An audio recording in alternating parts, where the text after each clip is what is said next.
Hit record.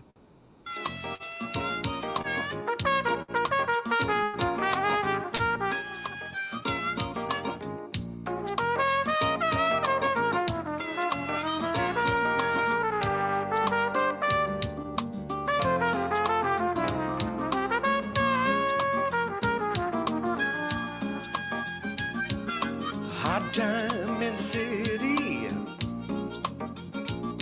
My hair plugs ain't pretty. Hot times in the city. I'm feeling kinda bad.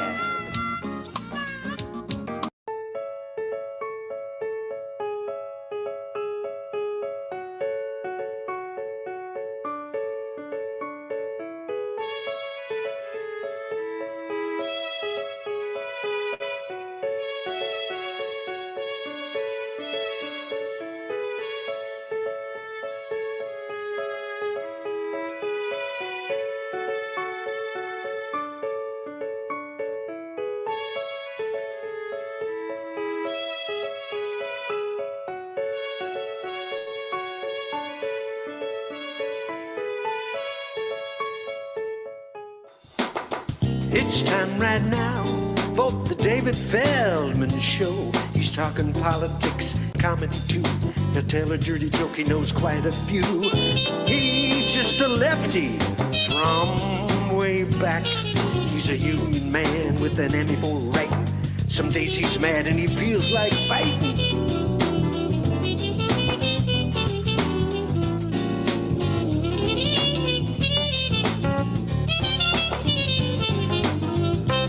It's time right now for the David Feldman Show. So get your ears on right, buckle in real tight.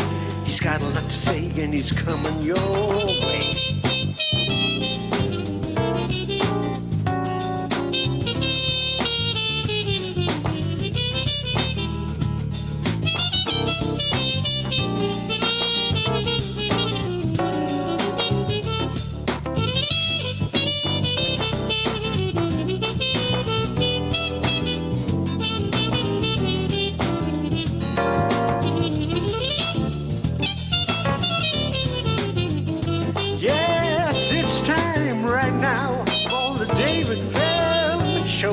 Get your ears on right, buckle in real tight. He's got a lot to say and he's coming your way. He's got a lot to say and he's coming your way.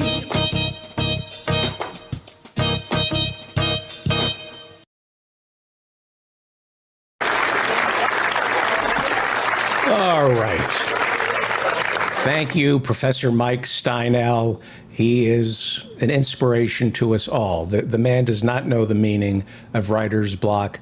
Unfortunately, I don't either, which is a problem. I'm going to try to keep it short today. We got Pete Dominic coming in at 5:30, so I'm going to keep things nice and short. Welcome to the Mop-Up for December 2nd, 2021. I'm David Feldman, coming to you from an air shaft overlooking a parking garage somewhere in New York City where the temperature is 56 degrees and cloudy, as part of this show's efforts to keep our eye on the richest 1%.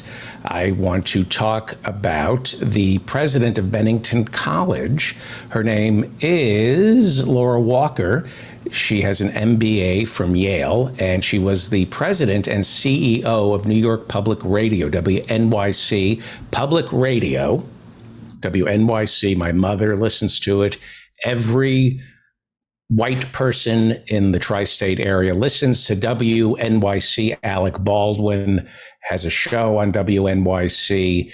And I'm going to talk about WNYC because I was researching the salaries and I was reading an article by Bob Henley, who used to work for WNYC. He is a labor reporter, and he wrote a piece for City and State New York 3 years ago exposing WNYC, the NPR affiliate here in New York City. And as I'm reading about WNYC, I finally understood how the KGB, how Putin became the wealthiest man in the world. I never understood, like I knew that when Boris Yeltsin became the leader of Russia and Wall Street went in there and they started privatizing all the Soviet era institutions. I never understood how that worked. I knew it was being done. I could tell you it was being done, but I never understood how former KGB agents with the Soviet Union were able to become billionaires. And what they did is they sold off pieces of the Soviet Union with the help of Wall Street.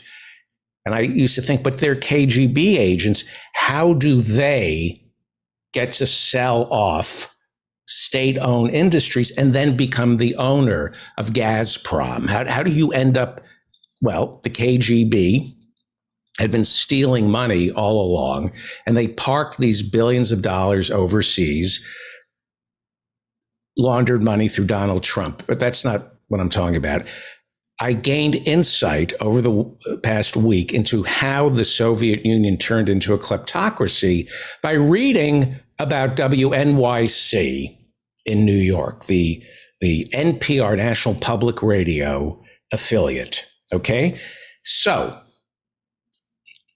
just like the KGB agents taking something that's owned by the public and then selling it to the private sector and then becoming rich by themselves, becoming oligarchs. This is how it works in America, and it's identical to the KGB. Laura R. Walker, born in 1957, she is a graduate of Yale. She's got an MBA, a master's in Yale, from Yale and in Yale. And she, in 1995, became the president and CEO of New York Public Radio. Now, New York Public Radio was a radio station that was owned by the city of New York, and it had about 100 employees. And it had been around, since the 30s as New York City's radio station. And Rudy Giuliani was mayor in 1997. And he came up with the brilliant, honest idea. Think oligarchs, think KGB, think the fall of the Soviet Union, something owned by the public. Everything was owned by the public when it was the Soviet Union, right? And then it's sold off and privatized, and all the old KGB agents become oligarchs. How does this happen? Well, in America, the identical thing is happening. Rudy Giuliani, no stranger to Russian, Ukrainian oligarchs, as mayor, sold WNYC, a publicly owned radio station. They sold it to a nonprofit foundation, right? And it was led by Laura Walker, the president and CEO who then became the president and CEO of New York Public Radio, right? And before she took it over, when it was just a local radio station, they had maybe 100 employees. Now, they have about 600 people working for New York Public Radio, right? Which is great, more people, but where does the money go? According to Bob Hennelly, who we're going to have back on the show, he has looked at their IRS filing, which anybody could do by going to Charity Navigator. According to Bob Hennelly, all told, 132 employees at WNYC earn in excess of $100,000 a year. They used to have only 100 employees. Now they have 600, 132 of whom are getting $100,000 a year for public radio, educational radio, where supposedly it's listener supported, right? But they run commercials, but it's listener supported, and they ask you for money. Miss Walker, the graduate, Laura Walker, the graduate of Yale, who has her MBA, see, she's like a Russian oligarch. She worked in the government before she became the leader of WNYC. She was friendly with Rudy Giuliani. She had connections. She's got her MBA from Yale. She's like the KGB agent who eyes a state-owned business like Gazprom or WNYC, and she says, no, let's privatize this through a foundation. And she was getting close to $1 million a year. Close to $1 million a year. 13 people at this bullshit radio station were earning collectively more than $4 million.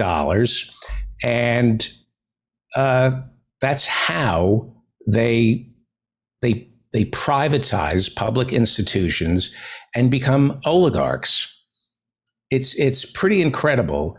While she was competing with the Tribune media, they talk about competition. She was running WNYC. She was also getting a couple $100,000 sitting on the board of the Tribune Media Company. They, at one point, owned Chicago newspapers, Los Angeles newspapers, and radio stations and TV stations, while she's collecting about $768,000 from New York Public Radio. She's picking up an extra $200,000 a year as a board member of the competition.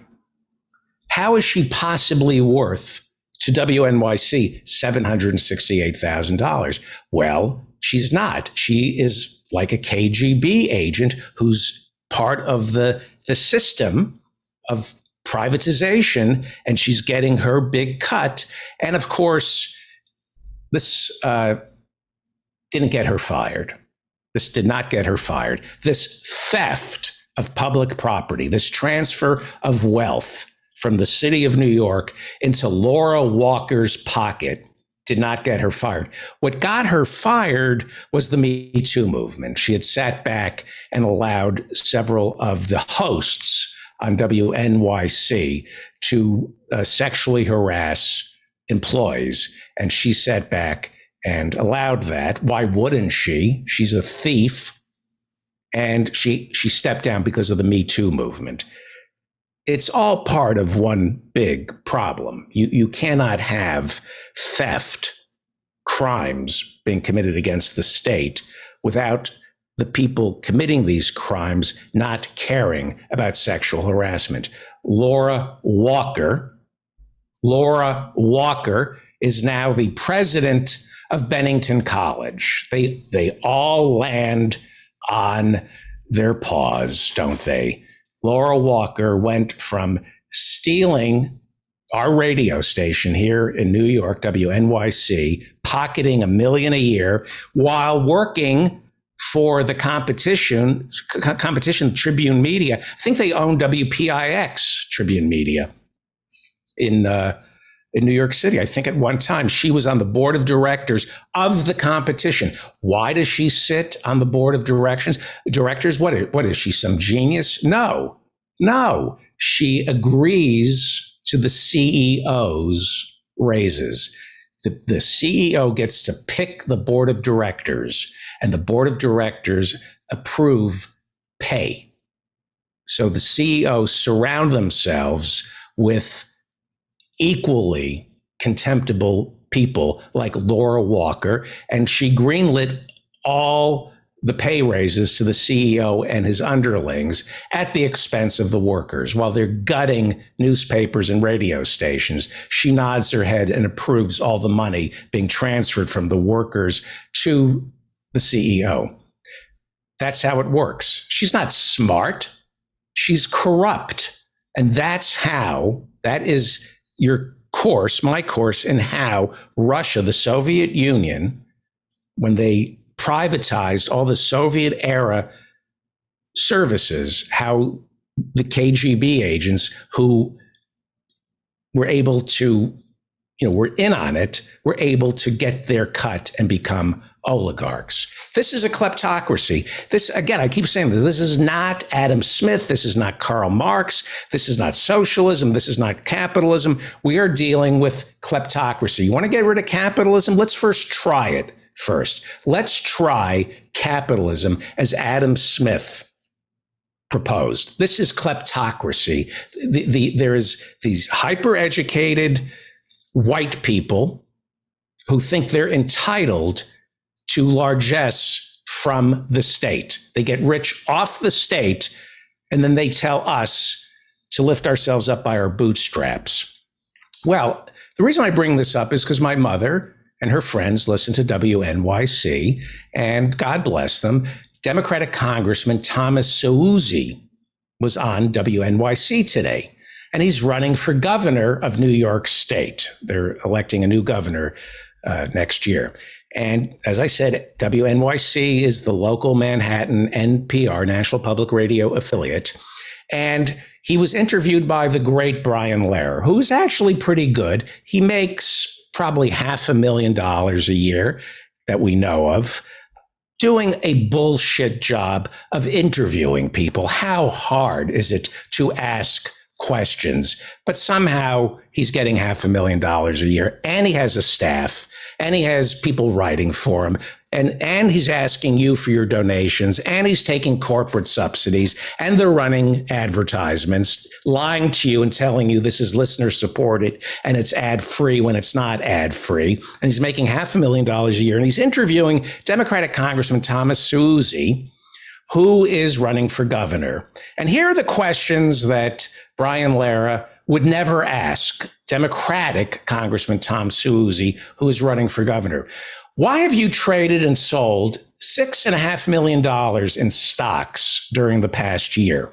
That's the first question you ask Democratic Congressman Tom Suozzi, Brian Lehrer. Next question, why did you buy $100,000 of Microsoft last week? Congressman, why did you buy $250,000 worth of Morgan Stanley stock last week? Congressman, why did you buy $100,000 worth of Apple stock last week? Congressman Suozzi, why did you buy $100,000 worth of advanced micro devices? Explain those trades, Congressman Suozzi, Democrat running for governor of New York. And most importantly, Congressman, why did you just sell $100,000 worth of stock in the war profiteering Carlyle Group? Yes, I'm bringing up the Carlyle Group again. Why did you just sell $100,000 worth of stock last week in the war profiteering Carlyle Group, one of the largest, if not largest, investors in defense stocks, whose founder, war profiteer David Rubenstein, who has his own show, the David Rubenstein Show on the PBS, because he donated $15 million to Ken Burns for his documentaries, and he donates millions upon millions of dollars of his blood money from the Carlyle Group to the PBS. Why did you sell stock in his Carlyle Group? By the way, of course, David Rubenstein, and I will keep repeating this, chairman of the Council on Foreign Relations and the chairman of the Kennedy Center for the Performing Arts. Bette Midler is going to be getting a special award over at the Kennedy Center for the Performing Arts. She should turn it down and demand that David Rubenstein be fired. He's a war profiteer who lent his $30 million Nantucket home to Joe Biden and his family of grifters for Thanksgiving. So that's the question that Congressman Tom Suozzi should have been asked on WNYC. If he wants to be governor, if he wants to get reelected as a congressman, he's running for governor as the common sense Democrat. I love that. Common sense. He's the common sense Democrat who gets things done because he's a lawyer and a certified public accountant. Like, I'm supposed to vote for him because he's a lawyer and a certified public accountant. He's going to give us common sense. What part of common sense was applied, Congressman, when you bought and sold all those stocks. You're a member, Congressman, of the powerful House Ways and Means Committee. That's the chief tax writing committee inside the House of Representatives. Congressman, you see the tax code before the rest of us do. So why did you sell off, but why did you buy Apple and Microsoft, who are notorious for not paying taxes? You sit on House Ways and Means. Last week, you bought Apple and Microsoft. What are you seeing coming out of that committee vis-a-vis the new tax laws that you're going to implement? What are you seeing in Build Back Better that suggests that Microsoft and Apple won't have to repatriate all those profits that they keep overseas and don't pay taxes on? What did you see? You're so busy buying hundreds of thousands of dollars in stock in Apple and Microsoft. What do you know from sitting on the House Ways and Means Committee? Why are you selling the Carlyle Group? The commander-in-chief, Joe Biden, just celebrated Thanksgiving, Congressman, in the home of one of the, if not the largest war profiteers in the world, David Rubenstein. So what do you know? Why are you getting out of the Carlyle Group? With the war in Afghanistan over? Are you getting the impression that America's pivot to China won't be as militarily expansive as David Rubenstein was hoping? Do you think we should be shorting the Carlyle Group, Congressman? Do you think this peace dividend that we're getting from pulling out of Afghanistan, do you think it's going to last and it'll lead to fewer dollars going into defense stocks, Congressman?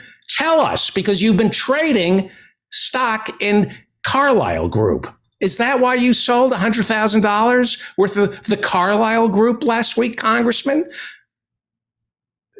Why did David Rubenstein lend his estate to the Biden family for Thanksgiving? Is that a leading indicator? Did that tell you something, that maybe Rubenstein, the largest war profiteer in the world, is panicking over the war being over in Afghanistan? Is that the tell? Is that what you're getting? Was that the signal to sell stock in Carlyle Group, that David Rubenstein is panicking and desperately trying to court our commander-in-chief, Joe Biden, trying to grease the wheels of war to make sure the profits come pouring in? Was this an act of desperation on David Rubenstein's part, letting Joe Biden, our commander-in-chief, spend Thanksgiving in his $30 million Nantucket mansion? Yeah. Nobody asked Congressman Tom Suozzi on WNYC that question, at least in public. Maybe privately, they're looking for tips, investment tips from Congressman Tom Suozzi, who wants to be the next governor of New York.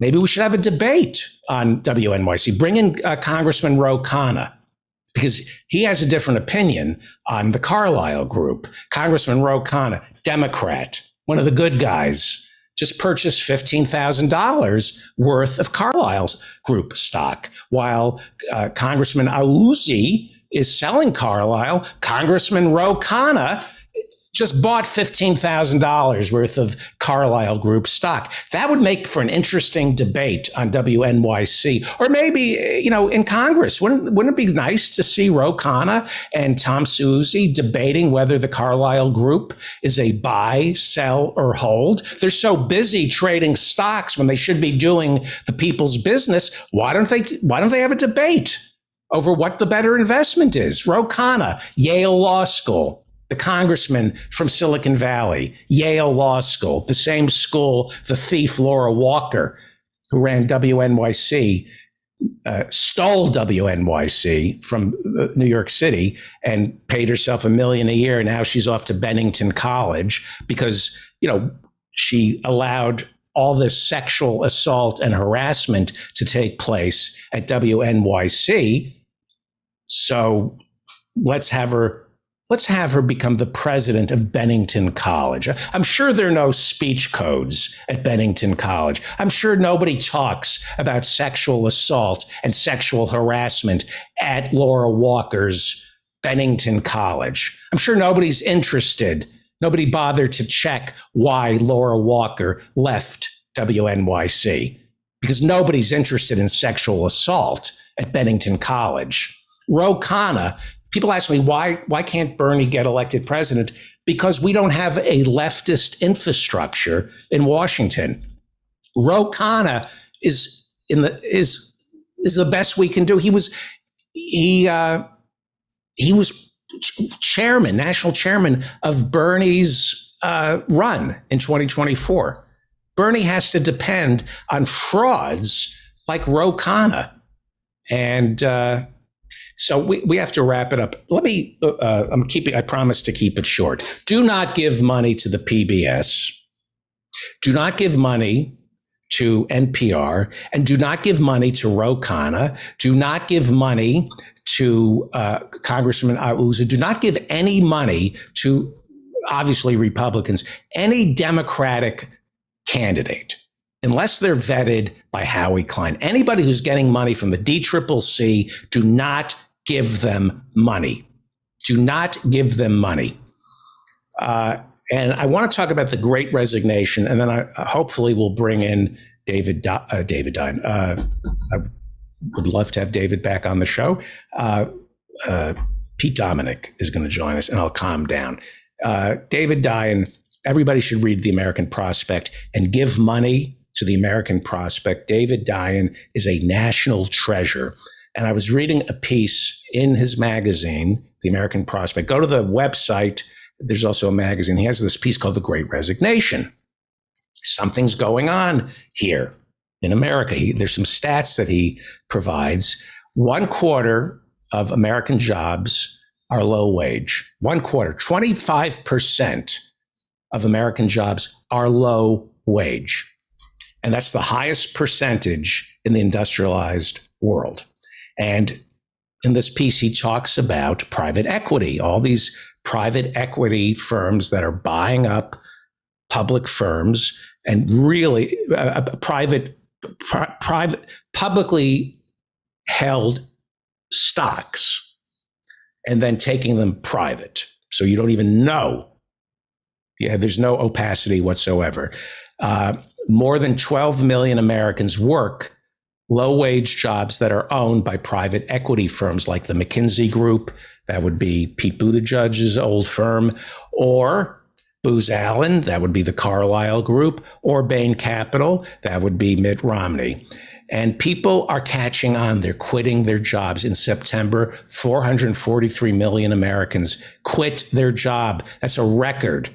3%, this is all according to David Dine, 3% of the American workforce is leaving their jobs. 2.9% of our workforce quit in August. And of course, the people who quit, the highest number of people who quit come from food services, hospitality. It's low-wage workers who are quitting. And here is my suggestion about the Great Resignation. They can't replace us with robots. They can't. They just can't. And they need us. They need the workers. They don't want us to get unemployment insurance. They have openly said, Manchin, there are Democrats who are saying, you give them too much unemployment insurance, they're not going to work. People are quitting anyway. Part of the Great Resignation must include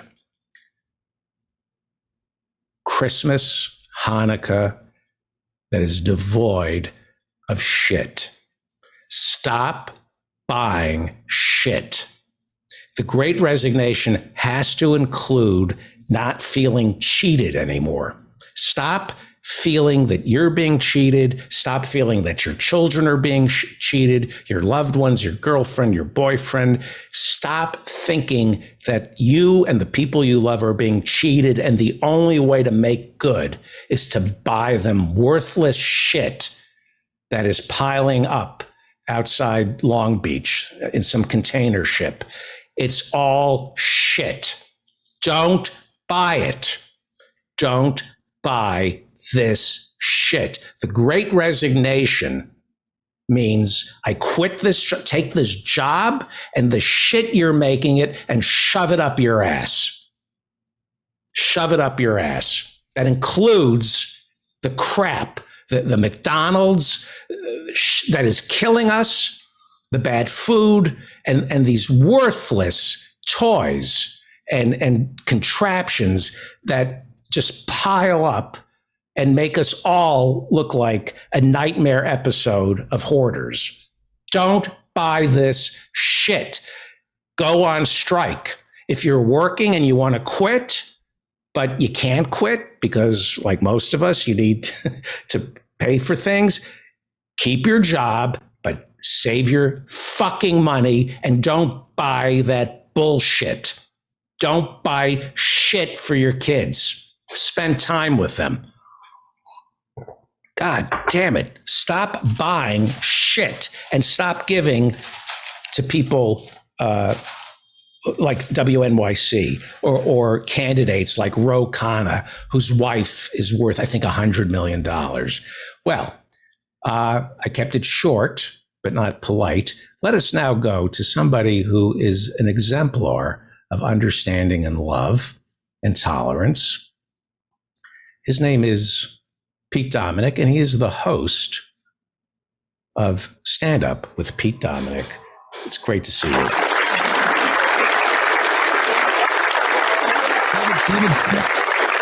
Can't hear you. They love you.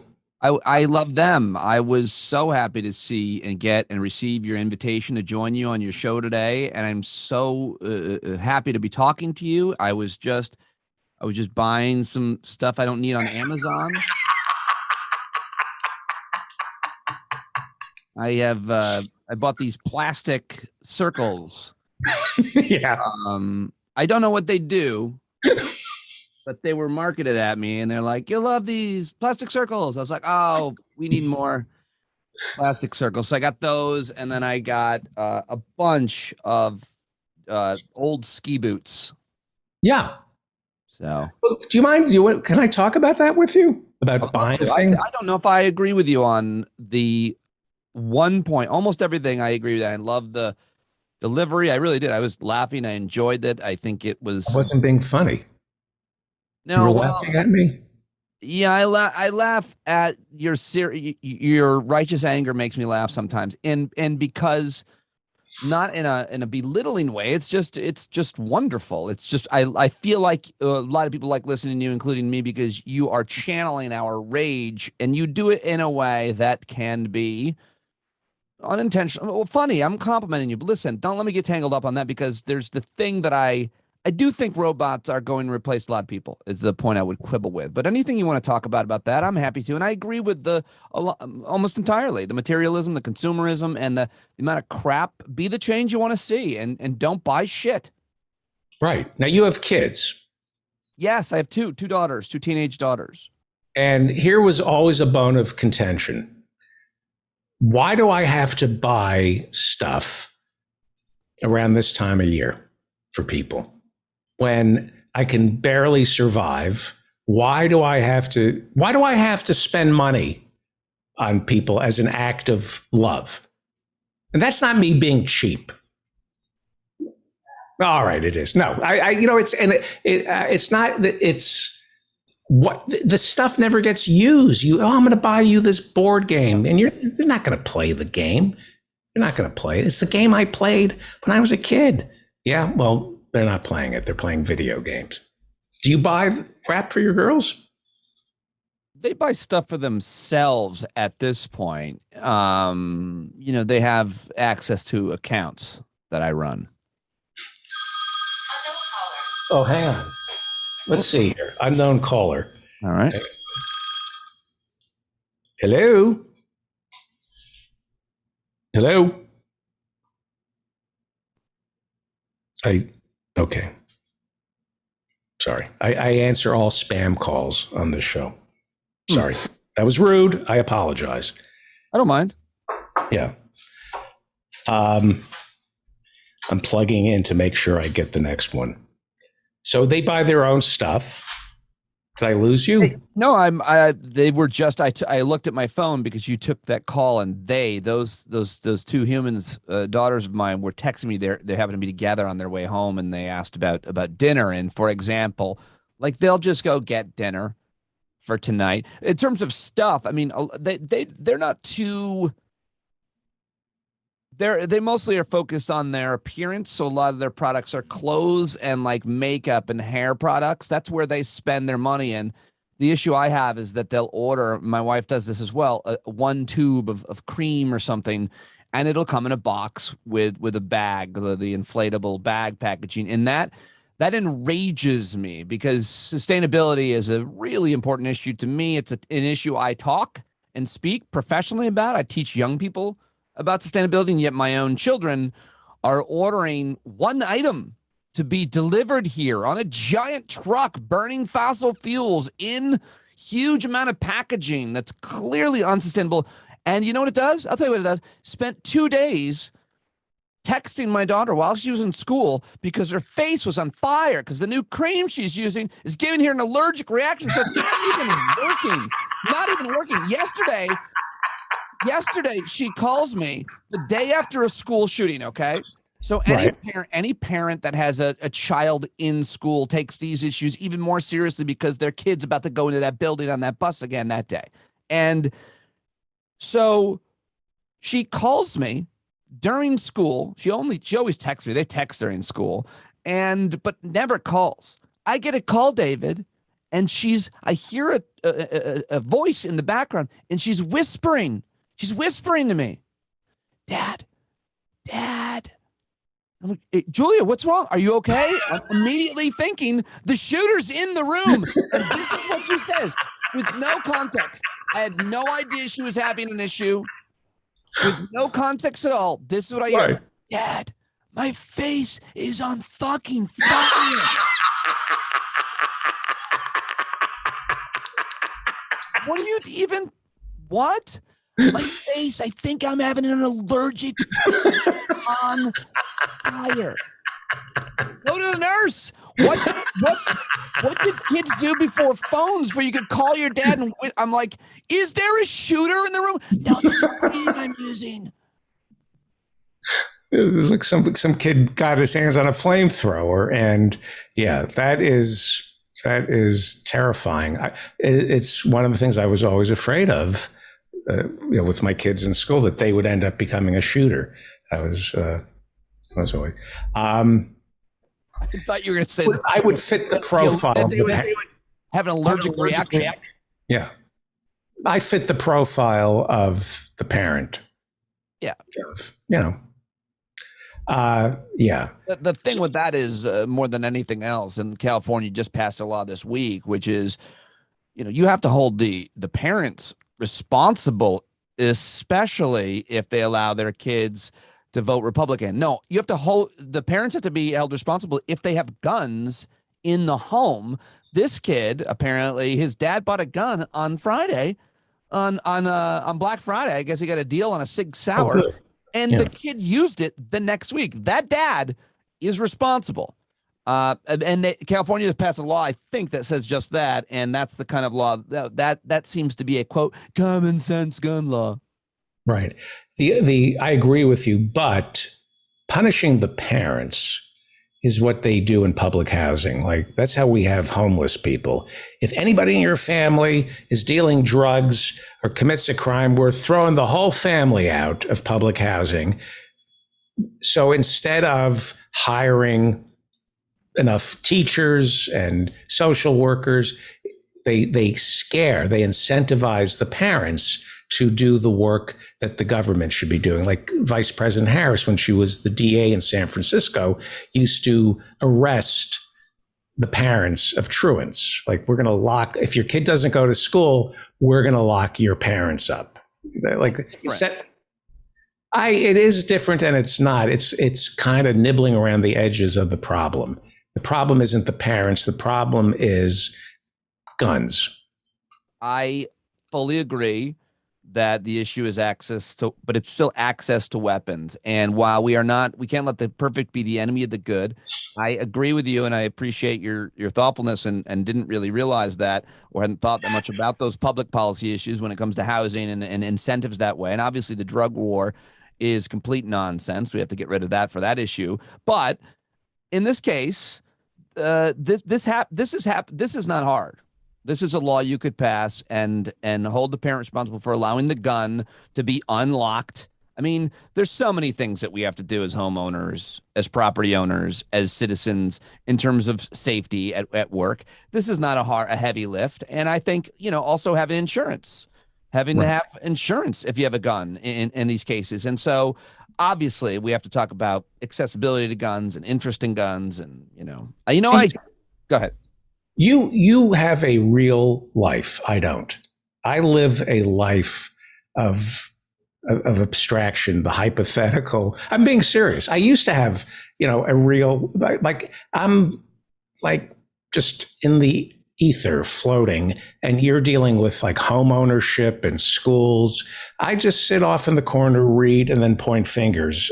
I figure out who to blame. Well, I'm at that point in my life. I'm like, I'd make a great grandfather right now. Like I could tell you how to raise your kids. If I should be your father. You should apply for grandfathership and create an app, like an app that's like Granddad, Grand App, and Grandappy.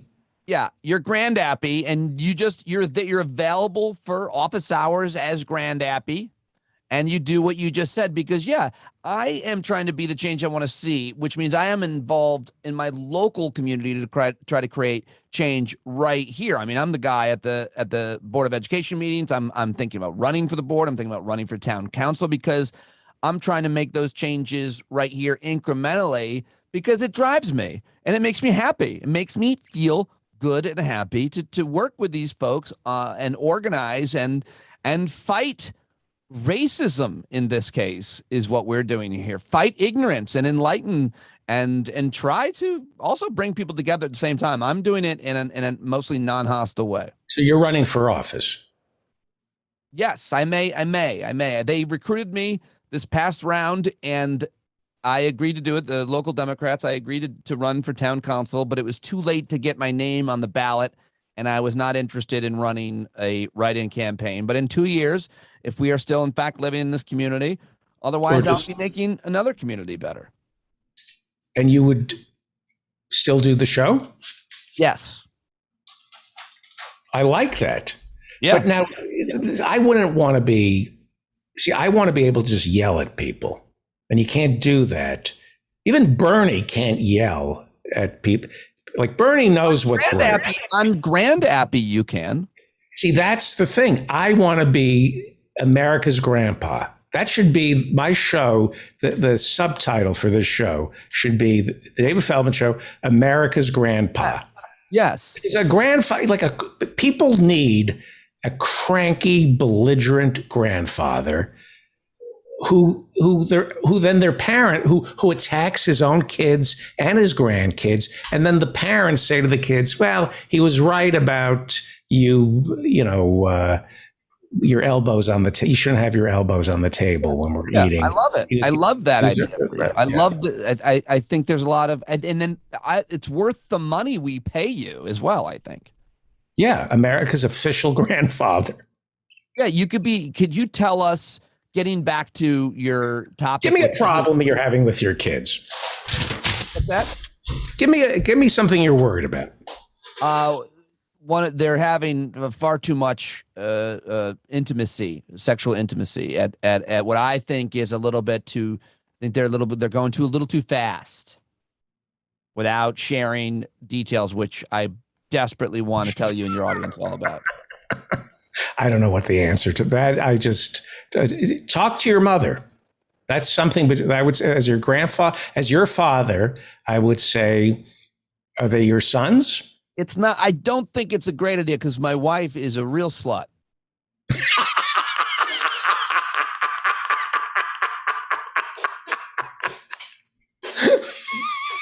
I kid my wife. She is. She doesn't even. I would leave that up.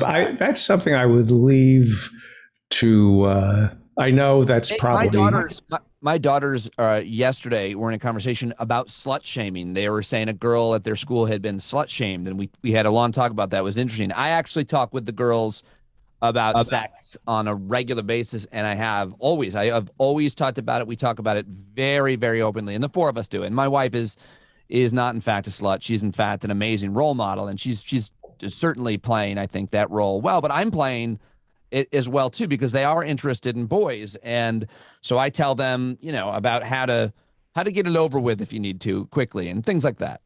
Right. I wasn't allowed to discuss the birds and the bees. Oh, we Just talk never, about it was all like, huh? we talk about everything. Sexual assault. I've taught them all about like preparing.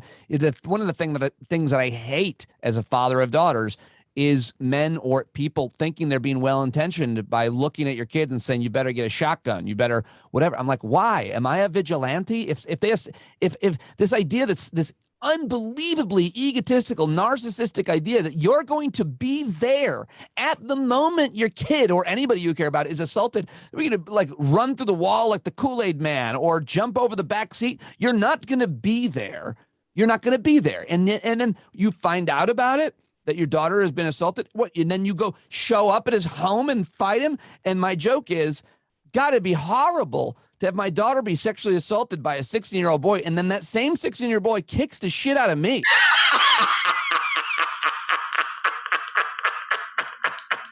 Hey, did you boom?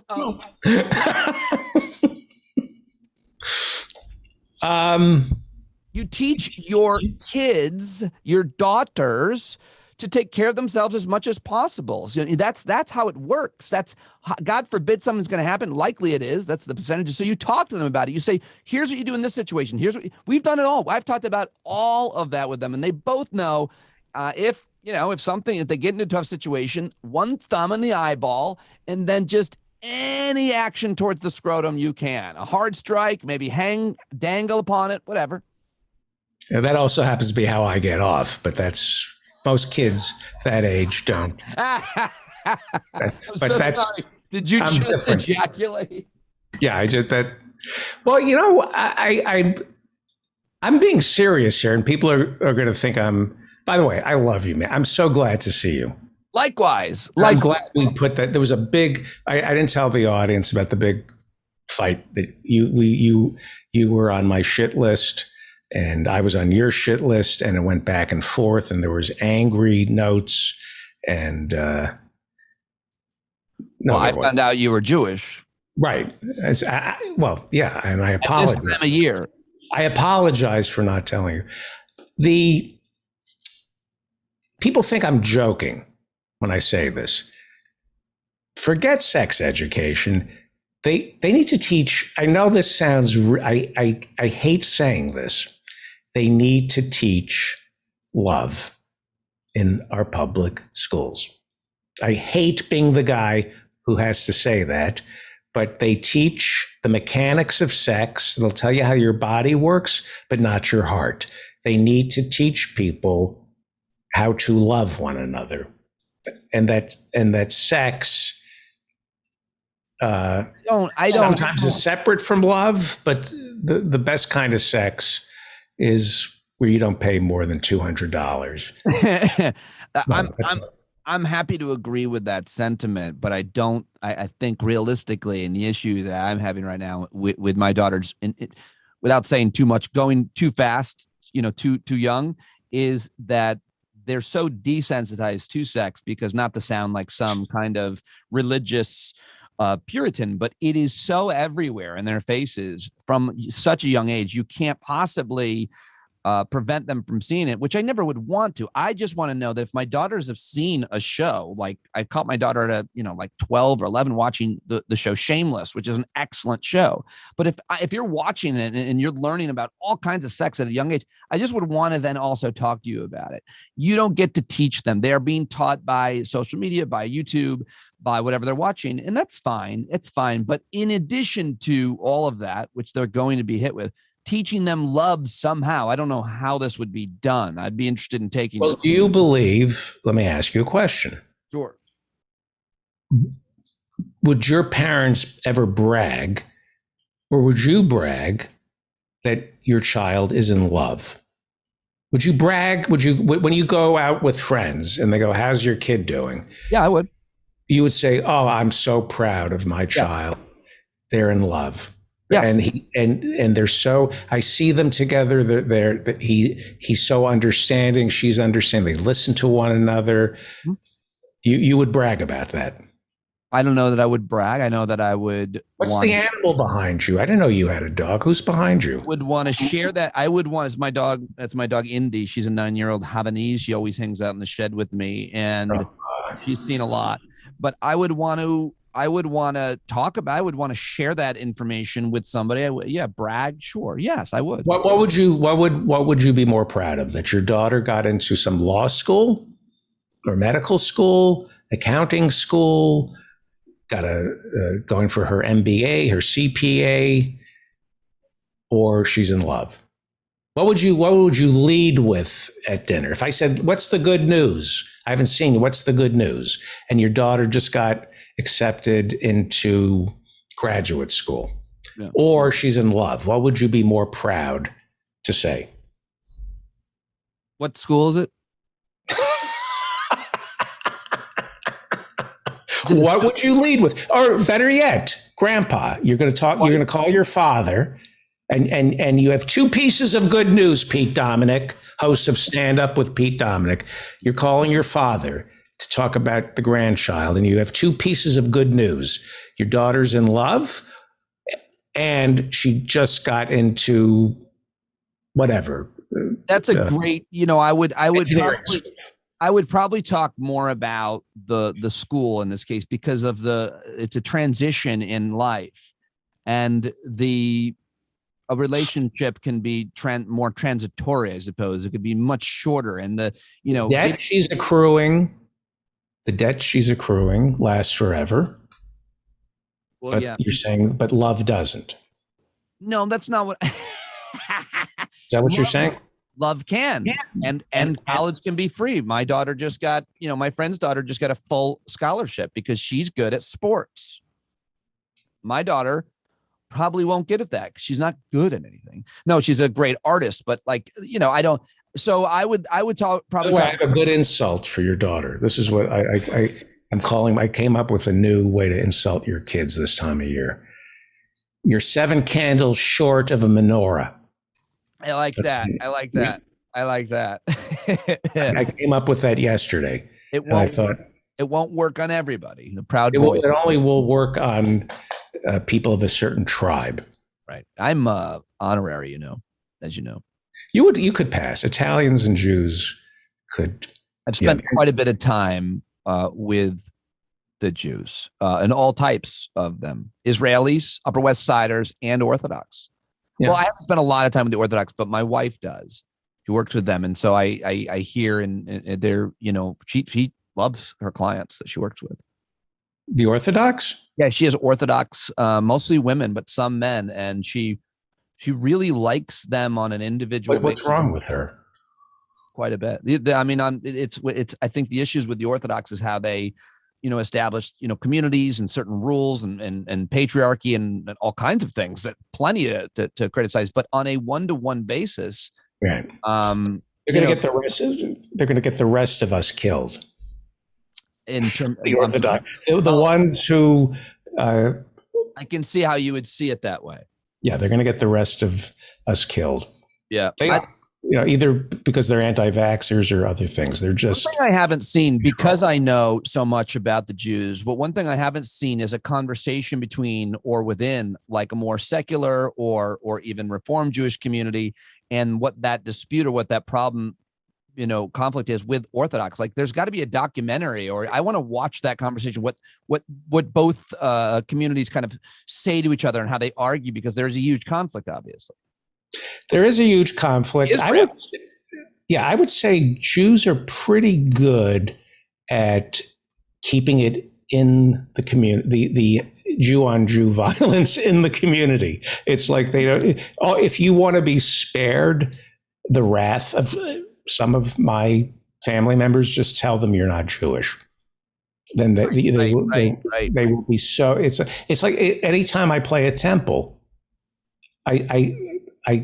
they always book non-Jews for temple gigs. And I always, when I'm driving with the non-Jew, I go, "You're going to kill." And they always go, "But I'm not Jewish." That's why just tell them you're not Jewish. Make sure you tell them you're not Jewish, and you're going to be Robin Williams to them. I've done a few of those, and I will never forget the response. You know, you always remember the response that certain comedians get from certain audiences. And when Modi went up, it was like the Rolling Stones had showed up. It was. He's a rabbi, right? Is he a rabbi now? I think so. Oh, I don't know. I haven't seen him in years, but we used to be pretty close. Judy Gold and I. Yeah. Oh, yeah, Judy.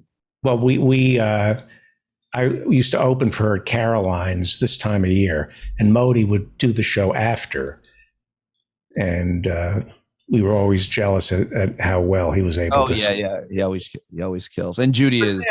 Let me give you an example. Again, I don't mean to traffic in stereotypes. Pete Dominic, I'm being polite to you, right? I'm not really getting into it with you, right? Right. Okay. Do you know John Ross? Great comedian, great comedy writer. I don't think John and I have ever met, but I like his face. I like his hat. I like the way he looks, and I want to look like a little more. I think I'm headed in his direction. Well, John is what? Yeah, we'll meet in the middle. John is what we call a Jew. Oh, He's a Jew. there's two of you. And I am what you call a Jew. Right. The conversation that he and I are about to have will be, the boundaries will not be respected. Let me put it this way. But he wouldn't do this if you were, he wouldn't do it to you. He wouldn't do it to Jake Johansson. Because John and I will take liberties with each other. It's family. It's like he's like a brother to me. Yeah. Do you think that's true of other ethnicities? Yes, I do. Yes, I do. Go It's ahead. not because you're Jewish. It's because we have a personal history. I would do it with Jake, and I have a personal history, and we take liberties with each other. You would never take liberties with. First of all, Jake's a better comedian. He's more talented. Well, you would never. That's another low bar to hurdle there. Liberty taking has begun, it seems. Jake Johansson is one of the greatest stand-ups who's ever done it. He invented and I had the misfortune of him being the guy I was competing with starting out. Oh no. I should have picked like John. I should have competed with John. Would have become much better. And but Jake Johansson and I started like at the same exact time. And so I would measured myself against Jake Johansson. Not a good idea for one's self-esteem. On every box that you want to check off, don't compete with Jake Johansson. And he happens to be John's best friend. Who were you competing with when you were starting out, Pete Dominic? There's always a comic who you measure yourself against. Who is it? Oh yeah, I think did I measure myself by him? I started around the same time that Zach Galifianakis did at the same club. That was kind of with us, it was like your home club certainly mattered a lot in terms of who would be there. And I was at Stand Up New York more than anywhere else. But there was no like competition there. Everybody knew that he was something special. And we were trying to be somewhat like him, which is almost impossible because he was a chameleon and you never know who was going to show up. You never knew with that guy. So that's one person. Tonight, I'm actually on a somewhat similar note. I haven't seen this guy in years, but he's in town headlining the club near my house, which is Levity Live. And he asked me would I want to jump on the shows with him, open with him. Because I do that a lot because this club's nearby and I know so many of the other headliners. And Nyack? Yeah, Craig Shoemaker tonight. And Levity Live. The Love Master. Yes, I haven't seen him in years, but I enjoy him. We should wrap it up and then because I'll get to John. I don't really know Shoemaker. I remember doing something with MTV years ago. Believe it or not, I was on MTV with him. And was it Nancy Allen? I walked in and he was dating Nancy Allen, the De Palma's ex-wife. Went, okay.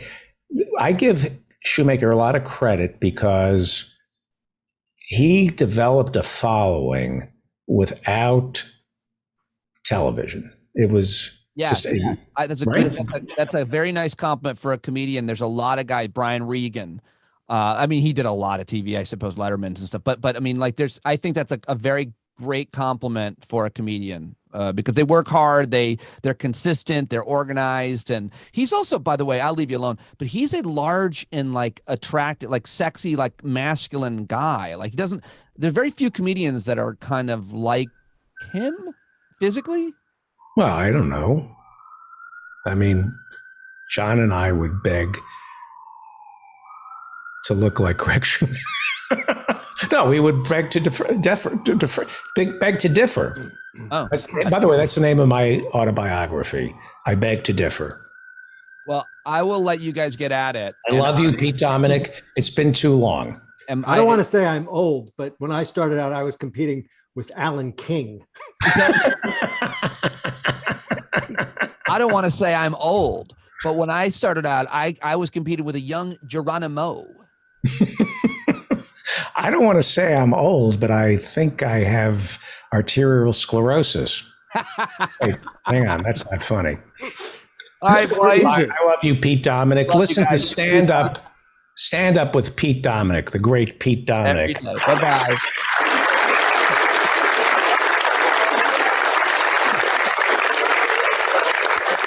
Hello, John. Hello. I heard a little bit of your earlier conversation with Pete. Sure. And I just wanted to give you a suggestion for a new name for your show. Yeah. Mopping Up After Grandpa.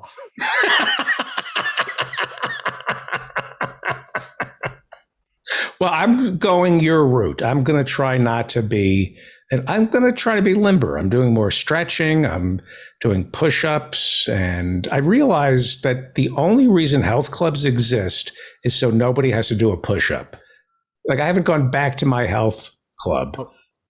And I realized if you just try to do some push-ups and sit-ups, you won't need a health club. Push-ups are tremendous. If you want to get a chin-up bar, you can put that in the doorway of your house. Push-ups, chin-ups, any sort of, leg lifts. You get a jump rope. You don't need anything. You don't need anything else. Everything is just avoiding those 3 exercises. They've built an entire multi-billion-dollar industry avoiding what our parents knew to do. Was your father an exercise nut? He was like a handball champ back when handball was the thing that the Jews all did. And he played a lot of handball. And then handball. What? It's like you're waving red meat in front of a rabid dog. You say handball, and I'm not going to try to make a bad joke. But you kept saying handball because you knew that I wanted to say something. You wanted to debase yourself with about him handling your balls, and I wasn't going to do that. Thank you. I so appreciate you not wasting the last 30 seconds of my life. And then he got deep into playing golf. So after a certain age, he didn't do any physical exercise other than golf. And he claimed, well, I always carry my own bags. Yeah, it's not because you're too cheap to get a cart. It's like, no, I'm getting exercise. I carry my own bags. Nah, you don't want to pay for a cart. But so how are you? It's good. I haven't seen you in a while. How are you? Tell me some good news. I'm going to assert executive privilege. Okay. And not answer that. No, I'm fine. I got a great new job. I'm a professional manager. Wow. Yeah. So a professional manager.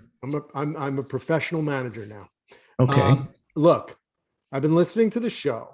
Yeah. And you've been going hard after the richest 1%. And right. I am all for it. Like, right. Fuck those assholes. Hate them. But then you started kind of going after the top 5%. I'm going to kind of need you to back off again a little bit.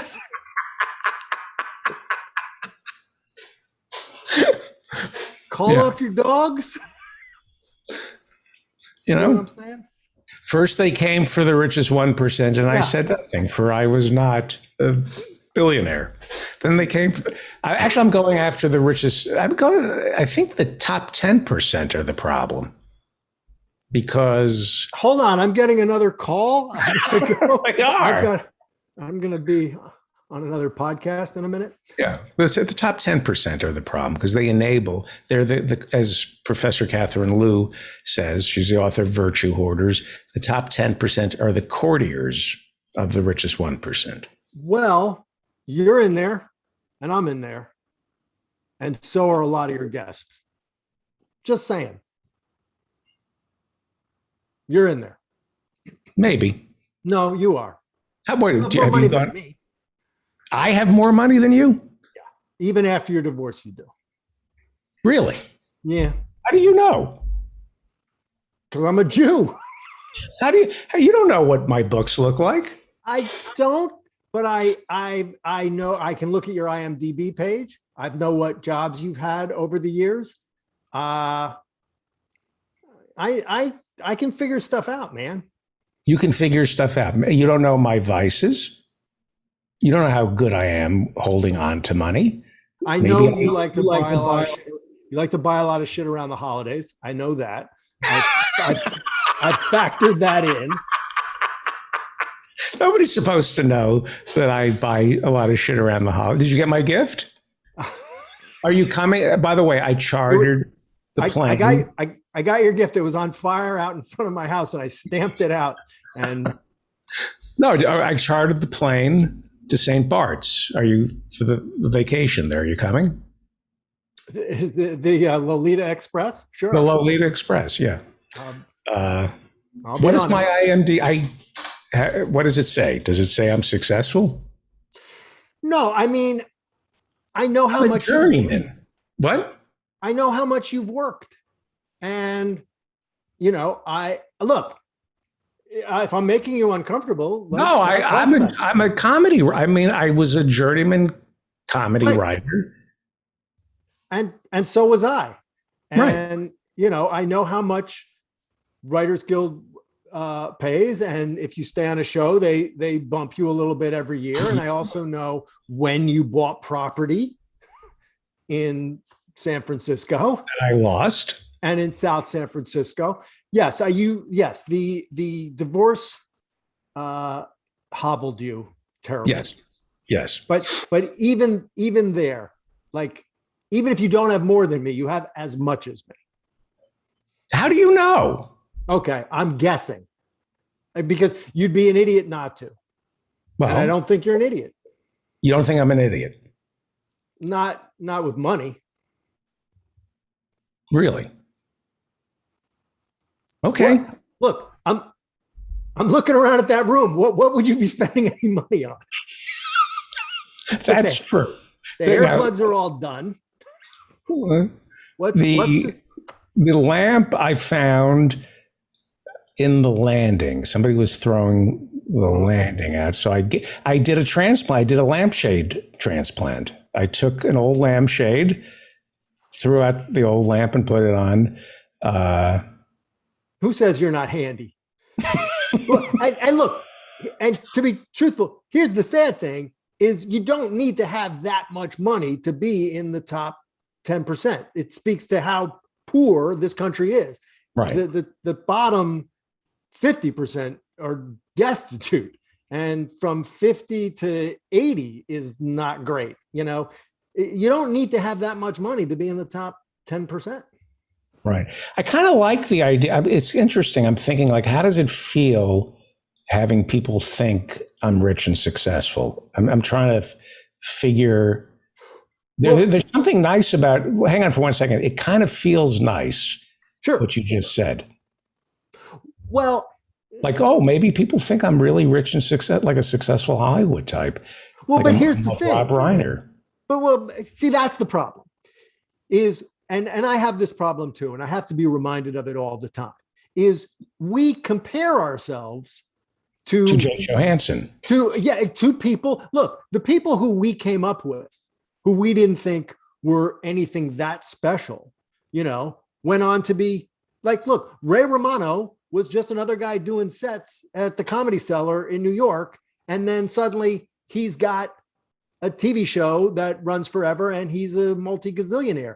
Ellen And DeGeneres suddenly, was and just suddenly he's a genius. And suddenly Ray Romano is a genius. right. And who's the?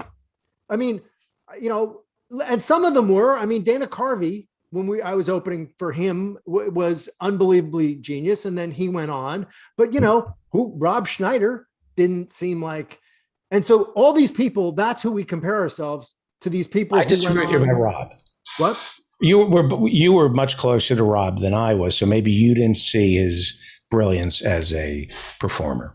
Maybe not. But He didn't kill. Okay, he didn't kill as a.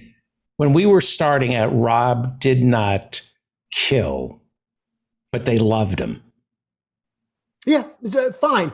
But Yeah. then also there's people like my other very good friend Jonathan Groff, not that Jonathan Groff, the other Jonathan Groff, who was, you know, barely a middle act, but then left to start being a writer, was a great comedy writer and rose to be the head writer of Conan. And now, you know, he's show running Blackish, and he's got all. So we compare ourselves to these people who are amazingly successful, but we don't look down at all the people who below us who couldn't make a living. We made just to make a living in show business. Oh, I get what you're saying.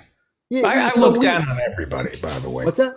I look down on everybody. Yes. But you know, the fact that we've gotten where we've gotten, where we were able to support ourselves and actually like buy a house, like through doing show business, that's wildly successful compared to the vast hordes of people who would like to do what we're doing. But also it's harder and harder. I mean, I remember when we first started, everybody was talking about how all the big deals were over. You know what I mean? Like, oh, the big money, the guys who worked on Friends, they all got $1 million deals and development. That doesn't exist anymore. And then 10 years after that, you look back where we were and people are going, oh, they don't have big staffs of 20 writers anymore. Now it's just, now there's like, oh, they don't even do 20 shows. They do 10 shows a year. And it's like, it just keeps getting smaller and smaller and smaller. I wouldn't want to be coming up now. It's getting smaller and smaller, and everybody, it's more and more people, and it's getting smaller and smaller. They staff up a show, and you're lucky if you like a 13-week contract. Are you kidding me? Like it used to be, oh, I only have a 13-week contract. They don't give out 13-week contracts anymore. It's more and more. So the precarity, it's because it's mostly because the system, they figured out how to cheat everybody out of what they're worth, and everybody wants to do it. It's like stand up. It's like stand up in New York City, where you're performing for other comedians. Yeah. It's just more people want that. It's supply and demand. Are you doing stand up? No, I have not done any stand up. All right, let me ask you, we're talking to John Ross, who you should follow on Twitter. I have a tweet, because your tweets are brilliant, and people should follow you on Twitter at Fun with Friction. And I've been following you on Twitter, and I enjoy your Output. your tweets. And one of the things is that you are a fool. I am a fool by being on Twitter, because you're looking, it's high school, and you're looking to be accepted by the cool kids, right? Right. Okay. This is a tweet that got 10,000 retweets. I'm going to read you a tweet. Okay. Please do. It got 10,000 retweets. Have you ever gotten a tweet that got 10,000 retweets? No. Okay. Have you ever gotten a tweet that got 42,000 likes? No. Okay. This is from the great Rob Reiner. Oh, yeah. Brilliant Rob Reiner, who I just wish he would opine more on politics and represent the Democratic Party, because every time Rob Reiner speaks, the Rust Belt, the people in Middle America just love the Democrats even more, because people like Rob Reiner and David Geffen, they're the heart and soul of the Democratic Party. Get to the tweet. We have Michael Flynn, This is his tweet. Uh-huh. 10,000 retweets. We have Michael Flynn calling for one American religion. We have Paul Gosar calling for the death of the President of the United States. We have Donald Trump actively responsible for the deaths of hundreds of thousands of Americans. What the actual fuck? 10,000 retweets. Like Ron, you're I'm gonna sitting, retweet that. you're sitting there sharpening your bon mot, looking for le mot juste. And Meathead, this pompous hack, what the actual fuck? And people, 10,000 retweets because I love This Is Spinal Tap. I mean, just shut, Yeah, Rob Reiner funded the committee to look into Russiagate. And the minute the Mueller report came out, he pulled the plug on it. I mean, it's this week's fashion, Rob Reiner. I'm not really looking for anything from the cool But kid. Rob Reiner just called. Hang on for 1 second. Oh, he liked my script. To me, it is like it's like being able to walk out and there's a well in my yard and I scream down my bone down into the well and something is released and I feel better and I hear a bit of an echo of a laugh and that's all I get out of it. Twitter it's high school and it's fixed. Like nobody's ever looked into the free, like they lure celebrities to join Twitter. They go, you know what? You sign up, you're going to get 500,000 followers. Well, we're going to give you 500,000 followers. Right. But you're looking at it purely in a dick measuring kind of way. Yes. Whereas most of what I'm doing, I'm not looking for entertainment on Twitter. When there is a school shooting or whatever, it does seem to be the fastest way to kind of keep up with the news and stuff. And that is true. I mostly just follow news people. I'm not following like funny people. You end up seeing because some of the people I follow will retweet something funny from someone who I don't follow. So I end up seeing a lot of the funny stuff. It's a way also to kind of go, oh, did you see that thing? Yeah, I saw it because you got to see it. That's the place where you go to see it, but it's where I look at news. But I'm not looking to get famous on Twitter or to have that. But I think of something funny and it's like having a notebook. It's like, let me write that down. And so I just say it. I don't know. I agree with you. Everything you just said is like a notebook. And I spend more time on Twitter than I do. I don't spend any time on Facebook. I deleted my Facebook account a long time ago and I won't go there. It's too evil. It's just, what do? You look up like what people from high school look like, right? I deleted Twitter. Facebook. I don't have Facebook. I deleted it. But here's what I'm thinking of doing. I'm thinking I actually use Facebook to promote the podcast. Right, but if it's evil, isn't that maybe bad? What? If Facebook is an evil thing that is not good for our society, and you go, well, I just use it for this. I don't. Yeah, I mean, I just use it for my podcast and try to encourage body dysmorphia among teenage girls, and that's it. Okay, it's the only good use of. If I had to do it over again, I would look for, who is it? Anthony Sabato. Who's the guy who spoke at the underwear model? I would find an underwear model, and I would just use Photoshop. And Photoshop, I would make myself look really young and good looking. And just so everybody who knew me, 30 years ago would go, wow, Feldman really looks good. Speaking of which, a thing I saw on Twitter that somebody had reposted or whatever was this very brief animation that they made. And it's a kind of a close-up. Maybe you saw it. I don't know. It's a close-up of looks like a mixed race woman. And I believe she had like one of those little, what do they call them?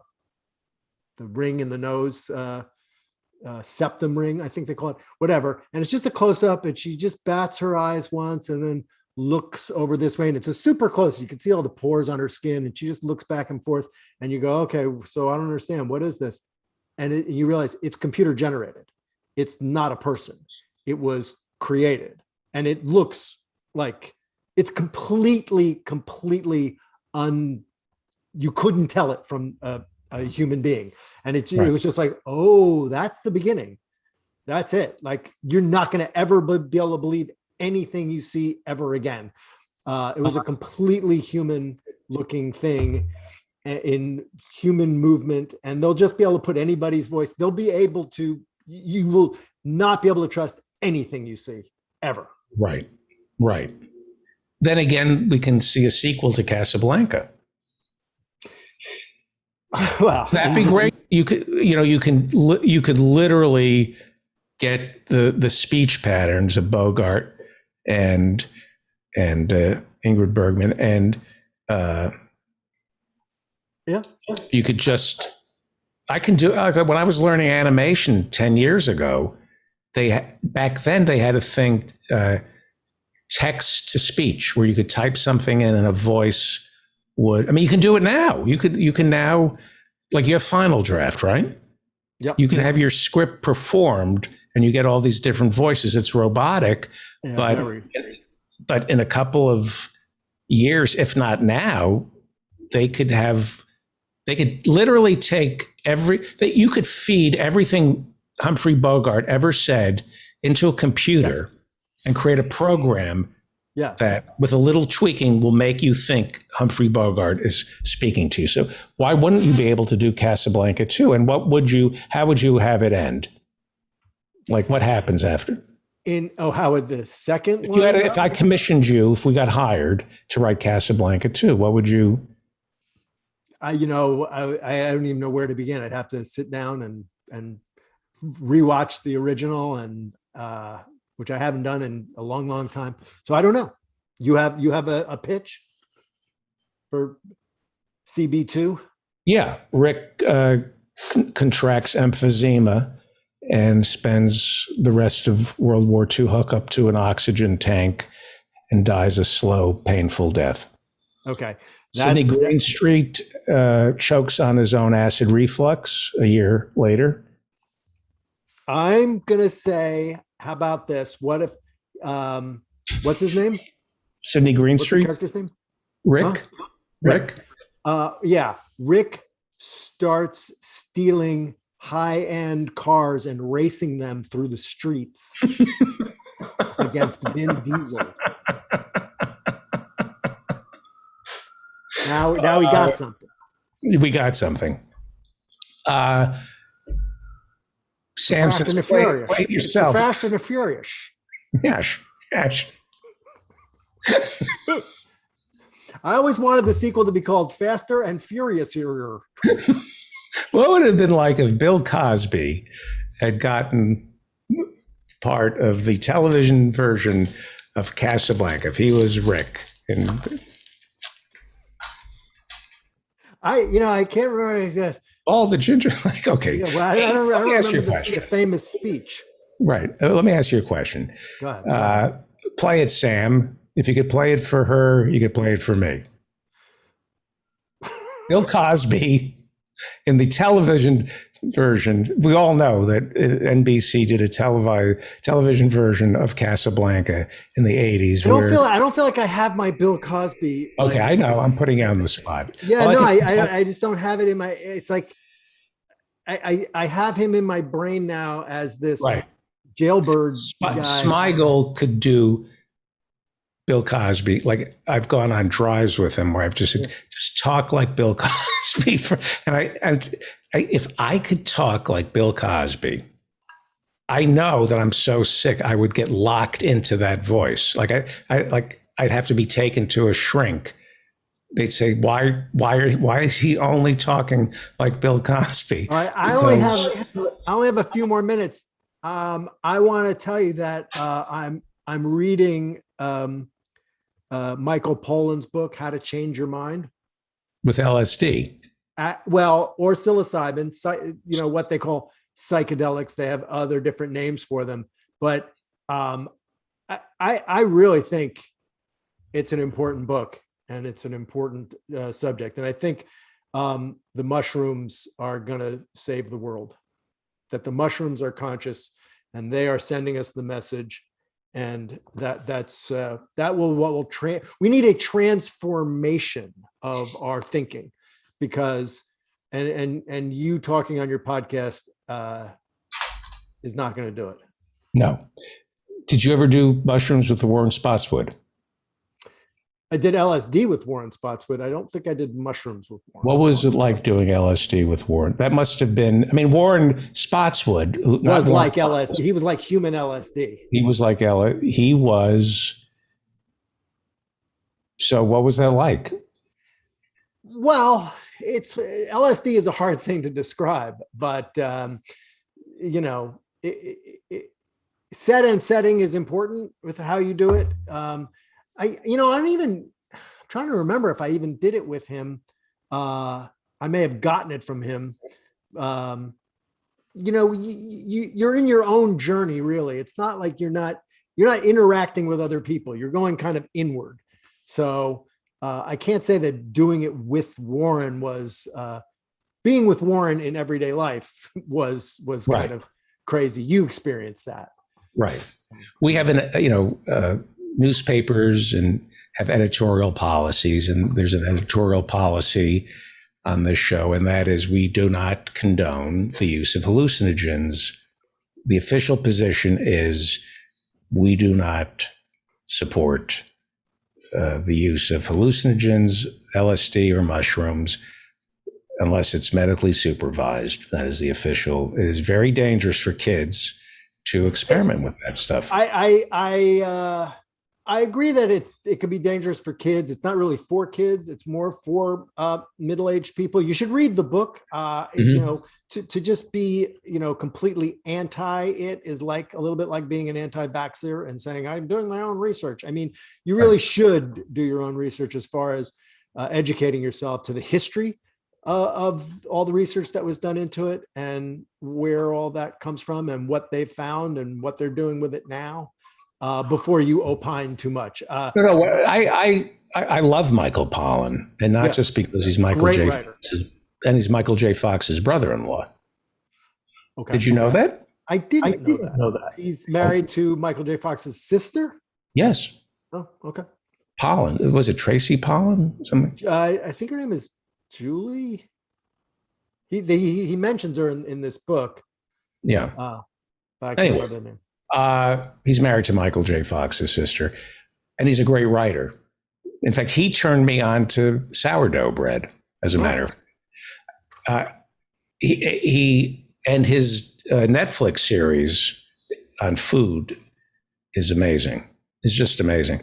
He's terrific. I'm just saying that when you read that soldiers with PTSD are being treated with mushrooms or microdoses of LSD, that they're discovering that microdoses of LSD can treat depression and all these. That's great news. Right. It doesn't mean you should be that you on your own should be figuring out your own dosages of hallucinogens. But for the most part, I think most people don't need to be on any kind of dosage or regular. It's one of the most interesting drugs. If an animal does it or people, they don't go back for more. It's completely not addictive. And I did it a long time ago, and I felt like it was a really important experience in my life, but I don't feel like, I need to do it again. But some people, like Lennon, supposedly John Lennon was, 500, 1,000 trips. Right. And that's him. And I would say that for the number of people that it would, I think if the whole world were given a psychedelic trip, there would be some people that would be harmed by it, but much, much more, the world would be helped by it. Now, very quickly, when you say mushrooms, not just as hallucinogens, what is it about mushrooms that are special, and why are they the future? As a source of protein, because they grow so quickly, they can take carbon dioxide out of the air. What is it about mushrooms that are so important? That they used mushrooms, I believe, a certain kind after the Exxon Valdez spill, that they were able to surround. I love my mushrooms with oil. Who doesn't? Some oil. You got. Who says you're not an impressionist? Huh? You don't do characters. I don't do characters. Who said that? I don't even know what that voice was. But yes, that they'll be able to sequester carbon. But I also think that they'll be able to tell us, they will be able to change people's minds, literally, how to change your mind. And a lot of things that you talk about, rejecting consumerism and accepting other people, and, that love, protecting each other, and realizing that we are all connected. You can say that to people all you want and they don't get it. And that's the idea of these psychedelic trips, is that you experience it and you bring that experience back and you go, oh, now I see it. It's not just the understanding of it. It's the actual having experienced it. Right. You've rejected consumerism. To some extent. I think to more than anybody I know. You're on a farm. You don't really, you make your own food, you pick your own crops, you grow your own weed. Yeah. You do. I mean, you're not looking through Macy's catalogs for the latest air purifier. No. And I do, and I bake my own bread, and I the way you talk about it, the way it's like, you can't mess it up. You can't mess it up. All you do is you put flour and water and salt, and you can't mess it up. And it's like, gee, I don't know what kind of bread you're eating. That's horrible. It's easy. You got to get good at it, or else like you stop doing it and you just buy stuff at the store. It takes some time. It takes some practice, and it takes some work to actually get good at it. Once you do, my daughter says that there is no bread on earth like mine, but it takes some practice. I came up with a new character. Ooh. The guy who tells younger parents, don't worry so much. You worry too much. Your kids, it's like children, it's like a river. Just, make sure that there are no branches blocking the flow. There's a natural flow, and clear the rocks. Make sure there's no beavers built any dams, and then get out of the way. Calm down. And then you meet my kids, and they're disasters. My kids are horror shows. Hold on. Ask who I'm calling. Who are you calling? Lorne Michaels. Because that character is so good. I'm going to tell him about yes. it. You have to have him audition. Lorne Michaels. We're 3 John minutes Ross, follow him on Twitter. I love you, buddy. Fun with Friction. You're doing a great job on your show. Thank you. I wish you meant it. I'm sorry I bring it down for half an hour, but you keep insisting. You're the best. Thank you. John Ross, everybody. Wow, somebody, I think John's had a stroke. Remember you said your father, what was the joke you did about your dad? With the punchline was the stroke. I said, hey, let me do what our relatives do to you. John, tell everybody that joke from your act where the punchline is the stroke, a stroke. Where I give away the punchline. It's great. You're gonna like. He says a stroke, and it's so funny. Go ahead, do the bit. Let me see if I said my dad and I didn't get along when I was growing up because he was a very angry type A personality, very high strung. But we get along much better now because he's mellowed out. And you know what mellows you out? I think strokes. Almost always brings you down a peg. Right. Hard to be an asshole when you're drooling. These are the tags. Right. Yes, it's a great joke. Hey, you know what I want to do? I want to create a Christmas tradition. Okay. Where you tell the story of your father after D-Day. Sure. That I would love. In fact, that should be a Christmas tradition. The story of John's father liberating France. It is the greatest story. Every time I have told that story, and I get chills with the tag, with the phone call that comes. How many years later did the phone call come? Got to be probably 30 years, I would think. I think more than 30 years. Well, 44, 70. I right, actually told, I swear it on my life, I told that story. I've told that story to a lot of people, and I actually get choked up when I talk about the phone call, because these boys, your father, how old was he? Well, he was 19. But he enlisted at what age? 19. I mean, I don't know, 18. I thought he told the Luftwaffe draft office that he was 17, but he believed so much.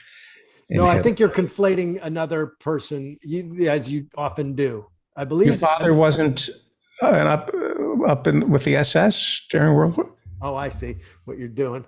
Okay. We're going to tell that story next week. In fact, I'm going to put music under it, and we'll make it like Ira Glass. And to be fair, you did get the chills when you told that story, but that's because you have Omicron. They used to be my agent. That was my agent. Yeah, I remember. Does that sound like it sounds like Omnipop. What's the name of the virus? Omicron, and the agency was Omnipop. Right. I like that. I love you, John. You're listening. I'll see you next week, and we'll get music. Is it next week already? Is Christmas? It's going to be several weeks, right? No, but you want to do it on Christmas Day? Oh, I no, my wife would kill me. But what are you doing for Christmas with her? The family comes over, and we decorated our tree. Here, you want to see the tree? You have a tree in your. I know, it's like the enemy to have a tree. But that's defeat. You've been defeated. That's the. Wow. See, but that's what when you see when in intermarriage, John. Yeah. That's when you've lost. When the tree comes into the house, and it's from they've won. It's from a sustainable farm where they're not individual Christmas trees. It's a place where the way the tree grows, you cut it and then you leave the stump, and then new trees grow up out of the sides, and you hike up and you cut down your own tree, and it's one price for anyone you cut. And so it's fun. You go hunting for your tree, and you go up there and you cut it down. And you know what isn't sustainable? What's that? Your resistance to Christianity. They got you. When they get the tree, when you get the tree, that's the deal you make with intermarriage. You know what isn't sustainable? What? My marriage. Wait, what isn't? Pick the joke that works. You know what isn't sustainable? Yeah. Your erections. I wish I could get an erection. I'd give anything. You know what I got you for Christmas? What? A couple of popsicle sticks and some duct tape. This is the joke from there's a joke in my act that John gave me that I cannot wait to tell. There's Ben Burgis. Professor Ben Burgis, author of Canceling Comedians While the World Burns, is joining us. There's a joke that John Ross gave me, and it's a joke that if I have to do stand-up, I jump out of bed because I get to tell this joke. So how does the joke go? This is a gift. Oh, it's your joke. You tell it. Well, so it's, I can't. Don't jump out of bed too fast. I know. I don't need Viagra. It's insulting to a woman right before you're about to make love to have to take a blue pill. What is that saying to a woman when excuse me, honey, you're very attractive, but let me just sneak off for a second and take a blue pill so I can get an erection to make love. I don't do that. That's tacky. When I find a woman who's attractive, I just whip out 2 popsicle sticks and some duct tape. Because I have class. I'm not going to take a pill. I don't need the pharmaceutical industry to help me with a boner. I got 2 popsicle sticks and some duct tape.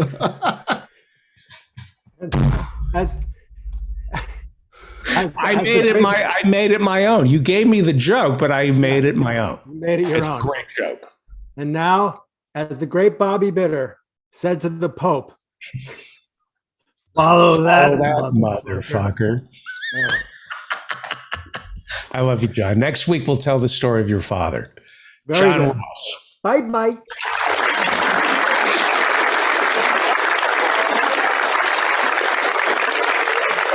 You're listening to The David Feldman Show, davidfeldmanshow.com. Joining us either in Michigan or Georgia. Where are you tonight? You're in Georgia, where you teach at Perimeter. You also teach at Rutgers. You're a columnist for Jacobin. You've written Give Them an Argument, which is also the name of your podcast that you can watch on YouTube. And you've also written Canceling Comedians While the World Burns. I want to ask you about Christopher Hitchens. When you said to me today, what should we talk about? I said Orwell. And you said, what are you talking about?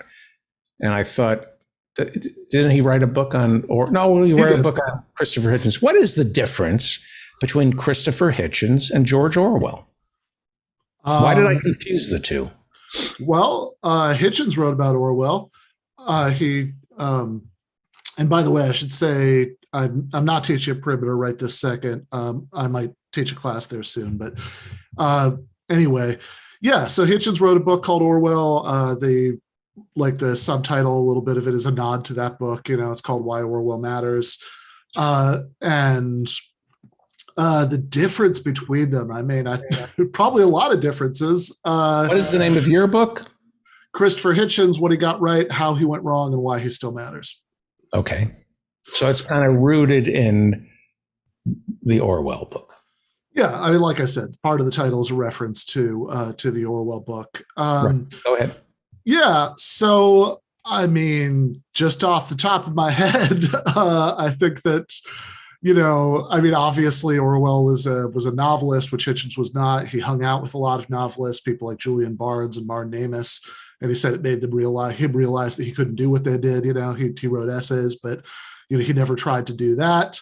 I think that both of them had low points and did things, that I certainly have a low opinion of at certain points in their careers, which, although very different, in the two cases. But I think that probably the most important difference is just that they're products of very different historical eras. And I think that I think that part of the explanation, that middle part of the title, right, How He Went Wrong, does have to do with that difference. So my understanding of Orwell, and it's not much, is that he taught us not to trust the Soviet Union, which is good, and he taught us the dangers of totalitarianism. But near the end of his life, he became a rabid anti-communist who named names. Is that sort of? So how problematic is that? Is that consistent with the Orwell who went? Yeah. So I will say, I think what he actually did do was bad, but I don't think it's quite the way. I think that a lot of leftists, there's a telephone game thing, with the way that they talk about that. It's not quite right. So, okay.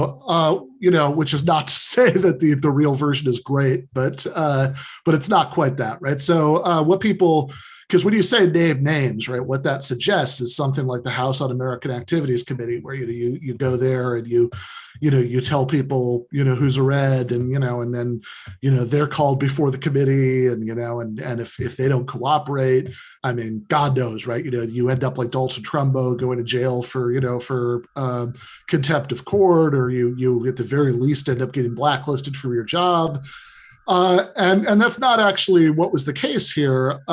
I think what actually happened in this case is, while Orwell was dying,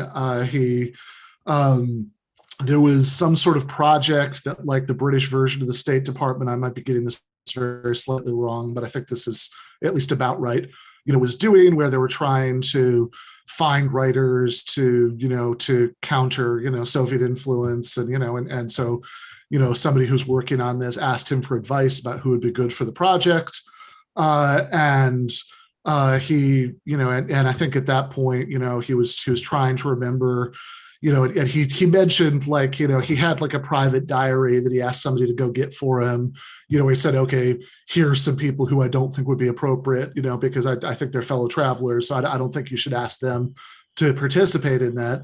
So I think that the dramatic consequences of naming names in a context like McCarthyism doesn't apply to this.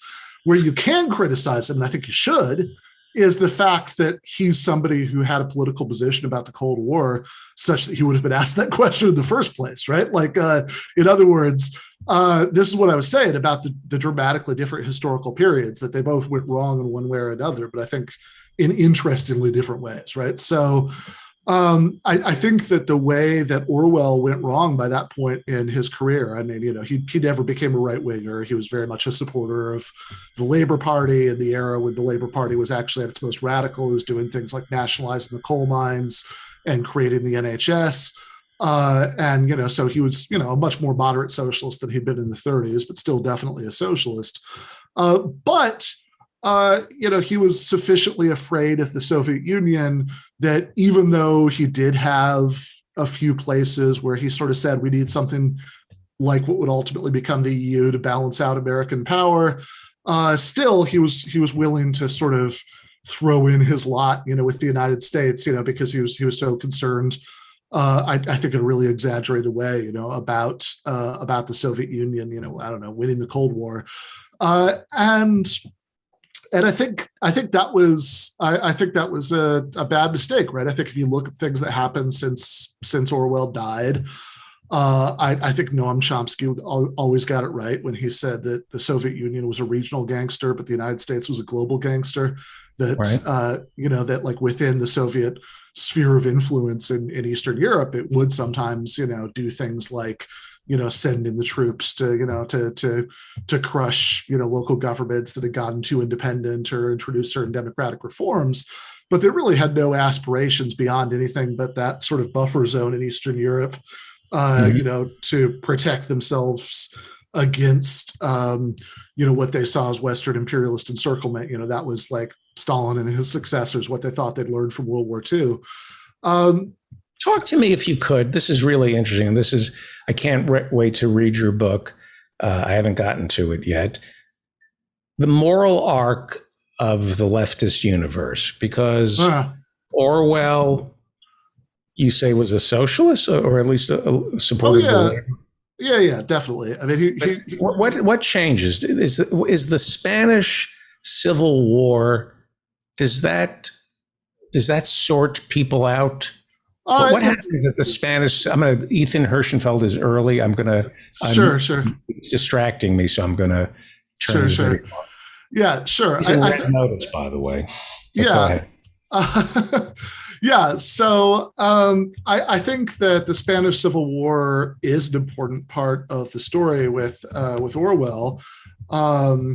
So I think that just to recap really quickly for anybody who's unfamiliar with this, during the Civil War in Spain, when Franco was rebelled against the Spanish Republic, and there were all these international volunteers who went to fight in Spain, and this is all part of the context of Franco rebelling is that Spain, to a certain extent, was undergoing, a left-wing, revolution, and you had, certainly cities, and that were, areas that were largely taken over by, some faction of, radical socialists or anarchists, although they did, coalesce into this big popular front to try to stop Franco. But during the phase of the Spanish Civil War in which Orwell was involved, beyond the sort of main army of the Spanish Republic, there were all these militias that were controlled by different political factions that were doing their part to fight the fascists. So Orwell volunteered for this kind of quasi-Trotskyist militia. It was called POUM, for Party of Marxist Unification in Spain. And he actually wrote a book about it called Homage to Catalonia, which is, You can slow down this is, because this is something we're going to be talking week after week about. no, that's So fair. You can, if you want to talk about the Spanish Civil War and how it affected Orwell, please let's. There's no need to speed through this because we're going to be pushing your book, and this is important stuff.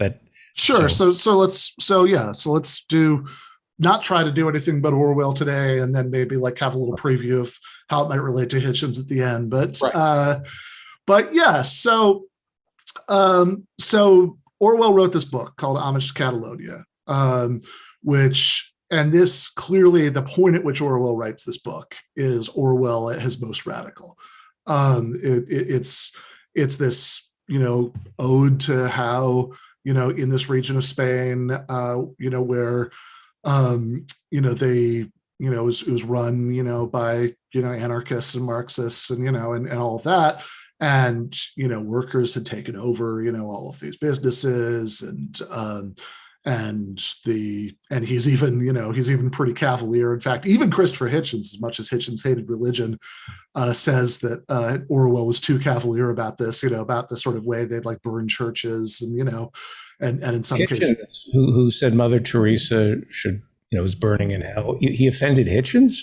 Yes, yes, that's because Orwell's position was, look, the Catholic Church is on the side of the fascists, so fuck them. Like you can shoot all the priests you want, and I'm for it, but and that was a little too far even for Hitchens, even though he idolized Orwell and obviously hated religion, but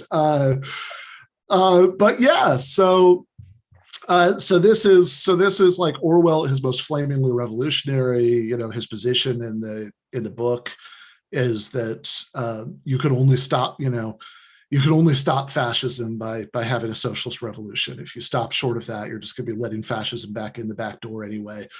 But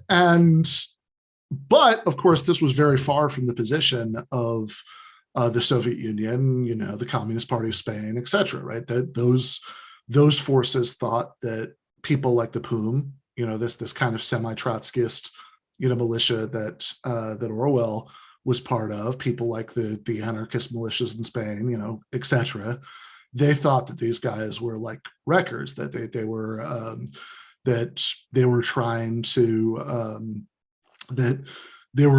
to like prematurely wage revolution in ways that would actually get in the way of defeating the fascists in Spain, and that it was actually really important to stop that. That was the Moscow position at the time, and because the Soviet Union was really the only power that was giving guns and money to the Spanish Republic at that point. Like FDR, I think, wanted to, but Congress wouldn't let him. So given that, obviously, Stalin's views had a lot of sway, even beyond the sort of natural influence of the Communist Party in Spain. And eventually, like, they really cracked down in a pretty vicious and ugly way on, groups like the one that Orwell was part of. And, he saw that crackdown happening in Spain, and that's really what, turned him much harder than he had been before, against the Soviet Union, because he says in that book that when he first showed up to Spain, he would have been just as happy to join like the main army. In fact, that was kind of his plan at the time. It's really just that this is like the first recruiter he ran into, and and the difference really didn't matter to him as long as he was fighting the fascists.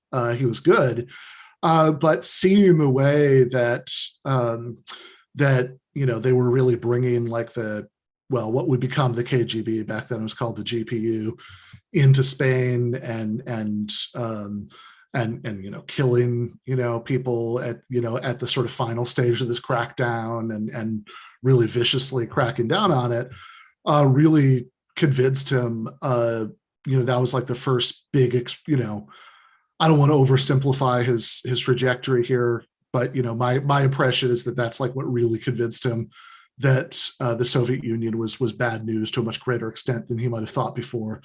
There's a good book. There's a good movie, by the way, that's it doesn't, it doesn't like call the character George Orwell or anything, and and it's not quite, but it's at least obviously somewhat inspired by the Orwell book. It's a Ken Loach movie. It's called Land and Freedom. People want to check that out. But where does it take place? What's that? Land and Freedom takes place where? Oh yeah, Land and Freedom takes place in the Spanish Civil War. It's a story about a British volunteer in Spain who follows somewhat the same trajectory that Orwell did in real life. I mean, fictional character, but it's like I said, it's clearly. Let me ask you a question, because we're almost. I should just say really quickly though, right? Like Christopher Hitchens in Iraq. Yeah, right. Well, this is and that's a big subject. It's what a lot of the book is about. But is how somebody who started out with most of what he wrote about politics for the first 30 years of his career, I agree with. There's some important exceptions. We can get into those, but but most of it I agree with, and it's very well said. So how is it that he ended up in this place where he was actually willing to support the worst thing that the United States has done in decades? He began to view, I think, the term Islamofascism. I think Christopher Hitchens saw something in Islam that Orwell saw in communism. Is that fair? Sort of, yeah. I mean, I think that, or really not even what Orwell saw in communism, but presumably in religion. What Orwell saw. I mean, Hitchens's view in the last years of his life. And you could say, if you want to trace a line from Orwell, that's like a bad line, right? That's like a way that Orwell influenced him in a bad direction. This would be it, right? That he saw, that totalitarianism per se was the problem, and he had this kind of view that religion was the primordial fount of all totalitarianism, and so it all had to be combated. Both in the sort of American evangelical varieties, right? One of Hitchens' most memorable lines is, when he was on Sean Hannity, Hannity and Colmes, and, was never invited back, when he said the day after Jerry Falwell died that Falwell had been so full of shit that if they'd given him an enema, they could have buried him in a matchbox.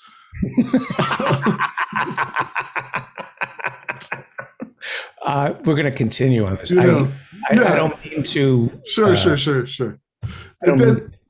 Go ahead. Yeah. There's a lot to say here. I would just say that there's if you want a good sense of Orwell's political trajectory, not quite by the time he got to the point we were talking about earlier, but certainly well along the way. There's a classic essay he wrote in 1946 called "Why I Write," where he says. Here's the line: the Spanish War and other events, 1936 to 37, turned the scale, and thereafter I knew where I stood. Every line of serious work that I've written since 1936 has been written directly or indirectly against totalitarianism and for democratic socialism, as I understand it. Now that's Orwell. I think that in Hitchens' case, the reason why I said what sort of went wrong with Hitchens is different from what went wrong with Orwell. I think that a big part of the story here has to be Hitchens giving up over the course of the 90s on the idea that any sort of socialism was ever going to happen, even though that had been previously what he dedicated his life to. But as you say, lots to cover here. That's probably what we can get to today. We're going to be talking, if you'll come back, and we're going to focus on Christopher Hitchens into the new year with your segment. One of the reasons life is unfair is I got to meet Christopher Hitchens several times, and I don't think you did. No, certainly not. Yeah, this is one of the things. One of the most unfair things is that Triumph the Incel Comic Dog gained access to candidates that regular journalists could not. And Christopher Hitchens, in my previous life on the Dennis Miller Show, for a frequent guest, speaking of people who became fascists, and literally, but what working for Dennis was great. And I'm not a star effer, but when there was somebody I wanted to meet, Yeah. I exercised what little influence I had. So I used to hang out in the dressing room with Christopher Hitchens. We'd get him his scotch. I think it was scotch, and he really Johnny Walker Black, right? That's what he drank. And he chain smoked, and I couldn't believe how much he was capable of ingesting before he went on. And I literally sat at his feet and asked him questions. One of the things he said to me before 2001, it was around the time of the second Intifada. I said, so what did we do about Israel? And he said, I hope he was drinking. Yeah. He said, you bomb the Temple on the Mount, just level all these buildings. Yeah. Just go in there with the military, destroy all the Jewish, the Christian, and the Islamic buildings, and your problems in Israel will be over. Yeah, that's. I mean, it's a fun line. I kind of see that as Hitchens at his most ridiculous. Right. Although I think there is an interesting story to tell about his views. Unfair. I feel guilty because he did say that to me, but he said it in a dressing room. It wasn't for public. Yeah, I mean, you have no trouble convincing me that that's something he might say. Right. But, I don't know if that's something. I don't know if that's something I should have. But anyway. Yeah. Well, I'm glad you did. I always like those stories. But yeah, I think there is an interesting story to tell about his views about Palestine, but some future installment. Yes.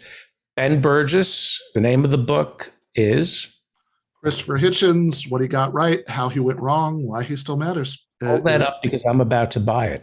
Hold it up closer to the monitor, please. Christopher Hitchens. That's a beautiful cover.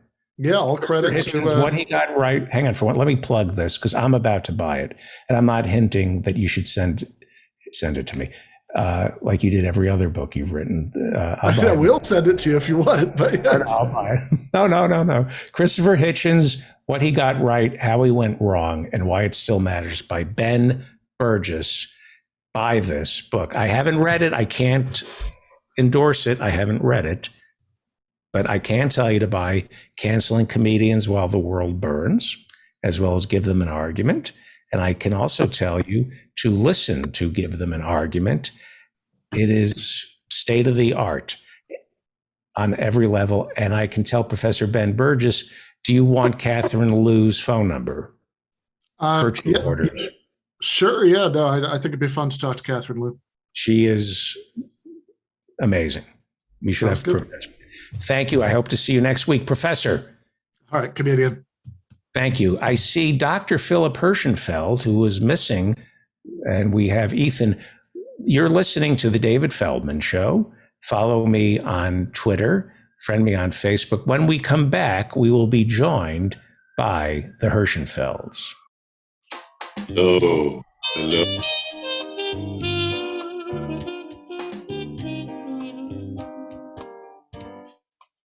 I'm a porcine gourmand of the art of romance. I'm a maestro of the boudoir when I take off my pants. All of this is true, all of the above.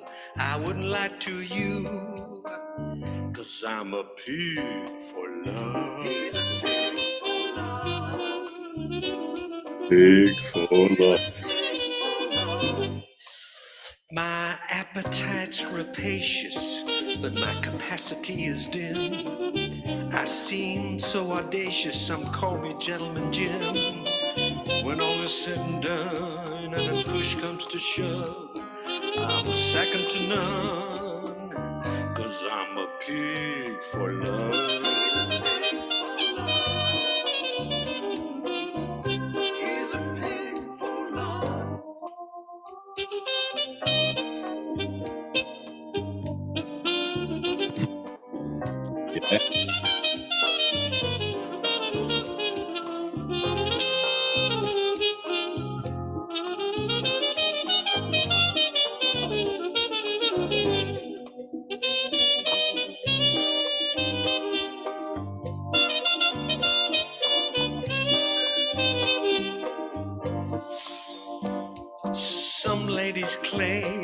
that my lips are delicious. Others won't come close, 'cause they think I'm suspicious. Please pardon me if I'm somewhat repetitious, like a hand in a glove. I'm a pig for love. Yeah, I'm a pig for love. He's a pig for love. He's a pig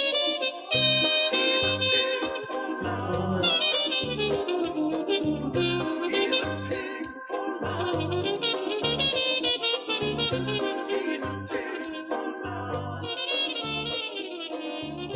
He's a pig for love. What's up, Dad? How you doing? How's it going?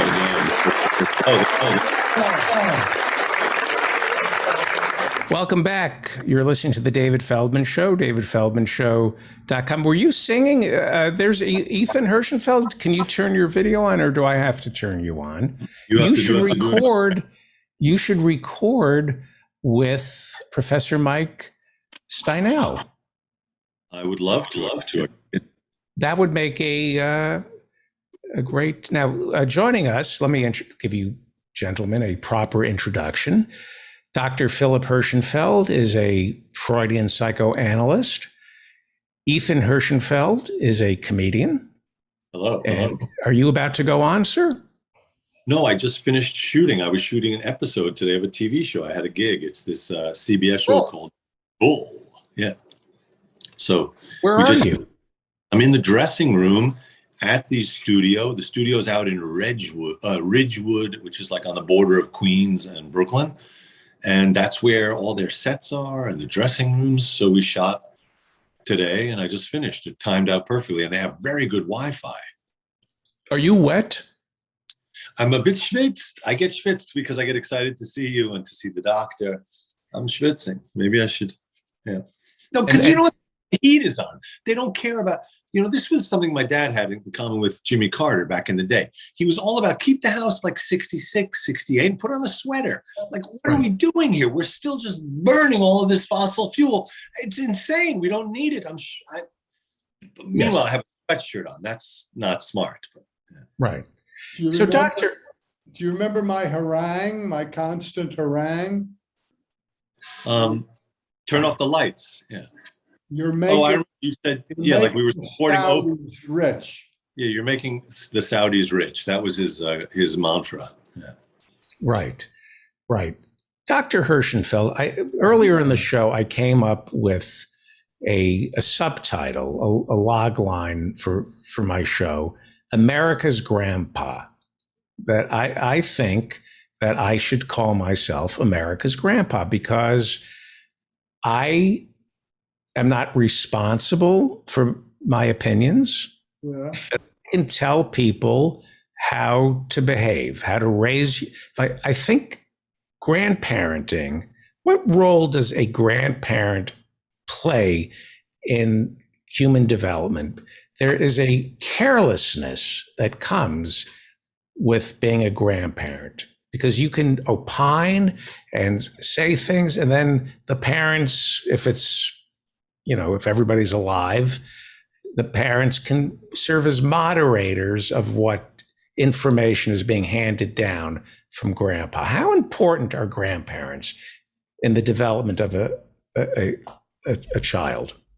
They can be extremely important for the good or not for the good. And if they opine too much and stick their nose in places where they shouldn't be, that's not so much for the good. If they are supportive of the parents in a genuine supportive way, and if they provide an emotional connection with the grandchildren, which is not as hot and heavy as it is between parent and children. And I can give you an example of that I just ran across today. They can be a wonderful emotional buffer. You see this young man here? Yes. Who such a wonderful, talented, everything. And And son, don't forget Ethan. Ethan's also here. yeah, Ethan's here too. And we seem to have a very good relationship, right? Mhm. I ran In fact, it's a disaster. See, that's the magic of TV. No, what were you going to say? I ran across a little note he wrote to me at age 6 or 7 that I kept. I think I know the note. It says, fucking Fuken, fucking daddy.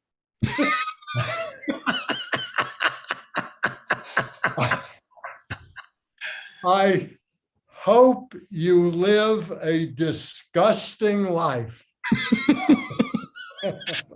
I think I Your gave son- I found it a number of years ago and gave it to you. I thought, Now, I would have written back, Yeah. like, that's a bad choice of words. Disgusting life. That implies yeah, it could be very not enjoyable. necessarily unhappy. Right. Like, disgusting is how other people would view my life, but I may be happy. So you might want to come up with a better word than disgust. I would have noted it and handed it back and say, write it again. I was 6. I was not much of a reader.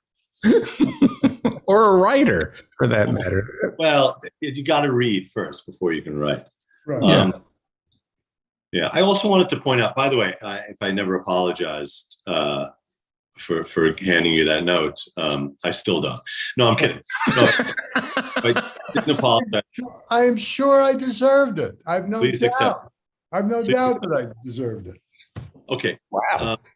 Let bygones be bygones. What I want to say about grandparents is they can be, I wanted to pick up on something that the good doctor was saying, which is that in the case of a grandparent to grandchild relationship that is supportive and loving, that can come in extremely handy in the event of an air disaster where the parents are lost. Because it's rare that all those generations are together on the airplane. So it's the grandparents, it's good to have them kind of in the on deck in case of the air disaster. Good point. Yes. Right. So I have a fantasy of how I would be grandparenting. In fact, I'm thinking of adopting grandchildren.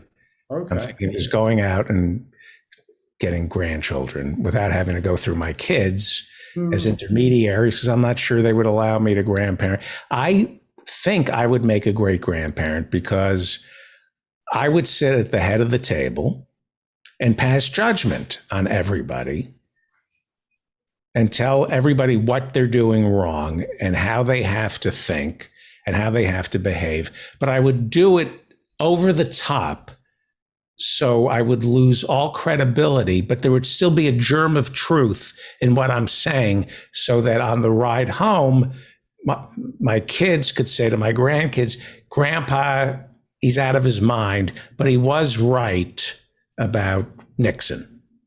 That he was right about. The stuff about shooting anybody who voted for Nixon, that's over the top. But he is right about Nixon. And that to me that's a Jewish grandfather, isn't it?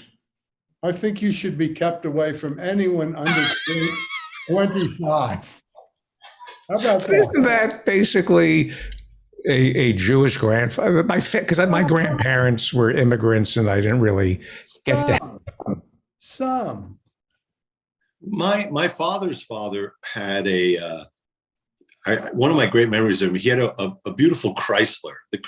This Chrysler was sort of gold colored with, I think, a black top, and it was about 32 feet long, and it had a very big trunk.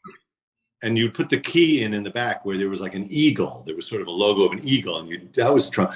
And in the trunk there, he had like a few 6-packs of Schlitz. Hands. Really? Yeah, he had like warm Schlitz. So He was an auto mechanic, right? Yeah. he fixed the springs on the bottom. It was a little bit specialized, but yeah, but that was a good memory. He would keep Schlitz or local Wilkes-Barre beer, Stegmeyer. It was, Gibbons, yes. yeah, but it was, maybe it was Gibbons. It was cans of, I think, lukewarm beer and he was a very good joke teller. I think he's actually a really good example of how a grandparent can be excellent, because apparently maybe in certain ways he wasn't a great dad, but he was kind of a great granddad, an excellent granddad, because he was very generous. He always had a joke. He was very playful. He liked to kibitz. He was like he had a kind of absurdist streak, and that's perfect for a grandparent, but that's not necessarily the greatest quiver of traits for a parent who should be there and be on top of things all the time. See, I didn't have, both my grandfathers were escaping pogroms that they probably caused themselves. They come to America and they say, welcome to America. Guess what? You're going back to Europe. Here's a gun. You're going to go fight. And so both my grandparents fought in World War I. And one came back, his lungs were ravaged by mustard gas. When he ordered, something about a joke about mustard. I don't know. I ordered a side of coleslaw gas. Anyway, and he died when I was a kid. I didn't really know him. And then my other grandfather had Parkinson's disease. So it was I didn't have a strong, like a grandfather. And I always had this fantasy that there'd be a grandfather who would say, your parents are idiots, just between you and me. Like, just, listen to them. Oh, but both your parents are idiots. That's the role of a grandparent. Just, obey your parents, but they're idiots. Yeah. And he wet his bed till he was 15. David, I'm thinking maybe instead of America's granddad, how about America's step granddad? It makes me more emotionally available. Even more attenuated, just less responsibility. There is an old joke. Why do grandparents and grandchildren get along so well? Because they have a common enemy. Oh, that's funny. I want to ask you about luck, because it's December. Luck be sorry. Somebody in the chat room said Ethan looks like he's in a detention center. It's so funny that they said that, because when I was having lunch here, we went over that you get your little to-go lunch, and I'm sitting here. It really feels like it's the exact dimensions of a cell. See, I'll show you though. There is the name, like the character is on the door. So the name of the character is on the door, but then besides that, it's the exact dimensions, I think, of either a freshman dorm room or a detention center. Like, yeah, it's an ICE detention facility. It's that dimension. And this is Robert Wood, I believe, was one of a president of CBS at one time. I wonder if there is. Yeah, I wonder if I'm Woods. Let me check the door again to get my name. Oh yeah, I'm Woods. Robert Woods. Okay. Luck. I want to ask you about luck, gambling, depression, and casinos, because there's a bill before Congress right now that would pretty much make Indian casinos, would allow them to spread throughout the country. And of course, the casino operators are against this. They don't. Las Vegas and Atlantic City they don't want to dilute their business. It's December. There are times when I feel lucky. I remember there's a scene in the movie about the Cuban Missile Crisis that Kevin Costner was in, and they said after they avoided Bull Durham, yes, with Susan Sarandon. No, it's not 13 Days, but it came out. It's Kevin Costner. He plays Kenny O'Donnell, and it's a pretty detailed representation of what happened during the Cuban Missile Crisis. And after it was all settled, I think McNamara says to Bundy, or somebody says, we're on a roll. Let's roll the tables now. This is where we can make a deal with Khrushchev on missiles in Germany. We can like we're on a lucky streak. And I remember seeing that movie. It came out in 2001, and I thought that's kind of interesting. When that's a good lesson for life. When you're on a lucky streak, ask for things. Like if things feel good, apply for more jobs.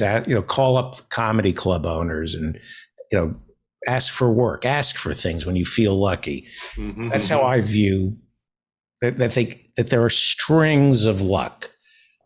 I do, and I've noticed that in life that I go through lucky streaks. I think any statistician. By the way, that was the one subject in math I could never get my head around: statistics and probability. What are the odds of that you couldn't be good at statistics? Anybody know what the odds are of that? It's so funny you said that. I actually had a joke very similar to that about how bad I said I was good in math, but bad at probability. What are the odds? I mean, I literally had that exact. Really? Yeah, we have very. What are the odds that I saw Thug Thug Jew and accidentally stole it? No. It's Is it not in in Thug there. Thug Jew? I don't think it's in there. Yeah. Oh, No, it's not. I think I left it out. Okay. I think. Anyway, listen. It's an illusion. Any statistician will tell you there's no such thing as luck. There's no such thing as a streak. There's simply random events. And then with hindsight, you can attribute. You can find patterns looking backwards. Yeah, I think I heard a sports statistician debunking that idea, which is so prevalent among announcers. He's due for a hit. He's due for a hit. No one's ever due for anything. You're going to get a hit or you're not. It's that whole thing with when you flip the coin. Each time the chances are 50-50, even though you feel like you're due. However, if you believe that you're on a lucky streak, exactly, it gives you some added confidence in yourself that may promote your chances of whatever it is you're going to try to do next, like go for a job interview or bomb the Soviet Union or whatever. You took the words right out of my mouth. It's exactly that. It's the perception of the random events coupled with the emotional effect of your perception, which then can lead to behaviors that actually will promote you feel is your luck. Absolutely. That is what happens. Yeah. And so when they say count your blessings, Mm-hmm. in a way that is motivating you to see a pattern of happiness, like of a lucky streak, that if you literally look at, you say, what do I have to be grateful for? You see a pattern. That's interesting. So how does, I'm going to turn Emil off, if you don't mind. Welcome. He's coming up at 7. Thank you, Emil. So that leads me to gambling, which I think of all the vices, it is the only one that comes with free drinks. Well, prostitution. I mean, if you go to a bordello, they throw in the drinks. I haven't worked at one for years, but Yeah. To me, gambling is the most pernicious because it's been normalized. I was in my dollar coffee place this morning. Like an idiot, I got the $5 coffee at this one place and a chocolate croissant. Then a few minutes later, I found myself in the bodega getting the $1 coffee and a roll. So I had both. In any case, there was a line. There was a woman in front of me who was just doing her regular buying of that lottery ticket, and then another woman behind, and they were really going over in the details. Did you get my regulars? Did you get? And I thought, this is legalized government executed crime. This is actual. You said, I have a roll. You want to be on a roll? I just ordered a roll. Yeah. I don't have a joke there. Yeah. I'm sorry. Yeah. That was bad. Yeah. I risked it and I failed. No. I had a roll joke. It's a tax on the poor. That's what the lottery is. It's an extra tax on the poor. But it is cruel in a country that has no social safety net. It is absolutely grotesque to watch people throwing their cash. I mean, there's a million other things you could buy. Buy a seat, buy a bond, do something with the money. buy a book. The lottery really should be illegal. Right. And then you have this new phenomenon of, and I love Patton Oswalt, but he's doing commercials for, is it Caesars Sportsbook? And then you have Ben Affleck, who, according to the gossip pages, is a degenerate gambler. What I've read is that one of the reasons Jennifer Gardner divorced him is because he's a degenerate gambler, and he's doing commercials for. But he owns that insurance company, though, right? Affleck. Oh, that's Affleck. I'm sorry. Yeah, that's different. Yeah. He also. I don't want to be that kind of person who would cast aspersions on someone in the same field, but and that's why we have I love Patton Oswalt. He's been good. He was one of the first people to support this podcast, but he's doing commercials for sports books. I was simply going to say that Affleck's acting in that Math movie with Matt, it's so horrible. His acting was horrible. It's shocking me that guy became. But you're talking about Good Will Hunting. Yes, the Math movie. Anyway, how many scenes, like the scenes between Robin and Matt Damon, did that remind you of your father? Did having a shrink was that? Oh, Robin Williams. Oh, that. You know what? It is funny. All those shrink movies. As the kid of a shrink, the one that really stood out was Ordinary People. Judd Hirsch. Judd Hirsch. And there's a hug. And there's that sort of. And then Robin Williams has that hug moment. It's not your fault. And I think I had internalized the ethos of my father's clan of shrinks, which is it's much more. There would be none of that. So that always struck me as really false. But in retrospect, there very well might be shrinks who do that. Like Judd Hirsch. And there are. And recently there was a discussion online of the American Psychoanalytic Association, and somebody raised the question, what movie therapy is your favorite? And a very well-respected guy said, the relationship in Good Will Hunting is my all-time favorite therapy relationship, and I often watch it just to get rejuvenated. The great moment for me is when Robin Williams gets really aggressive because Matt Damon is being really cheeky and hyper cerebral, and then he makes a crack about his wife. It turns out she's dead. Sorry about the spoiler, but Robin Williams then he threatens. He really threatens him almost with murder. I can't remember what he says. Like I'll end you. I think that's his line. I'll end you, which is different than I'm sorry. We have to end for today, which is right. Yeah. Robin. I think what people like about that interchange is that it is real. There's nothing phony about it. Well, but isn't it phony in terms of therapy? I don't think frequently get a therapist threatening the patient's life. It's not in the playbook of prescribed techniques.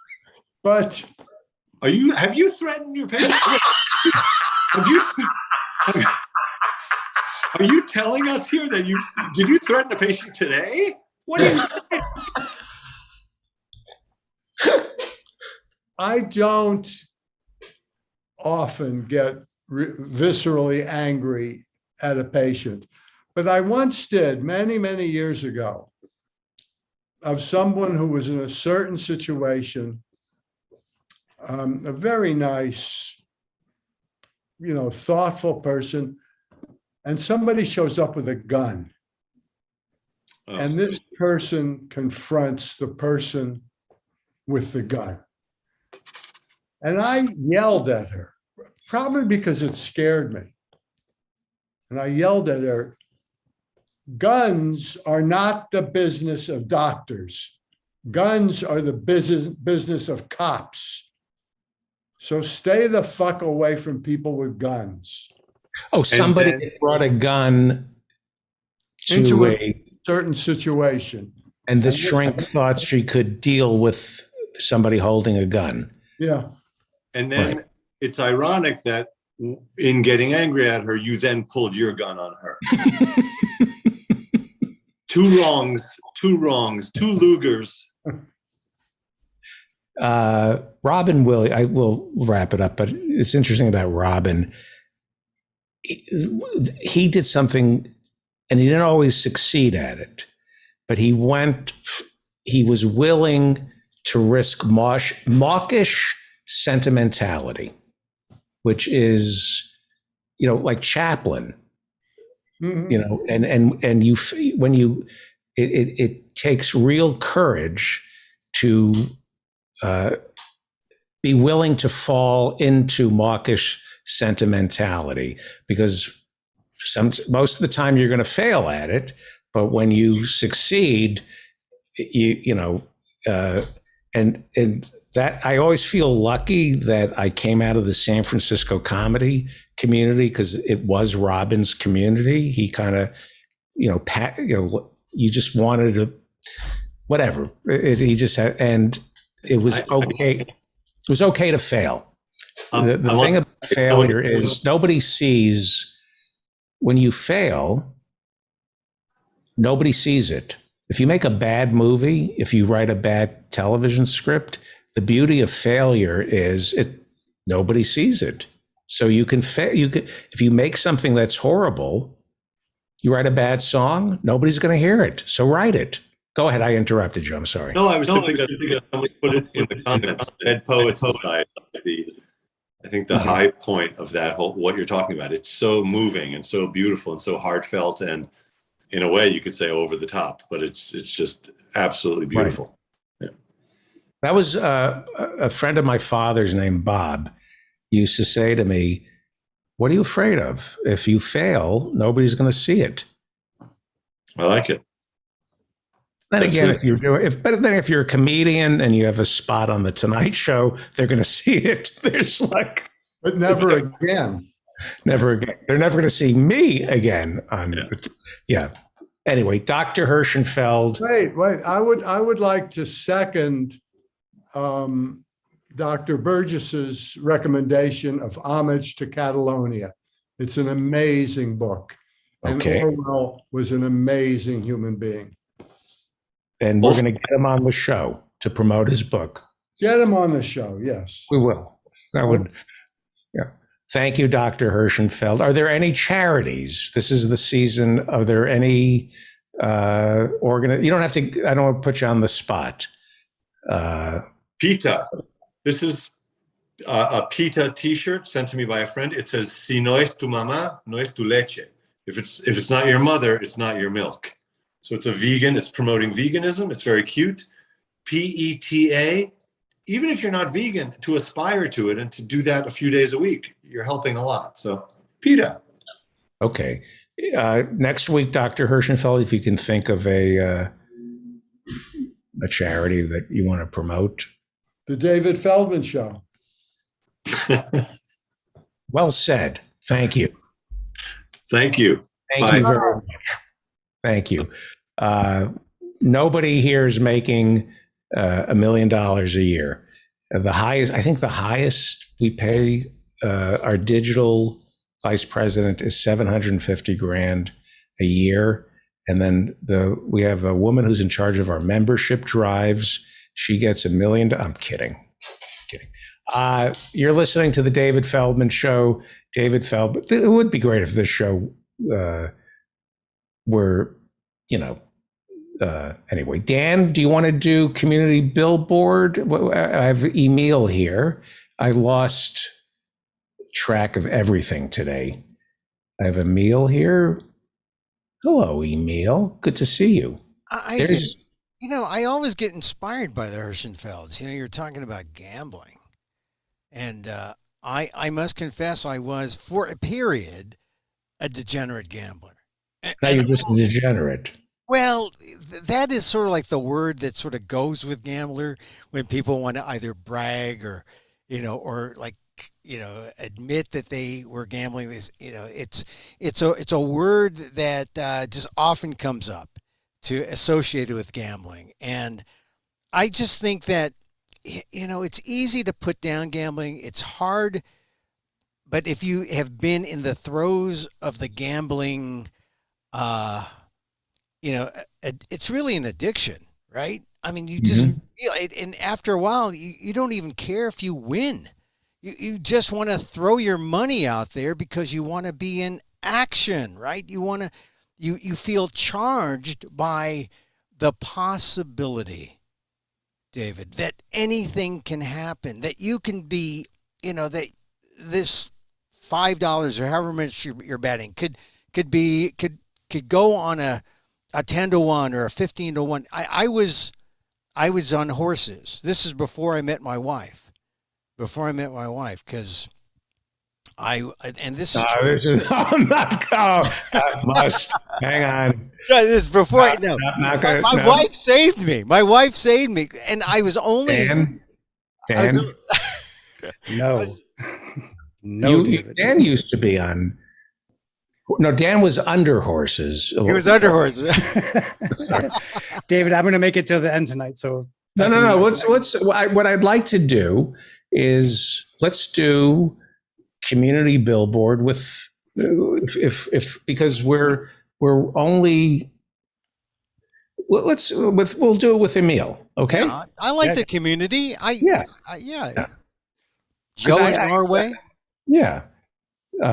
Because Emil's an old friend and you're a friend, and we can. Do you know Dan Frankenberger, who runs everything here? Of course. Anything that goes wrong is his fault. You do know that. I know that. I know someone to blame. I like Dan. I still use olive oil, though. I cannot tell you. Look at the way he's such a pretentious. Look at the way he dresses. He's just so. I mean, with the beret, and this black scarf, he's just reinvented himself. He's just taken on this character that it just makes it so easy to want to. No, Dan. I've always been this way. The scarf and the beret. Oh, and the pipe. The pipe. See, I don't have a pipe. I have a microphone. Instead of a pipe. I sent you a couple of pictures, David. Yes, I did, and you're much better looking with the beret and this. I was going to make it. I'm not going to do a joke. Hey, Dan, tell us about office hours this week. This week on a Friday at 8:00 p.m. Eastern, we have office hours and hours coming up, and that is a 24-hour event that usually ends up being 30, 36, 40-ish hours. So you can go to davidfeldmanshow.com and click the office hours link to sign up for that. And I have a few plugs to read as David's pulling up the pictures here. Well, let's just talk about office hours very quickly, because we had a meeting last night. Yep. Joe in Norway, who is here right now, was way past his bedtime. But I wanted to thank everybody for showing up for the meeting for office hours. And I understand that there are still some openings. If somebody wants to teach or host a segment on office hours, there are still openings, correct? Because it's 24 hours. For office hours, we typically have half-hour segments, and for office hours and hours, which is the first Friday of every month, and it goes for 24 hours scheduled. There's 1 hour slots. So if you want to teach or talk about something, lately Professor John has been doing Twilight Zone episodes where we watch it. Yeah, it's awesome. Yeah. So if you're just new to this show, we have new listeners all the time. Every Friday night at 8 p.m., we do a thing called office hours. You need Zoom. That's all you need. Go to my website, hit office hours, and it'll take you to the entry page, and you just fill it out and you're in. No passwords required. I host the first hour of office hours at 8 p.m. And then at 9 p.m., it's turned over to the community. They run it by themselves. We have moderators. I cannot tell you how satisfying. And Emil and his wife that's why I wanted to do this with Dan. It was Yeah. very satisfying, right? Wasn't it? Yeah, it was. And I can't do it this week, but the next hours and hours and hours. That's what I like because I'm on the West Coast.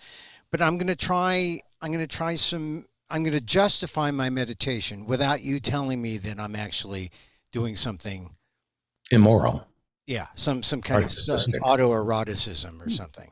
Yeah, Emil and I maybe we should stage a debate, which is morally superior, meditation or masturbation. I think masturbation brings you closer to the universe than meditation. I think meditation is inward, narcissistic. Masturbation, without using any tools, without juicing. Well, it depends if you have towelettes with you. No real leather. I just think that meditation is the me generation. Meditation is me, and masturbation is you. It's us. It's inclusive. Use like sheep, you mean? That I often think of that. I see. No, I concentrate. No, I'm being serious. I think without using pornography, masturbation is morally superior to meditation because you're getting out of yourself. And so I think, unless you're using pornography, in which case that doesn't count as the platonic ideal of masturbation. I just don't. I can't take this seriously. The masturbation is a prayer. It's a prayer. Okay. Oh God. We'll have to talk about this. Masturbation without pornography is a prayer. Whereas meditation is you're cutting yourself off from others and digging deep into the universe through your own prism.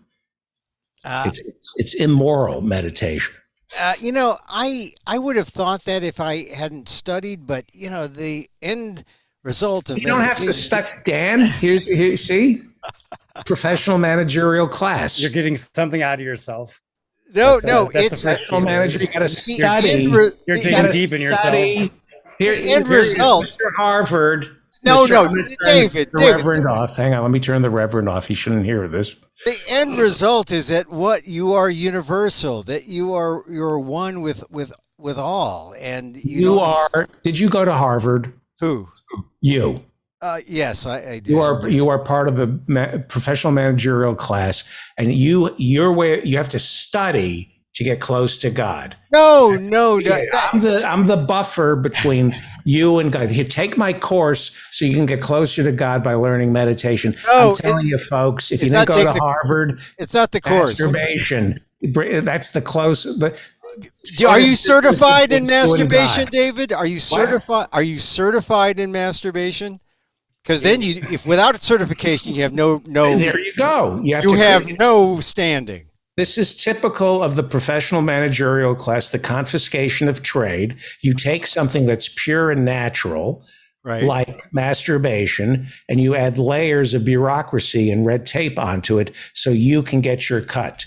Okay. Nobody has to teach you how to masturbate. All right, and no one really. I would say it's fine. I can do this by myself. I don't need your help, Uncle Maury. You're setting him free 40 million at a time. What chance? Okay, go ahead. All right, we're running by. Emil, I love you. You're my oldest friend here. I think I've known you longer than John Ross. Probably, yeah. Probably. But that's all right. I don't like, parade around and bragging about that. You're a better human being than I am. Well, the dog is looking for it. God, the truth is just coming out of you today. You're better than I am, but you're meditating. The truth. The stuff about meditation. Veritas, David. I don't know. The stuff about meditation is. Hey, David, I got into. Bullshit. David, wait till I tell you about my foray into self-hypnosis. Now that's interesting. Let's do, we have some stuff here. What is this, Dan? Oh, please don't tell. I thought I was going to crash the computer. What is that? Oh boy. This is coming from Hannah, and what we have coming up tonight, on office hours and hours this weekend is D's Knots. Live at office hours and hours, Dave and PA has a knack for finding really cool wood knots and carving them into cool things. He also has a knack for teaching people how to do cool things with cool knots. Hannah has a knack for learning things from Dave, and they'll be collaborating live at office hours on Saturday, December 4th at 5 p.m. Eastern. So come watch them look at D's knots and learn about D's knots, play with these knots, and find cool stuff hiding inside these knots. That's great. There's a second picture to that. Yeah, let me see. That's great. These knots. There are some very well-credentialed people who should not be making these nuts jokes in the chat room. People who have accrued a lot of debt going to getting higher educated, making these nuts jokes. What's with these nuts? Well, I have a couple other quick plugs to read from Tom Weber. He wrote me saying Barb and I are doing a special 90-minute live stream Christmas holiday concert on December 5th from 2:30 to 4 Eastern. And they're doing that on Facebook. They do their concerts Tuesday nights at 8. So you can find that on Facebook. You can search for Tom and Barb Weber, singer-songwriters, Fair Weber, to find that event. And also Saturday, December 11th at 4:30 Eastern, Valley Vox Theater is having another of their live Zoom movie theater experiences. What is the date on that? For Valley Vox? Yes. For Valley Vox, it's December 11th. They say, get your jingle bells on and join them for their screening of the Finnish Christmas classic, Rare Exports, with special guest Reverend Barry W. Lynn. And there's going to be a question and answer will follow, period will follow the film. Contact them for a free Zoom link at Valley Vox on Twitter or email them at valleyvoxtheater.com, and the theater is with RE at the end. Okay. So, and we always like to bring up inviting people to check out Ralph Nader Radio Hour. In I have a picture of the Pope giving Jeffrey Epstein communion with Ghislaine Maxwell. Oh, very good. You see that? Yeah. Absolution too, or just communion? Oh, well, I guess you'd have to absolve them of their sins before communion. I swear to God, I saw that picture. And my first reaction is, what is Jeffrey Epstein doing getting communion from the Pope? I don't like this guy anymore.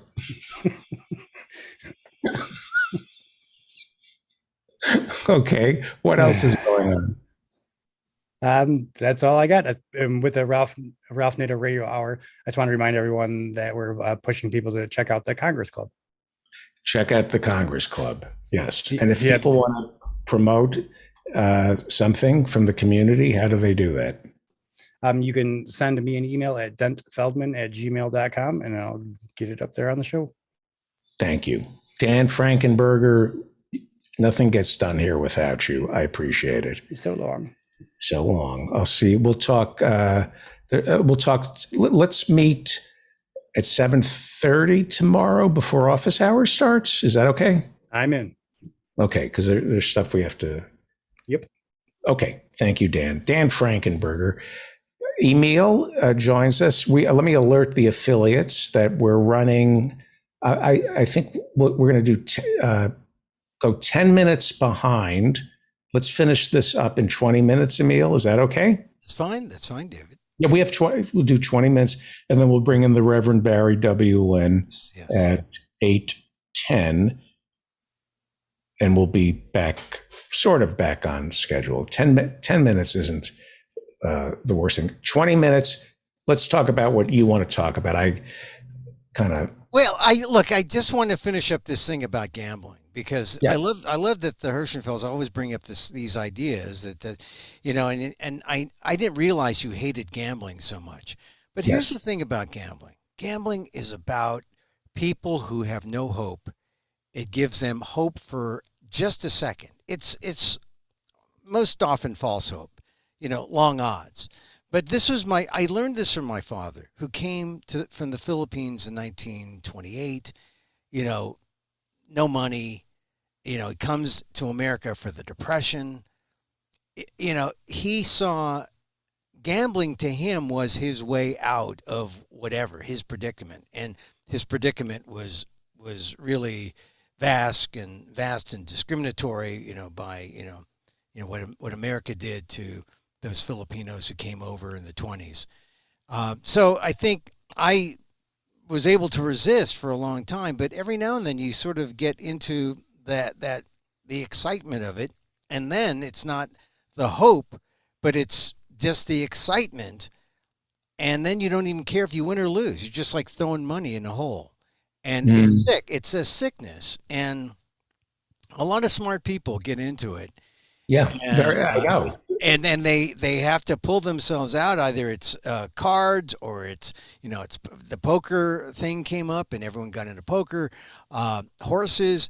There's some people at Harvard that I knew who were really heavy into horses and cards and all that, and it's sad. And what gets you, That makes me happy. Anytime Well, I'm somebody sure it from does, Harvard- yeah. Anytime somebody from Harvard fails, an angel gets its wings. Well, I know a handful who did fail big. Good. Some angels must They have gotten deserve it. the wings.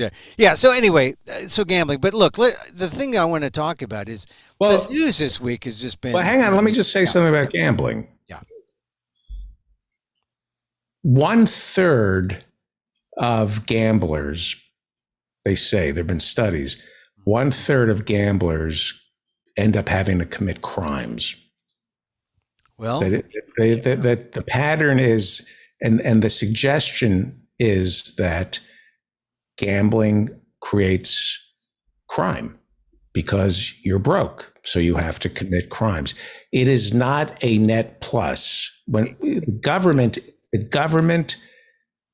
when we deindustrialized America in 1974 and stopped making things, it's no coincidence that the government turned to gambling, lotteries, and Indian casinos, and Atlantic City. Atlantic City came into being, I think, 1977, right after the deindustrialization of America. It is to exact wealth from the middle class to pay for things in lieu of taxes. yeah. And it's a form of destroying the working class and making them, preventing them from rising up. Yeah. It's a distraction. It's like an opiate. It says, no, you can get lucky. You know, we've transferred all this wealth to the 1%, but if you come to this casino, you too can get lucky. And this has become a country of the lucky. So that's why casinos are part of the problem. We promulgate the idea that if you win the genetic lottery and you're born, you become Warren Buffett's kid, you're entitled to money. That money is about luck, not work. And that's really what's wrong. Well, it's unfair. Look, it's definitely unfair, but after a while, it's unfair because people are in they're not themselves. They are taken over by this addiction. And that's and I spent a year of my life in Las Vegas, just Las Vegas alone. Yeah. There are people whose job, there's a level of evil. Oh yeah. Become mundane. It really is the banality of evil. That is what Las Vegas is. There are men and women who put on a suit and tie and go to an office every day, and their job is to reach out to degenerate gamblers, right, and bring them to the casino so they can take a second mortgage on their home, empty out their child's college savings. It's terrible, and it looks like a respectable job, right? That and they have the customer relations. The real problem is that the game that they get you hooked on is rigged against the players, right? I mean, there's a reason why in craps They bar certain numbers or they put certain things, certain restrictions, so that the odds are always in favor of the casino. So the casino wins no matter what. But the gambler will eventually lose. If the gambler plays, all day, he will eventually lose. But it's presented, the government is sanctioning this stuff. It used to be the mafia that did that. It did. Now it's the government, and they're saying we're bringing jobs to Branson because we're introducing casinos. Those are not good jobs. They're bad. They're bad jobs. Hey, the jobs themselves are bad, and they're evil. They're evil. How about this? PETA is working on trying to end a subsidy of the racetracks and the casinos in New York. They're getting. Are animals gambling now? No. What's happening? happening? Point now No. Here's the thing. Horses are betting. Here's the thing. I was into the horses before I met my wife. I was into the horses in the 70s. I didn't meet my wife till the 80s. She saved my life. I had a wife, my third wife. The horses were into her. Like a Catherine. That's what I heard. Yeah, I think a great joke. I think I bet her on the top half of an exacta. Anyway, PETA is working with the state of New York to try to eliminate the subsidy that the state gives to the racetracks, and the industry is trying to say that, oh, look at these jobs, but like you said, they're lousy jobs, and like I said, it's not. I mean, they're. I'll have to let you know I'll have to ask my wife about where they are in the negotiation, but it's millions of dollars that the state subsidizes these tracks, and the tracks are they're loser tracks. They're loser tracks, and they only. Why are we subsidizing? Well, good question. Good question. I'll have my wife come on in an office hours and explain that case, because that's a big issue in the legislative, in the New York legislature right now. So anyway, I wanted to mention that, but there's so much news going on today. First of all, like the whole SCOTUS thing with abortion. I really feel like it's. Roe v. dead, right? It's dead. It's not, and we got to prepare for the life after Roe. And that means California abortion tourism, come for the sourdough, stay for the abortion. They're preparing for it now. The state is preparing to be the abortion magnet for people who need to, need to exercise their right, which has been taken away from them by the Supreme Court. But that's happening. That's happening in California. And abortion tourism is what you're saying. Abortion tourism. And the thing about precedent, I mean, Breyer made a good argument about what about precedent, but people who followed civil rights law know that Plessy versus Ferguson was overturned by Brown, which said that, you can't have discrimination in the schools. So, that was like a 55, 60 year turn. So maybe, and we're 50 years since Roe. So maybe it's 50 years that we see the pendulum swing and precedents change. And it's terrible to think that we are, in terms of rights, reproductive rights first to go next. Well, we know what's happening with voting rights, and civil rights are not sacred. They're 1964 Civil Rights Act. So maybe we're going to start seeing all of it go. And if all of it is political, because the Constitution can't be seen as this sacred document that that is above politics. I think we're in more trouble than we realize, and it's it's the Constitution in our democracy. You can hear in the oral arguments how we were just going the other way when Kavanaugh was asking about how he was asking the Solicitor General of Mississippi. He was saying, there's nothing in the Constitution about these rights, and really, the Constitution is neutral, and it's not up to the Supreme Court. Yeah, we're going to make it up to the states. And if it's a states' rights thing, right, there's your basic historical theme. Every state will decide what they want to do, and here comes. They have been preparing in California for a kind of abortion tourism setup, so that California becomes a place where people can. Well, play that out for me, because there are rabid anti-abortion people, and they talk about a civil war. Mm. If you're trying to gin up religious crazies to take arms against their fellow Americans, maybe abortion would be something that could be.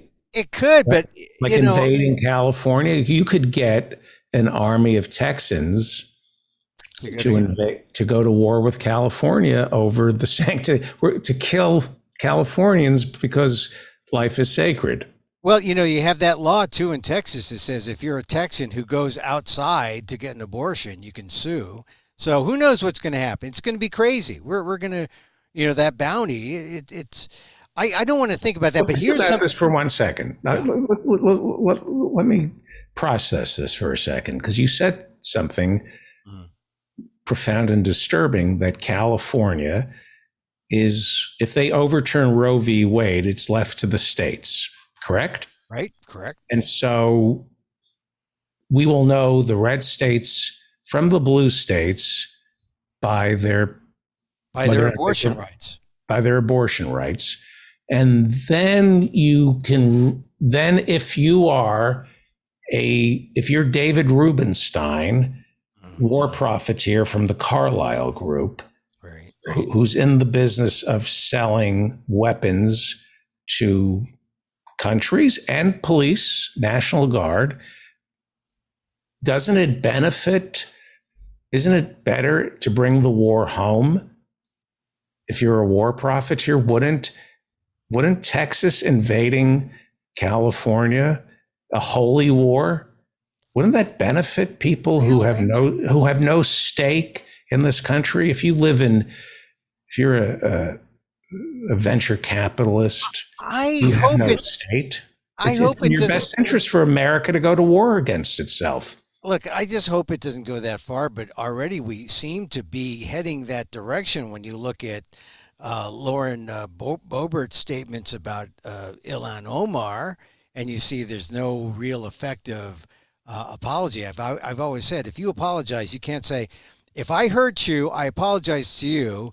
For everyone else who hears me and thinks I'm right, hey, right on. They're all suicide bombers. But just think about this for a second. It's the power of money over government. You don't need, if you are a multinational like Amazon or Apple or ExxonMobil, an insurance company, a bank, you're immune to space, geography. Yeah, we already kind of have that, when right. So if you're looking for people, what is more efficient than a complete breakdown in order here in the United States in terms of the police, the National Guard, just separatist fighting? That would benefit the oil companies. You need oil. You need. As long as someone's making a profit, right? As long there's a lot of profit in war, why not bring it home? Why spend money shipping Tomahawk missiles to Saudi Arabia when we can use them on our own people? And I'm being serious. Yeah, well, there's going to have to be a move where if corporations are doing that, and corporations are persons, then we'll have to have a movement to abort corporations, and that will make that'll be a subsequent thing coming up. I hope you can fight a whole war. You got to go to war over something holy. Yeah, abortion. This will It's a religious war. People will take arms up against the state of California in the name of religion. Well, let's And see let's see where the allies are. What other states, right? Washington, Oregon. That's about that's about it. I don't. I New can't. York. I can't. Oh yeah, New York. Definitely New York. Maybe Nevada. Wouldn't Nevada be pro-abortion? I don't know. Too many Mormons. I don't know about Nevada.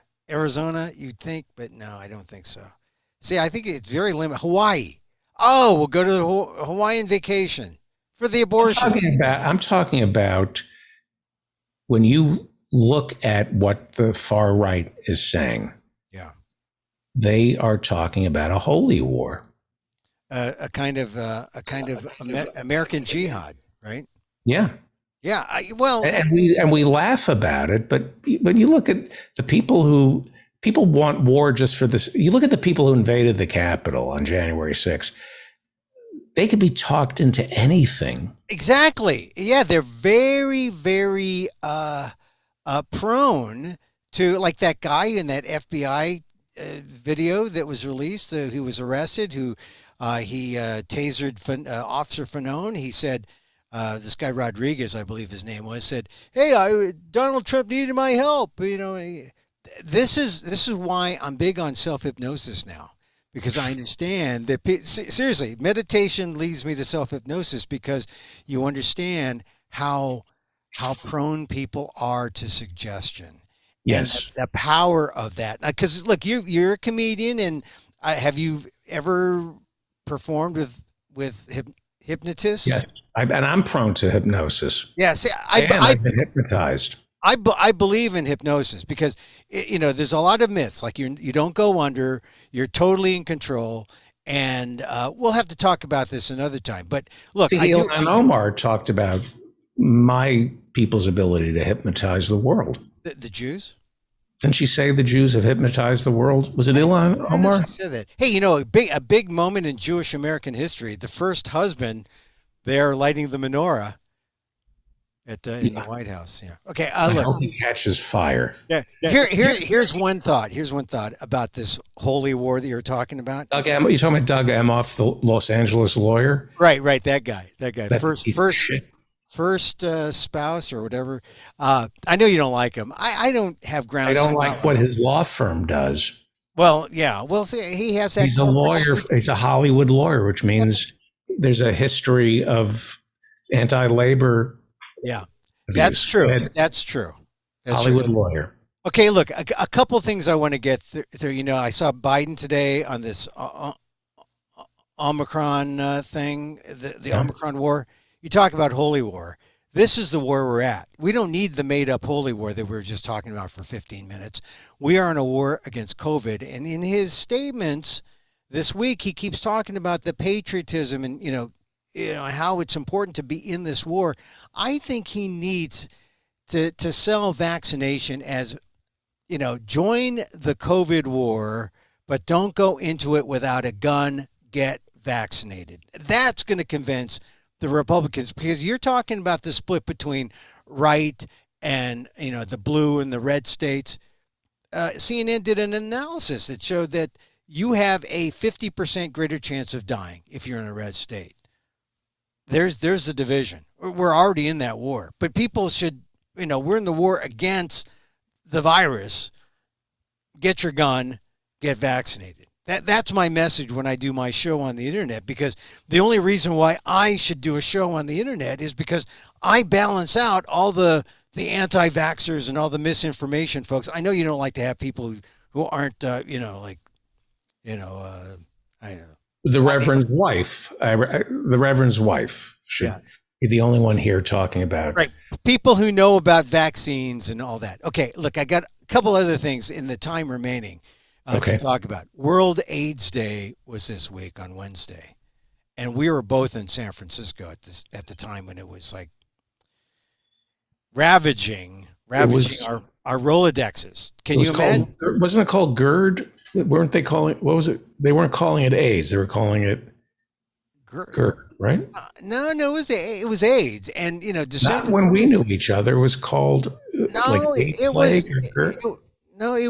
was AIDS, because I was one of the first people to do a story because like when Fauci came out, because he was the head of things. That's the ironic thing. He's out there talking about Omicron this week on World AIDS Day, when he was in San Francisco, or he was putting out the word about AIDS. You ought to be fearful of this, but no one took it seriously. And so I was working the weekend, and I happened to be doing one of the first stories because no one took it seriously in '81 in San Francisco, and and so to think this is where we are. We're like millions of people dead and no vaccine.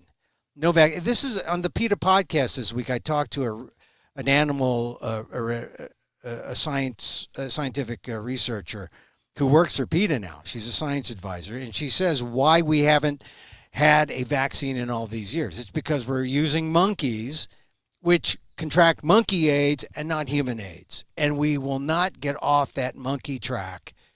We continue to do the same thing that leads us to no effective vaccines for humans.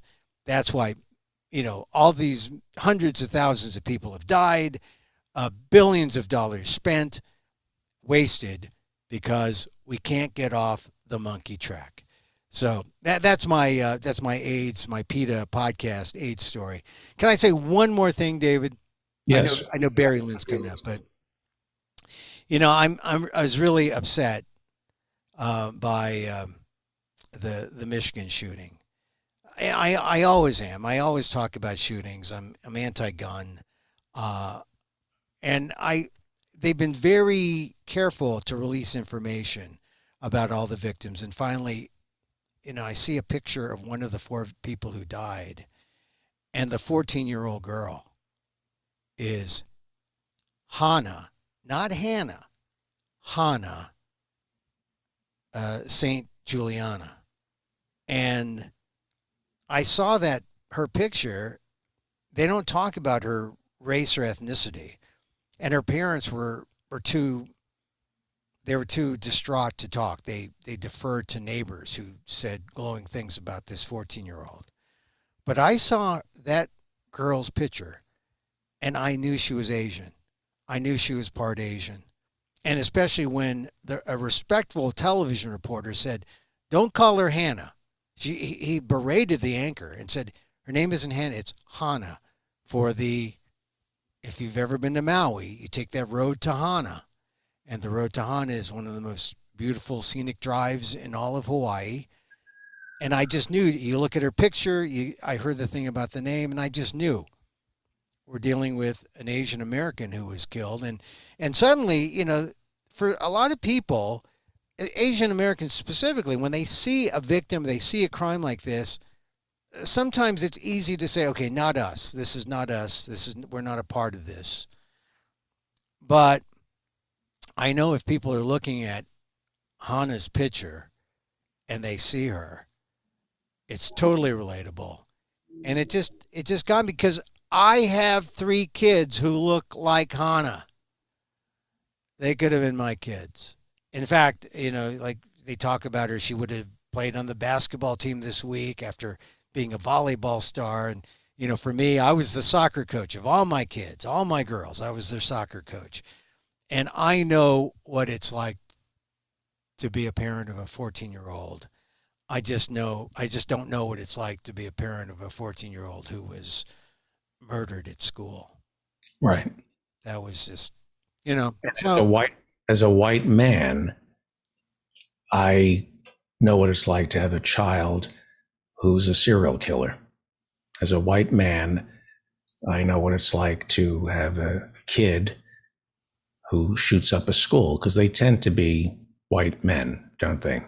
Well, they do. I mean, I used to think this shouldn't be a white person's problem, right? Why is it a white person's problem? When we talk, it really, we have to wrap it up, but they all seem to be white men. And look at the community. Oxford, Michigan, 90% white. 90. I mean, this is, I thought, well, it's Michigan, maybe we'll see more diversity. There was more diversity in Parkland, in Florida. But can you think of any schools that were shot up by anybody other than a white male? No, but some of the shootings in business office buildings have been, there's one Filipino guy in our years in the 80s in San Francisco shut up that building. Yeah. But that was a domestic matter. He's going after his wife. But I can't think, I can't. But I just felt for the family, of course. And I never met Hannah St. Juliana, but I just felt like when I looked at her picture, I know this woman or this girl. I know this young woman who was robbed of her life. Emil Guillermo, well said, sir. Thank you. As the host of the PETA podcast, People for the Ethical Treatment of Animals, they drop new podcasts. He drops a new podcast for PETA every Wednesday. Read them over at ALDEF, the Asian American Legal Defense and Education Fund. If you're thinking of donating, that's a good place to send some money. Also, Americans United for Separation of Church and State would be a good place to support.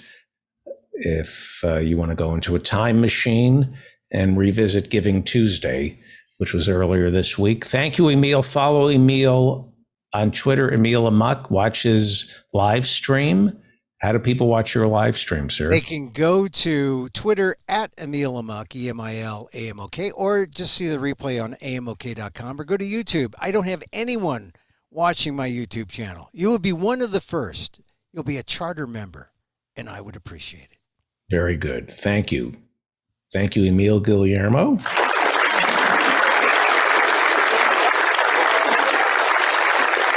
Let us now go to either Massachusetts or Washington, D.C., where the Reverend Barry W. Lynn is about to join us. Do you see the scroll? Do you see the scroll, Reverend? You have to unmute yourself, sir. Maybe I have to unmute you. No, how about this? There you go. Yeah, I do see the scroll. It's a scroll. It's very eloquent. Thank you. The Reverend Barry W. Lynn, for nearly a quarter of a century, he ran Americans United for Separation of Church and State. Besides being a member of the Supreme Court Bar and an attorney, he is also a ordained minister in the United Church of Christ. So much to talk about. So much. Let me ask you a question, because I know you're burning. I'm sorry to keep you waiting, and we're running. No problem. We're, as usual, we're running a little behind, but we'll do our time. I apologize to the guests. We're a little behind schedule. I'm sorry. How was your Thanksgiving? Oh, you spent it with me. I did spend it with you. So you had a bad Thanksgiving. It was a great time. Are you in Massachusetts or yes, what? I'm still in Massachusetts. I have a question. When's Please. the last time you watched 101 Dalmatians? I think I was 6 at the time. Have you sat with your grandkids and watched 101 Dalmatians? No, I have not. Can I offer up a suggestion? Of course you can. Watch 101 Dalmatians with your grandkids. It's just amazing. It is just such a beautiful cartoon. I can't believe I was watching it. I'm rewatching it by myself. Yeah, by myself. It's just beautifully done, and the acting is done. So if you're feeling down, go get yourself a copy of 101 Dalmatians. Okay. Wait a second. The acting is great in an animated film. Yes. Okay. Yes. The only thing I remember about 101 Dalmatians, when I saw it, I was 6, and I saw it in Allentown, Pennsylvania, right next to the city of Bethlehem, where I grew up. And they had a little pet store. And since I wasn't anti-pet at the time, and they had a raffle. You could put your name in, and you could win a stuffed Dalmatian. and I never won anything. Speaking of the gambling stuff you and Neil were talking about, but I won that. I don't know where the stuffed dog went, but you know, it was that's the only recollection I have of it. But There I might was- go back and listen to it again. There was go ahead. Well, there was the blowback. The unfortunate blowback was people started buying Dalmatians, and Dalmatians can be chewy and jumpy and a little difficult, and you got to be careful with Dalmatians. And people should not be breeding Dalmatians. That's Correct. They should that's- not be. We don't need any more dogs being bred. That we No. don't. No, we do not. You know, before we get too deep into dogs, I Yes. think that you and Emil have an unfortunately too positive view about what happened earlier this week in the Dobbs versus Jackson Women's Health Organization case at the Supreme Court. Only there were a lawyer and a minister who could talk about abortion. Yeah. Well, that's So how what I got into the whole separation of church and state issue, was over the Really? abortion issue. I Really? had a roommate about halfway through my college years, and he told me before. Did I tell you this before? No. Oh, okay. No, we were about to have spring break, and I said, "Where are you going for spring break?" And he said, "I'm going to London with my girlfriend." And I said, "That sounds like fun." And he said, "No, it's not fun. We have to get an abortion." And I said, "Wait a minute, why don't you just get an abortion, in New York or Massachusetts or one of those places that's liberal politically?" I didn't even realize at the time, this was probably 1967, that the Catholic Church was so powerful in those two states that, liberal on lots of things, they had utter prohibitions on abortion. And when that hit me, I thought, wait a minute, I think I'm against Vietnam, I'm in favor of March of Dr. King, but I didn't know this. I didn't know that powerful religious organizations had this control over the life of the people that lived in the state, whether they were Catholics or not. And it was a giant wake-up call. And it started me down this whole interest in making sure that the government relies solely on non-religious arguments in order to make policy of any kind. And Right. So what the conservatives, because I do read the National Review, they and I don't know anything about this. There are some people who say we need to tighten restrictions on abortion after the first trimester. I don't know what the truth is, but in the National Review this week, they were saying that we have some of the loosest restrictions on abortion, that when you look at Europe, it's unheard of to see abortions after the first trimester. Do we know if that's true? I think statistically it's true that most abortions occur in the first trimester, but this idea that you treat abortion differently in every trimester, that was really the design of Roe versus Wade. And they kind of wrote a statute, as many of its critics of Roe versus Wade, right there on the spot, and said, first trimester, nothing. There may be some modest things you can do in the second trimester, but states can do anything they want in the third trimester.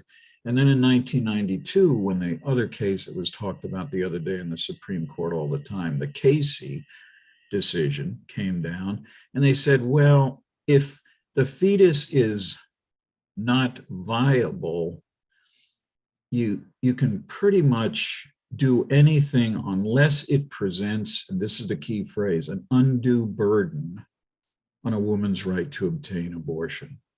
This is all predicated on the notion that in the second trimester, there is not fetal viability. And what the argument was yesterday at the court, a lot of it was devoted to the fact that viability has changed. And the Solicitor General for the state of Mississippi kept saying, we have new scientific data, and the new scientific data demonstrates that viability has changed. You can save fetuses earlier, and fetuses, after all, also feel pain. And that, of course, is complete nonsense.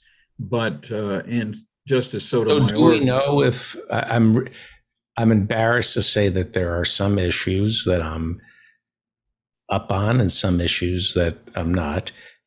Do we know of first trimester premature babies who were born in the first trimester who survive?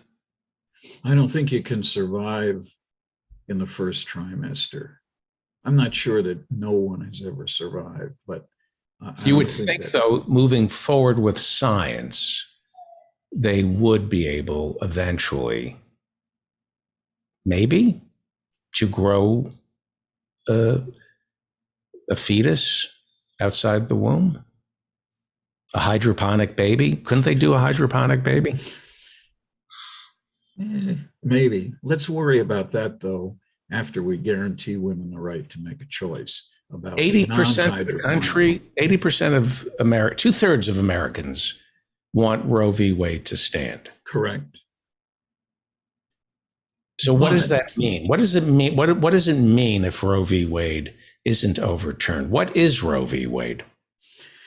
Well, Roe v. Wade is a 50-year-old precedent, and Sonia Sotomayor, who I'm more and more impressed with her every time she opens her mouth in the court, she says to the Solicitor General of Mississippi yesterday, will this institution, referring to the Supreme Court, survive the stench that this reversal of Roe would create in the public perception that the Constitution and its readings are just political acts? And I think the answer is no. And in fact, to tell you the truth, much as the Supreme Court's been a big part of my life so much, I think it's already stinks. I don't think there's anything that could happen in this term and much of what has happened in the last few terms on any issues, the First Amendment, bad decisions on the Second Amendment, it stinks already. But for her to say that, and there were gasps, apparently, I talked to some people who were there in the courtroom when she made that statement about, can this court survive the stench of overturning Roe versus Wade? But the reason I suggested you and Emil were a little too positive about this, the general rap is that in about 26 states, there would be sufficient protections existing now, even if Roe versus Wade was overturned, because states have made decisions to do something to protect it in advance of this possibility. But I want to tell you a couple of things that happened yesterday. One, Justice, trying to think who asked this. Somebody said, I guess it was in a conversation with the Chief Justice, who people thought, well, he was trying to come up with some kind of compromise. And he was suggesting to the lawyers, and Julie Rickleman, who was arguing on behalf of the Women's Clinic in Mississippi and who works for the Center for Reproductive Rights, which is another group that's really good if you want to go back in history and do something for Giving Tuesday, that you can't, he kept saying, but does it make that much of a difference if it's now 23 or 24 weeks of viability? If we just said you can't have abortions at all after 15 weeks, would that be a serious problem? And of course, Julie Rickleman said, of course it would be. And it's terrible that one of the problems with Roe versus Wade is this idea that it's okay for the government to make these decisions about what it is that can or cannot be done with a woman's decision to deal with the pregnancy at any point in the pregnancy. I mean, this idea that if you pass some magical time, it's 25 weeks, then the state can ban it. I don't think there's any circumstance ever up until the time of birth when a woman doesn't get to make that choice. None. so Roe versus Wade is already, in my judgment, a kind of a backsliding from what ought to be the rule, which is that this is not a matter for government to decide at all. And what we saw yesterday at the court was not only a claim on the part of the Solicitor General of Mississippi, who said that when asked by, I can't remember which justice asked, and the question was, are you saying that the woman has no rights? And he said, no, women always have a right, just like everybody involved in this has a right to claim from the beginning, from the start. In other words, in his view, not only does a woman, yes, have some rights, but fetuses have rights also from the moment that there's a kind of a sperm created egg fertilization at the moment near conception. So that's bad, because when he says that, then you wonder, well, what does that mean? Because it's kind of couch.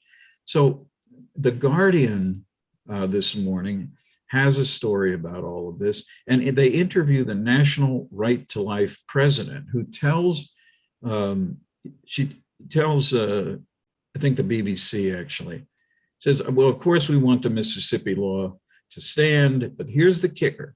We'd love to see them go even further and say that unborn human beings deserve precisely the same protection as born human beings. So they are not interested in just moving the dial of when you could and couldn't have an abortion. They don't want anybody to ever have an abortion. And more importantly, they want the definition of a human being, of a person in the Constitution. And I think I've said this before.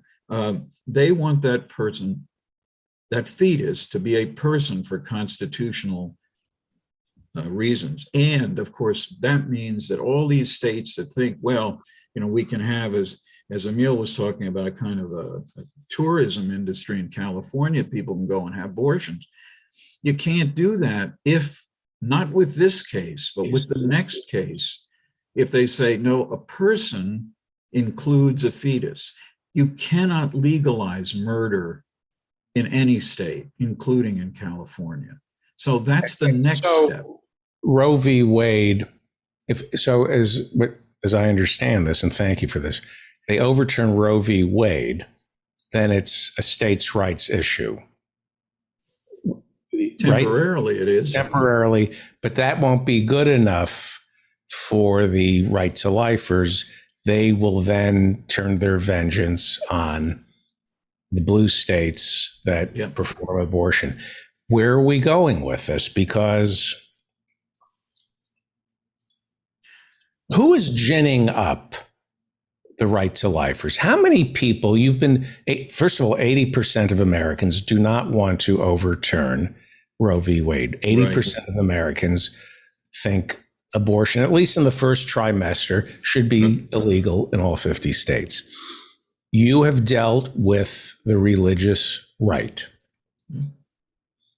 Who is ginning them up? What I was told 20 years ago is they never really wanted Roe v. Wade overturned, because then they lose their fundraising. Then they lose their reason for being.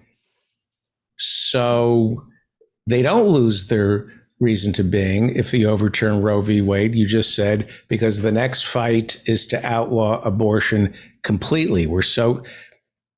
How many true believers are there in the right to life movement? Well, I think there's an enormous percentage who are true believers, notwithstanding that they may know or may find out eventually that their own daughters are sometimes getting abortions. I mean, but this is an incredibly powerful argument. And I've heard this, well, they really don't want it to go away because then they won't have anything to raise money about.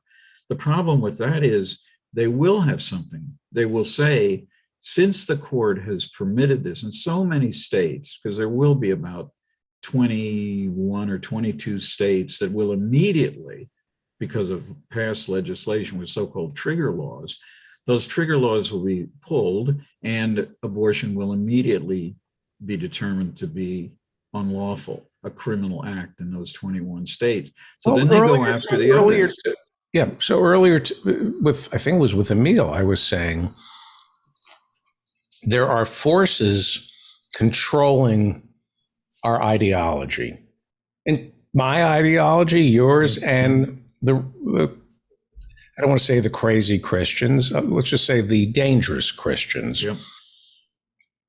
who have guns, who think they're righteous, who will take arms against abortion providers, and are, as despair continues, economic despair, nothing better than the distraction of war waged on each other.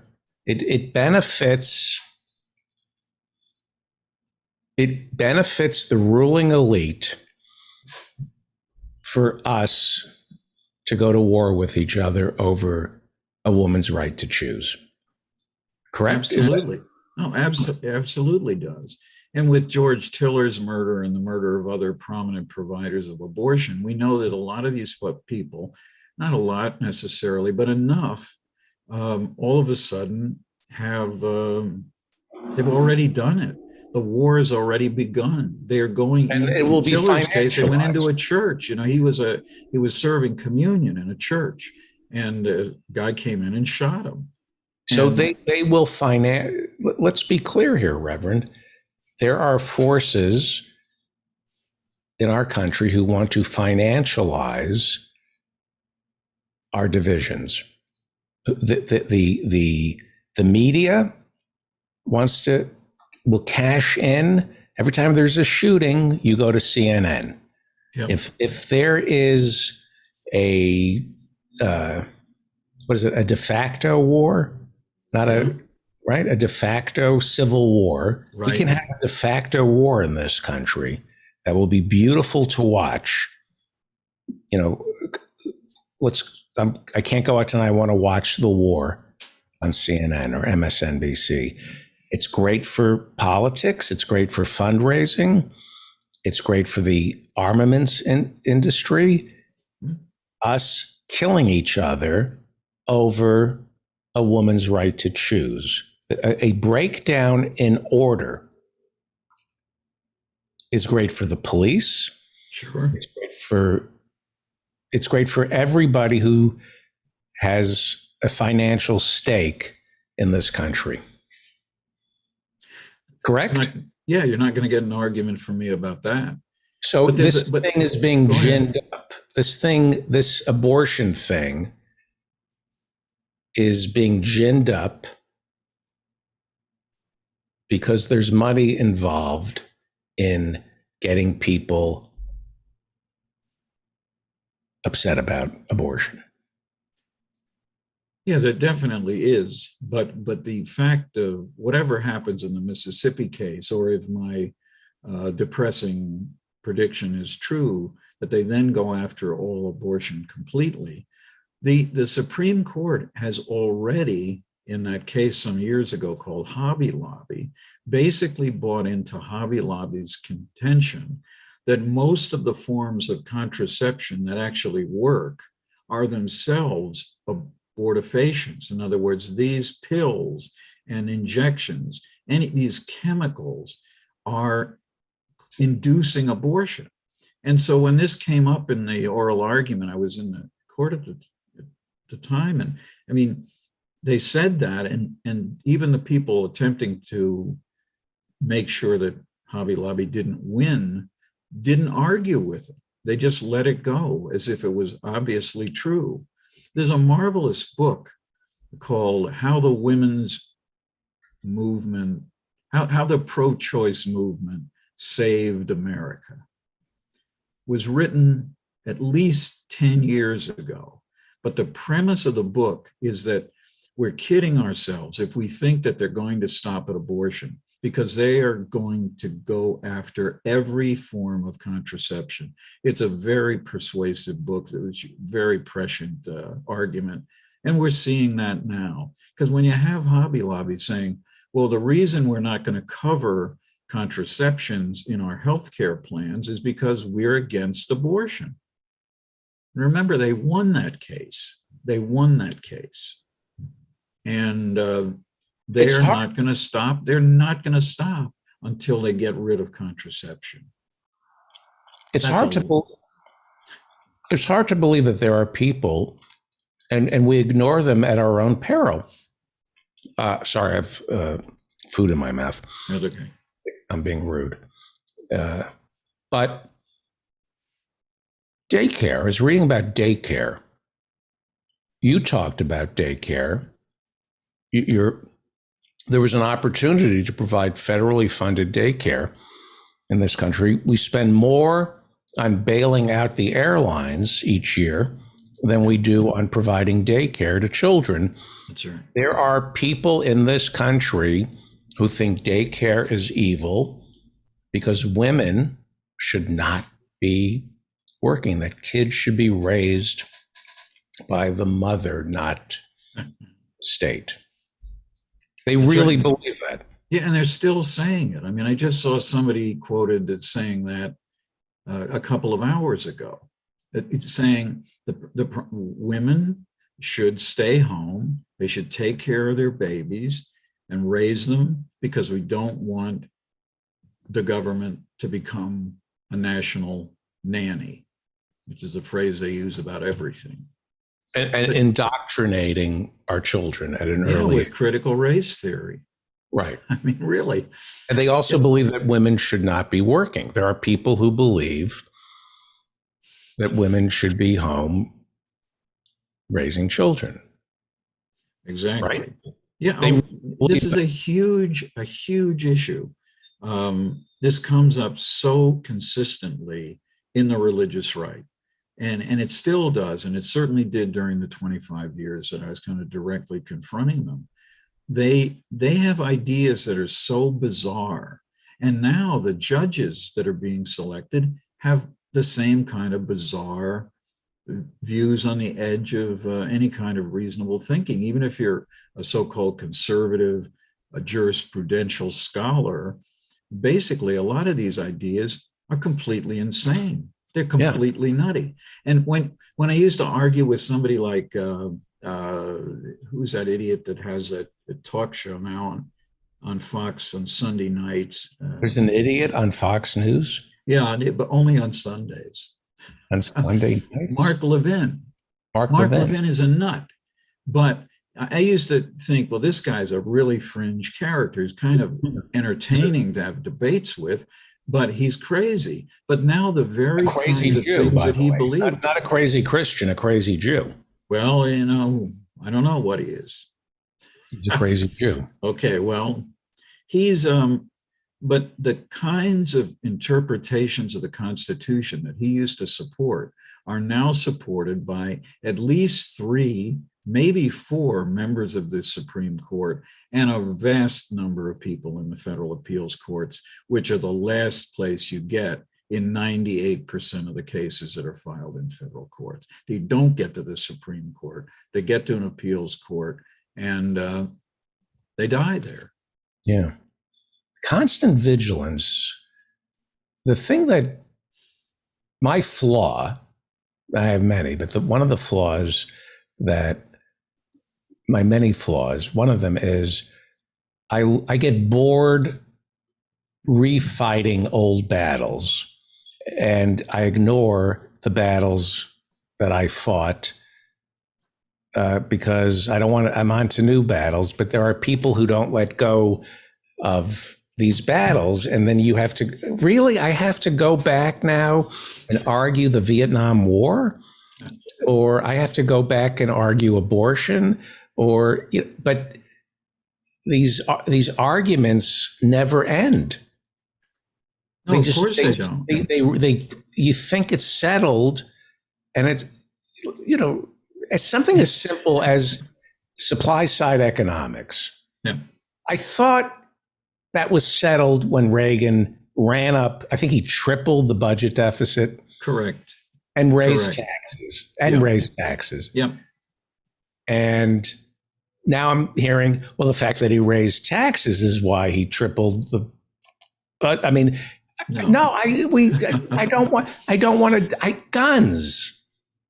Right. You know, I was when I was a kid. I can remember, as you said, you pointed this out. Handguns were on the table for outlawing. Why do we allow Saturday night specials? Of course. Only a crazy person would think that anybody should be allowed to own a Saturday night special.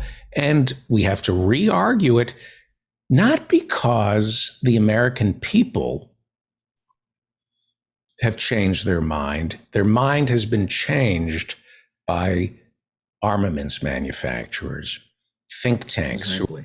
who are hired by the NRA, by Colt 45 or Smith and Wesson, Smith and Wesson. to brainwash people into thinking. It's called a think tank Yeah. to think up ways to convince you to think a certain way. Nobody in their right mind believes that there shouldn't be an assault weapons ban. And Yeah, yet, and the polls all show that too. and the polls are, Of so course. so we haven't even been convinced of any of this. When you say there's going to be Sotomayor says there's going to be a stink on the Supreme Court, who cares?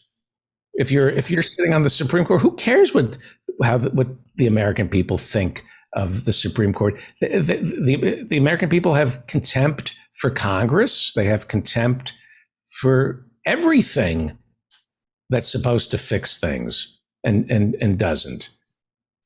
What does it matter? You're a member of the Supreme Court bar. So what if the American people don't trust the Supreme Court? That's not going to strip the Supreme Court of any power. No, but it also, that's the kind of thinking that I think a lot of Democrats in the Senate had. And you have to look no further back than the Amy Coney Barrett nomination. And, the Democrats basically gave up. They thought we have certain procedural ways that we could maybe delay this, but why bother? Amy Coney Barrett had written before she was even nominated for the Supreme Court that abortion was, in her words, a barbaric practice. Almost nobody asked her about that. But then yesterday, she proved just how out of touch she was when she asked the attorneys for the women's clinic in Mississippi, well, don't we not have as big a problem because we have safe haven laws? Safe haven laws are laws in a lot of states that say that if you have a child, the child is born, the fetus has become a child at birth. And if you take that child to a hospital or certain other institutions in the local community, you will not be prosecuted civilly or criminally for anything you do. So the idea that you can carry a fetus into term to be a child, and it's okay because you can give it up for adoption, is just, it's so ludicrous. Does she not know that it costs money to go through pregnancy? We have a crappy healthcare system that doesn't take care of people and certainly doesn't take care of pregnant women. It also means, does she not know giving birth is actually dangerous? Statistically, it's like 14 times more dangerous than having an abortion. But she doesn't care about any of that. Here is a woman with 7 children. Is that right? 7. 2 adopted children, and the other 5, I guess, she just had. And she is so irresponsible. I put this on Facebook when it happened, and I got a lot of pushback, even from liberal women who said I was shaming a mother because I couldn't believe that she actually took all of her kids. I think one did not go to the big White House ceremony in the Rose Garden when Trump announced that she was going to be his nominee. She brought her kids. That was a super spreader event. She took her kids there. And, honest to God, what mother would willingly take their children into that place instead of just saying, it's not going to be that safe. I don't think a lot of people are going to be wearing masks. You should watch this on a monitor. You should watch this on television instead of coming with me into that miserable event. So don't tell me she's pro-life, because she's not. And don't tell me she's a good mother, because she's not. She's a bad mother. And I should have clarified when I first posted this, and it's a bad father too. Who takes their kids into a circumstance like that? And what did we learn today from Mark Meadows, or at least a leak to the extent that you can figure out what it is? He says Trump had already tested positive for COVID at the time of that event. And then he was on something earlier today, and he said, well, I may have misspoke. And if you can understand that, then you could probably understand the jury instructions in the Rittenhouse case too. Mark Meadows says he misspoke when he said that. Well, he tested positive. It's very unclear what he thinks he misspoke about. Yeah, Mark Meadows is the worst of the worst. Freedom Caucus. Yeah. He's a supplicant. He breaks down and cries. He literally got down on his hands and knees and begged Speaker John Boehner to forgive him when they tried to do an end run around Boehner and elect somebody else as Speaker. And when Meadows realized that Boehner kept the job and Meadows was going to be marginalized, he literally got on his hands and knees and apologized. That's who Mark Meadows is. Yeah. And remember, as I said last week, he's also the guy who has posited the possibility, and this is the Constitution permits, of having, if the House of Representatives turns into a Republican House, that they name Donald Trump as the Speaker of the House. Right, which would be the best thing that could happen, seriously, for the Democratic Party. If that becomes the rumor, of course, that's good for the Democrats, and they can run against Trump and not have to do anything. Well, that's true, but I mean, rather than not elect a few more progressive Democrats in the Senate and the House, we're going to be in really bad shape. Okay, so play this out for me. You live in Washington, D.C. Yep. And I've been brainwashed to hate Donald Trump, and I do. I hated Donald Trump 40 years ago when I lived in New York City. I know who Trump is. He's a mobster, and not a good one, by the way. But I've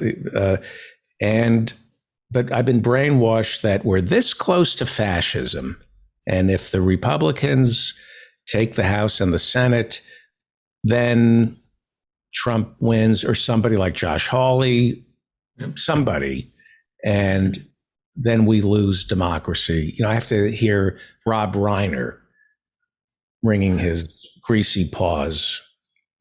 This is the most important election. And I'm thinking, all right, what happens if the Democrats are not in charge?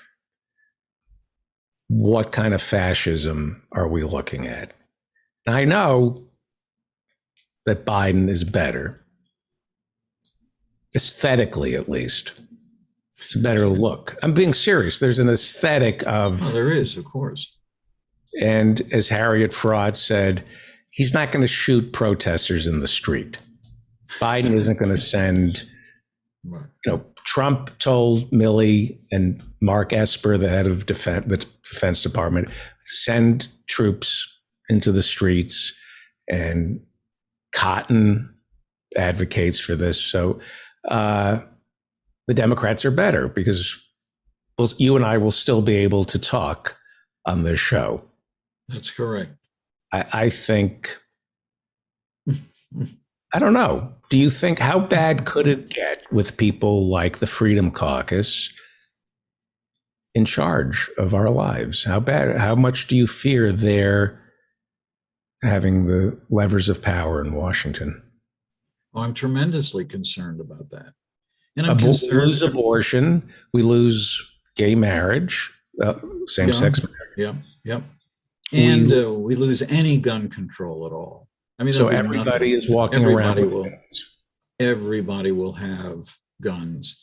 And after this term in the court, those of you in New York City, of course, will be able to watch people openly carry. There will be no requirement, as there is in New York law now, that a person explain why he or she needs the gun in the first place. But we saw Kyle Rittenhouse. The only thing that stops somebody with a gun who might be good or bad is somebody else who has a gun who might be good or bad. That's what we learned from the Rittenhouse trial, that in the fog of street war in America, people carrying guns could or cannot be bad or good.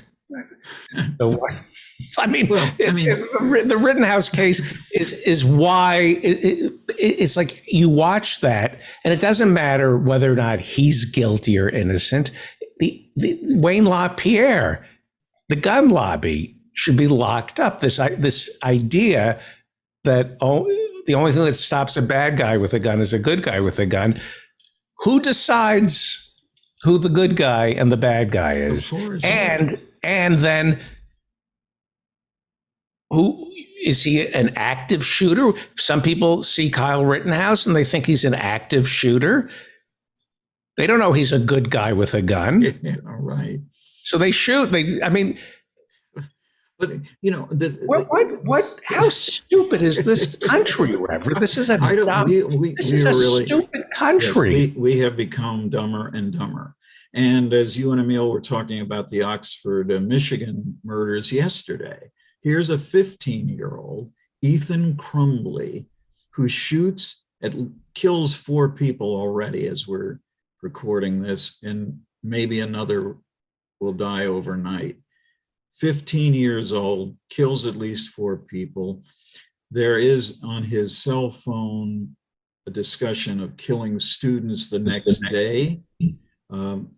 They recovered a journal in his backpack where he talks about needing to take out murdering students at that high school.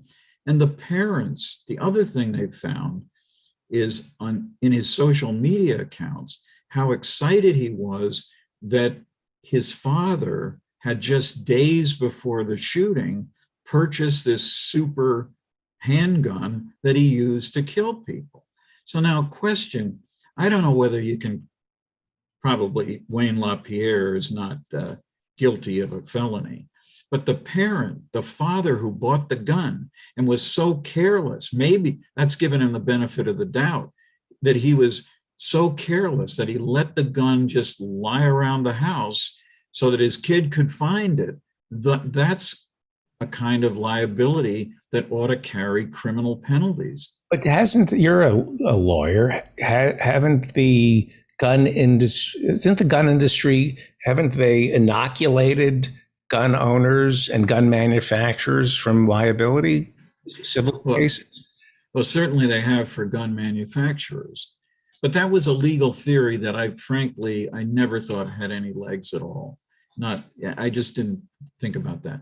But I think that the prosecutor in Michigan has said the day after these murders that she is looking at ways to go and prosecute at least the father, maybe both of the parents. And I think you can still do that.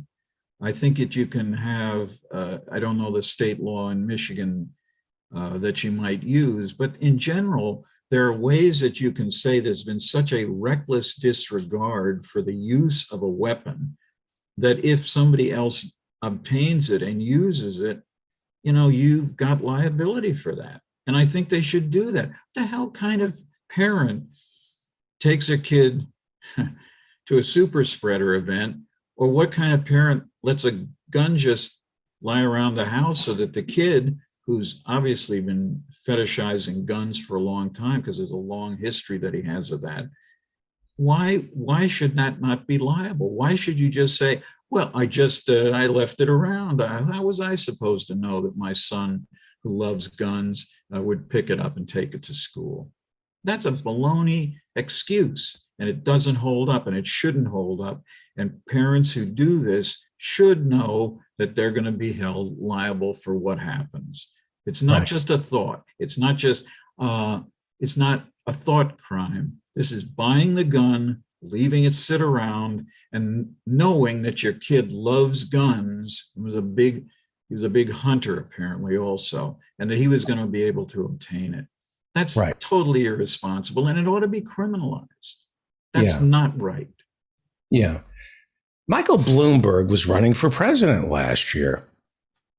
Remember Michael Bloomberg? It's 2021. So in 2020, Michael Bloomberg ran for president. He self-financed, right? Yep. Yes, he did. And one of his platforms, one of the things he ran on was that as a billionaire, he could fix things. And one of the things he mentioned was Everytown USA, Everytown for gun safety. He run by John Feinblatt, and Everytown for gun safety is a 501c4, a 501c3, and this is a billionaire, Michael Bloomberg, solving a problem.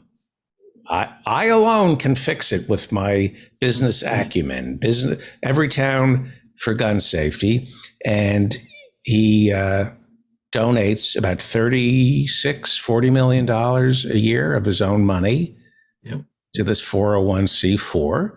And they have offices and salaries, costs $40 million to run Everytown for gun safety. And things are getting worse in terms of gun laws, not better. That's an example of people who are craven, opportunistic capitalists like Michael Bloomberg, who think, I have money, so I must be smart. I can fix the gun problem. And he creates some kind of infrastructure. And human nature is such that infrastructures are self-perpetuating. And the infrastructure is less concerned with getting guns off the streets than it is in fundraising, the new building, hiring people. They bring in other hyper-educated elitists who are passing through this cause onto their next 501c3. Has nothing to do with solving the gun problem. This is it. What and I don't want to go after David. Is it David Hogg, the Parkland kid who got into? Yeah. I have nothing against David Hogg, and he should not be tormented by Marjorie Taylor Greene. However, he is a Harvard student.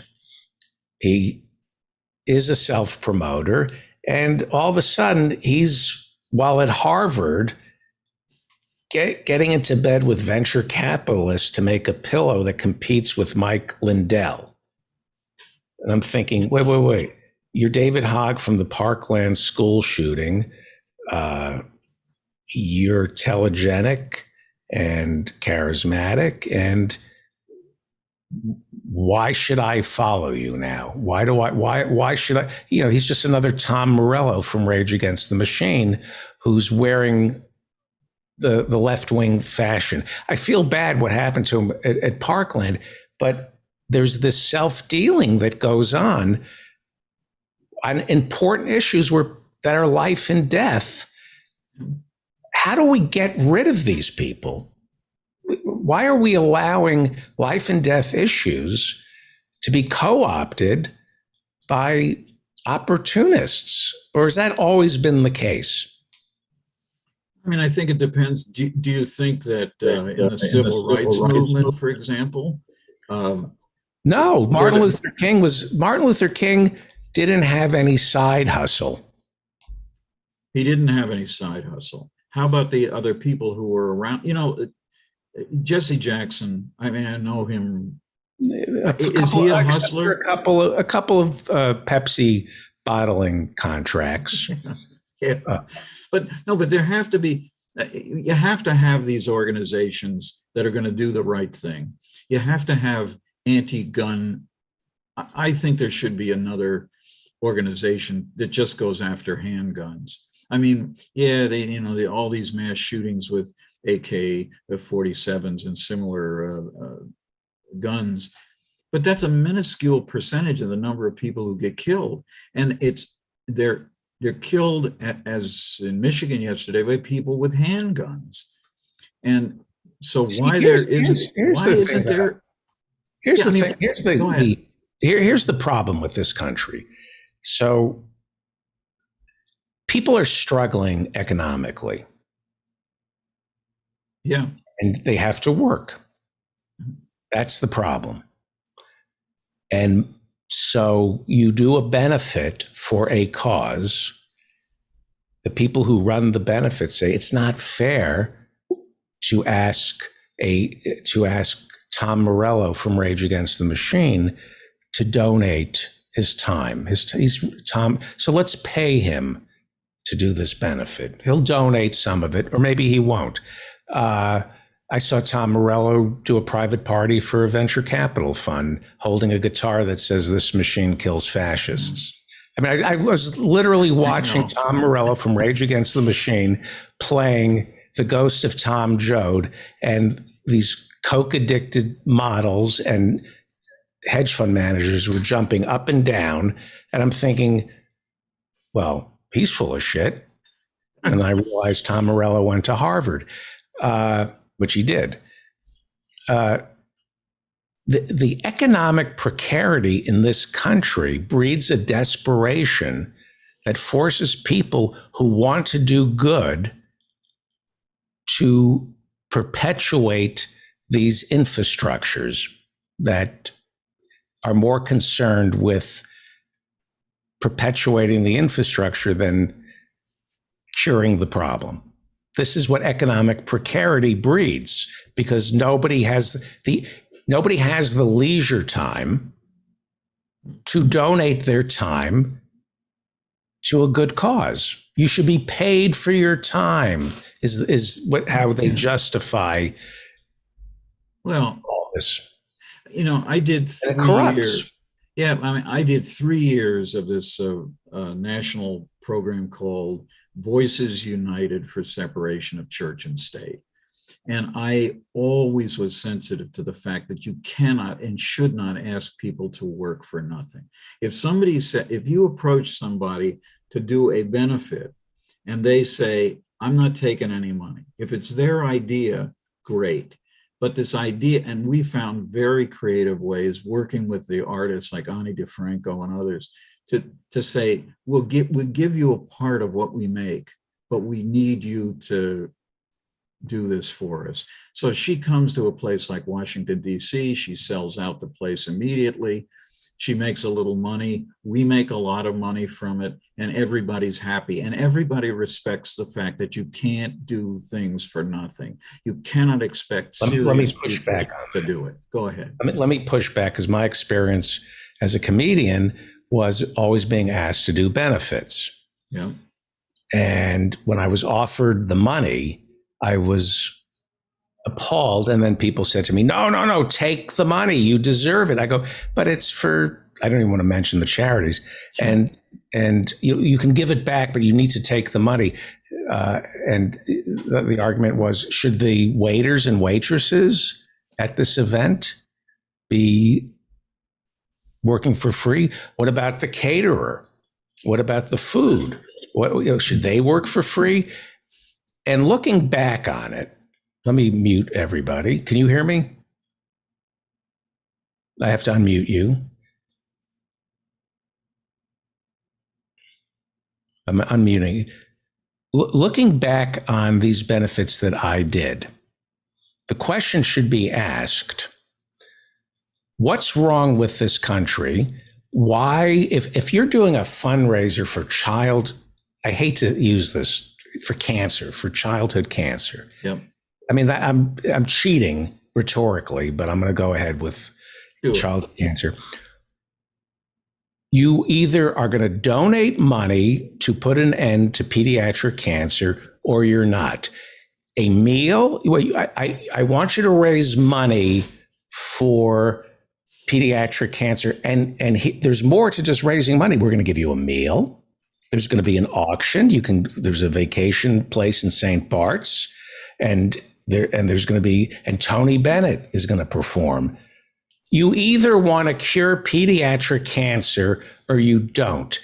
The roots of New York City society was, well, we're rich, we're robber barons, we want to put on nice clothes and dance, but it's kind of unseemly with everybody, like kids dying in the street here in New York City. I have an idea. Benefits. New York society was built on benefits, which exonerated them from being accused of conspicuous consumption. And so we have to stop thinking that charities are good, that they're not. Charities are, every time you see a charity, it says your government has failed. That's an example. If the fact that we need a St. Jude's, which people should give to, despite the bad press, St. Jude's is a neon sign that says the American government is failing children in the war on cancer. Every charity that pops up is a reminder that your government is failing you. Every soup kitchen that's run by a church or a nonprofit is a reminder that your government is failing you. Yes, all that's true. But what do you do with the kids with cancer in the next year before the government, if it ever decides to do the right thing? Who's going to raise the money?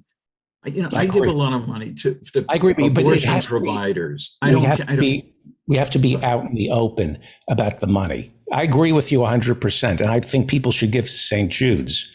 Yeah. I agree with you, but we have to be out in the open about the money and the layer upon layer of bureaucracy in these institutions, which, like what's his name, John Feinblatt, president of Everytown for Gun Safety, which has $36 million of revenue each year. It's a failure. It's Michael Bloomberg's little 501c3 and 501c4. It's a failure. It should be shut down. It's not working. It's not working. Of course, if it didn't exist, even less, there'd be no pressure at all from the other side. There are a lot of gun groups, not just his. But you're right. With all due respect, I think here's the thing: half-ass commitment lets people off the hook. When you have something that's half-assed, like Everytown for Gun Safety, it lulls people into a soft slumber of, oh, somebody's on this, but it creates the illusion that Michael Bloomberg is trying to get the guns off the street. He failed at it. He's a failure at it.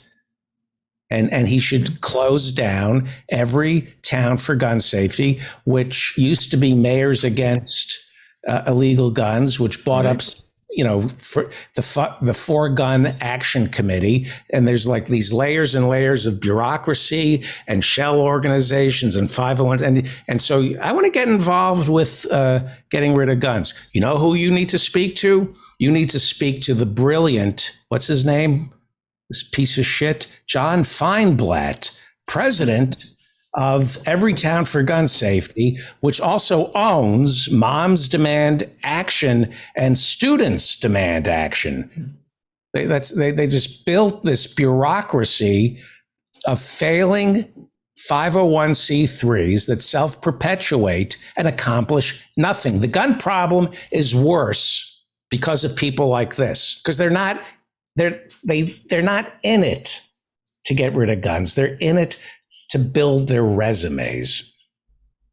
Sorry. Yeah, I don't know. I don't believe that you can do this in an all or nothing fashion. I don't think you can say, well, we got to get rid of all these gun bureaucracy, but it is very important. I agree with you. There's so many charities dealing with exactly the same issues. Have they ever thought about sitting down together and going, let's forget the salaries people are getting. Let's just be honest and talk about if we work together, couldn't we do more? Couldn't we actually stand a better chance at success? Government. It's called government. It's called government. But if government is the enemy, and the not Democratic according Party, to me, not according to me. No, but not according to me either. But the point is the majority of people in this country do not believe that government is a solution unless you ask them very specifically. If you say something, should government provide help for people who need childcare? Even Republicans, they'll say, probably. But that's not going to make it happen. Right. And we need to change the conversation. We have to change. Yeah, we do need to change the conversation. And we need to make government look like it's actually doing something. But we nitpick it. And occasionally that happens on this show. Biden does something that's not perfect. People say, well, he's no good. The guy's not even been in office for a year. I think you can point to a large number of things the man does. And maybe we can talk about that next week. Yes, thank you. I'm sorry for, sorry. I got a little worked up. No. Sorry. Okay. No, it's not fair to you. I apologize. Don't apologize. I'm really sorry. Don't be. Do you do confessions? Do you do confessions? I only do them privately. Okay. So if you call me, I can forgive you. Okay. And this picture is so great. This is Jeffrey Epstein with the Pope and Ghislaine Maxwell. It's Jeffrey Epstein getting communion from the Pope. Yeah. I guess he's not that bad a guy after all. Well, he's certainly he's not a he's good dead. Jew. I'll tell you He's that. now dead. He's dead.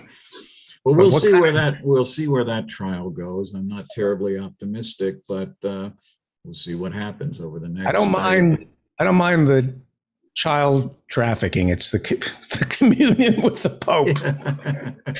That's how, how embarrassed his mother must be right now that her son Jeffrey. All right, thank you, the Reverend Barry W. Lynn. I'm sorry, I was a little too high strung today. Reverend Barry W. Lynn has dedicated his life to separation of church and state. For nearly a quarter of a century, he ran Americans United for separation of church and state. And besides being an attorney and a member of the Supreme Court bar, he is an ordained minister in the United Church of Christ.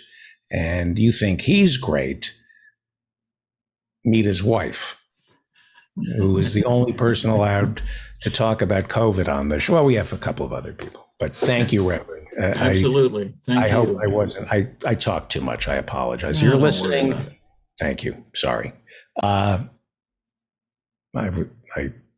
get worked up and I need to calm down. This is the David Feldman Show. Friend us on Facebook, follow us on Twitter.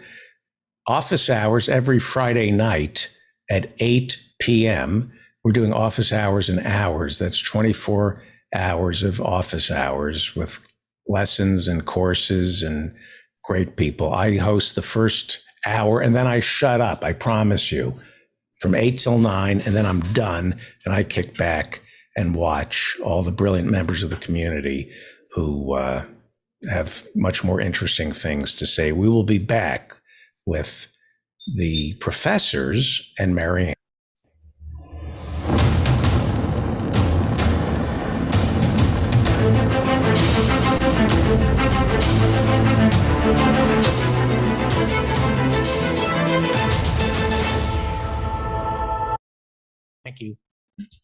It's time right now for the David Feldman Show. He's talking politics and comedy too. He'll tell a dirty joke if you want him to.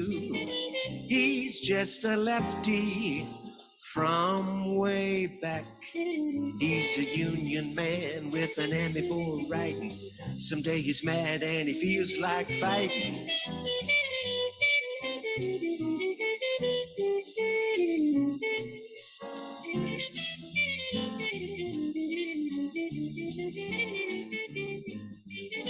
It's time right now for the David Feldman Show. So get your ears on right, buckle in real tight. He's got a lot to say and he's coming your way.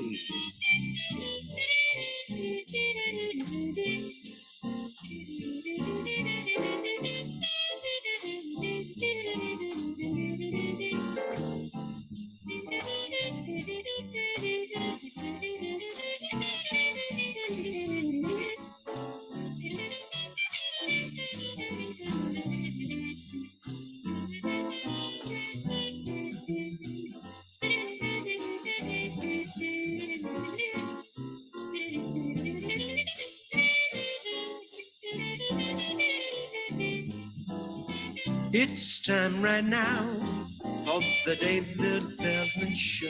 So get your ears on right, buckle in real tight. He's got a lot to say and he's coming your way. He's got a lot to say and he's coming your way. He's got a lot to say and he's coming your way.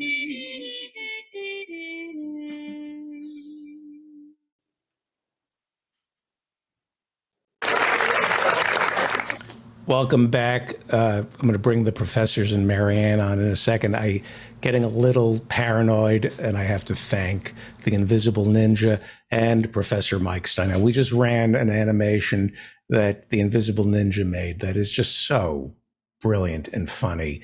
And I have to offload these shows onto a hard drive and get them off my computer. And there are like 20 hours a week of video and audio that just, I get it off my computer. And I do have a filing system, but what happens on one show, it's almost as though it disappears. In my mind, it disappears, and I need to do a better job of plugging in the hard drive and getting the music that Mike Steinell writes or this animation that the Invisible Ninja just did. I should be playing that more often, and I apologize. That was just so, I haven't seen that in so long, and it's the Invisible Ninja. That was just so great, and I need to do a better job of organizing the hard drive because there's just stuff in there. There's a treasure trove of stuff that goes back 12 years that I just can't curate it all, and the stuff is great. Well, it's time for the professors and Marianne. I'm going to be a little pushy. We have a professor who normally does this, but I know he's been working hard and he's here. If he wants to join us, no pressure. He can raise his hand, but I'm not, he's here just to watch and participate in the chat room, but I'm not going to, he's tired. We're all tired, and he showed up to see his friends, and he doesn't have to participate if he doesn't want. I'm not going to mention his name.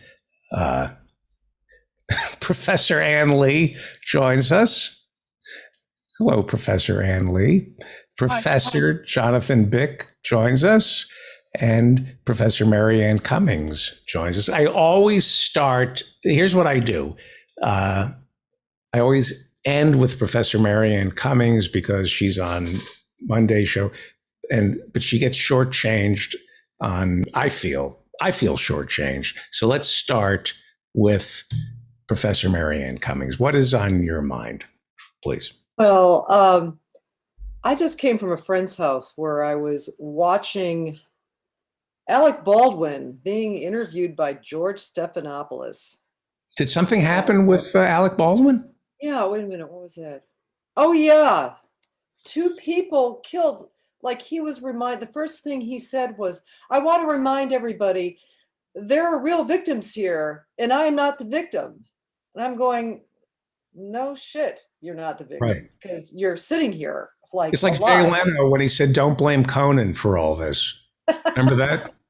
When Jay Leno takes Conan's job and Jay goes, "Don't blame Conan for this." Don't, huh? You just stole my job. Well, anyway, this was just, I mean, he did some professional boo-hooing a couple of times. I mean, he claims that he was in solidarity with IATSE and all that. Did that even come up?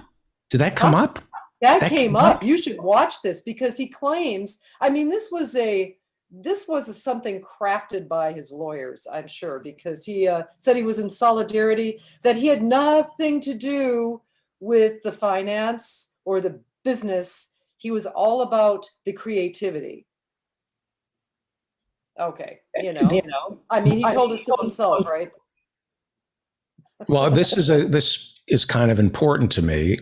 If you listen to the show, I've went through so did Stephanopoulos go over the contracts that are public knowledge? Did they go over the budgets with him and his salary? Did they discuss his salary? He was actually, and Baldwin at one point said that he was putting his own money into the production because he kept saying about how it was a low budget film, like they were a bunch of film students or something making a movie suddenly. It was $8 million. It's more than the Frances McDormand movie that won an Oscar, and $8 million of production. There's another budget for pre-production, there's another budget for post-production, and then there's another budget for promotion. It was an $8 million budget to shoot that piece of crap film. And did George Stephanopoulos say that? Did George Stephanopoulos? No, of course not. Because George Stephanopoulos makes $20 million a year. So it's impolite to talk about salaries. He did bring up an edgy question about the armorer and said, were you concerned that this was a relatively inexperienced person? And he said, no, I just assumed that everybody was being professional. And he kept going on about he was really more concerned with the creative aspect of this. And so it's basically, he's washed his hands of, culpability, even though he's deeply sorry. And I said he had at least 2 boo-hoo sessions and I didn't see any more because I left and took my friend home. So it's like, it was just quite a stunning little piece. Basically, I'm going, this is news. This is ABC News. This is a news. This is like, a PR offensive. Yes, it's not news. It's they're trying to move a jury, and he's going to be spending a year or 2 hiring. It's gotten so bad, Daniel Baldwin called Alec to see if he could lend him money. It's a joke. Yeah. Well, joke I made up that I had in my pocket. But, so anyway, I just noticed you were discussing the shooting in Michigan. I actually have friends up there. I haven't talked to them since it happened. There is a question always about adults who would procure or have available guns to minors, and I hate to judge, but before all the facts were in, to quote a line, but I think this young man is extremely troubled, and it was obvious to anyone who should never get anywhere near a gun. But it did remind me of something. There is a trial coming up, and likely convictions in relation to the Kenosha shootings. And the trial is of Kyle Rittenhouse's friend, Dominic Black, who was the one that bought. Now they postponed that trial. I thought that he was going on trial, but then they decided to postpone the trial. He was a witness for the prosecution. And I think they were spending a lot of questions just nailing the fact that he bought the gun for Rittenhouse. But I think he ended up being kind of a valuable witness for the defense. But the long and short of it is he's charged with 2 counts of selling arms to a minor, resulting in death. And each one of those counts has up to like 3 years in prison. I have no doubt he's going to get convicted because he basically confessed. I mean, he basically told everybody under oath that's exactly what he did. The question is, what's going to be the punishment for it? I think he's going to get some sentence, because I think the public was so hyped up over the misreporting and the exaggeration over Kyle Rittenhouse. People, I think there's going to be a lot of pressure to get something out of this, and an argument can be made that the person really most responsible for this whole situation was the guy who bought the kid the gun and drove him downtown that night. So anyway, stay tuned. But if they do get a conviction in this case, I think that'd be plenty of precedent to go after the parents in the case in Michigan. Yeah, I talked about this with Pete Dominic earlier about going after the parents. And there's something, we're nibbling around the issues of the bigger problem, and that is somehow we've given these arms manufacturers immunity from civil damages. We see this in public housing when the government abdicates responsibility. They go after the parents. Kamala Harris, as we know, was arresting the parents of truants. Don't improve the schools. Don't hire more social workers to find out why a child is a truant. Arrest the parents. That's the Democrat vice president. And in public housing, what they do is, if they create homelessness, if your child is a drug dealer or a criminal, we throw you out of public housing, even though good luck trying to control a kid. So we create homelessness by turning parents into law enforcement or social workers. I totally sympathy with all that. But however, there are some cases where, they're clearly at fault. But, when you talked about the gun manufacturer liability, yes, they always claim that, it's like suing Ford Motor Company for, people who drive drunk or something and kill people. Right. Well, I think a case that can be made that the gun manufacturers whip up a narrative that encourages people to, that first of all has an image of gun ownership, multiple gun ownership, that's somehow quintessentially American, and it's appealing to a younger crowd, male crowd. And you could possibly work up, culpability there. Otherwise, the real hard, heavy lift, like everything else, like, the corporations are people too, my friend, is to go back and see where we went wrong. And we went wrong with a horrible Supreme Court decision that somehow a well-regulated militia being necessary to the security of a free state, first big frickin' part of the sentence. The right for the citizenry, not individuals, to bear arms shall not be infringed. I think we have to go back because, people argue, well, we don't know what they meant by well-regulated militia. Yeah, we do know exactly what was meant by well-regulated militia, because one of the first laws that George Washington signed into law, piece of legislation, was the Militia Act, and gave you a very good idea what was meant at the time. People had to show proficiency with the gun. People had to show that the gun was in good working order, and people had to be drilled and so on. And that law morphed. There's a continuous line of that line to the founding of the National Guard. So I think the real heavy lift, which nobody wants to do right now, and I agree there's probably, much more pressing issues to deal with, is that you have to correct this ruling of the Supreme Court. Well, yeah, I apologize for my moral certitude tonight. because that's one thing I pride myself on, is not having moral and intellectual certitude. But I don't know why, but for some reason, I don't know, I've been reading too much. And when we talk about guns, it gets down to the polling says the American people want an assault weapons ban. They want the guns off the street, overwhelmingly. This is an NRA that has been hijacked by gun manufacturers.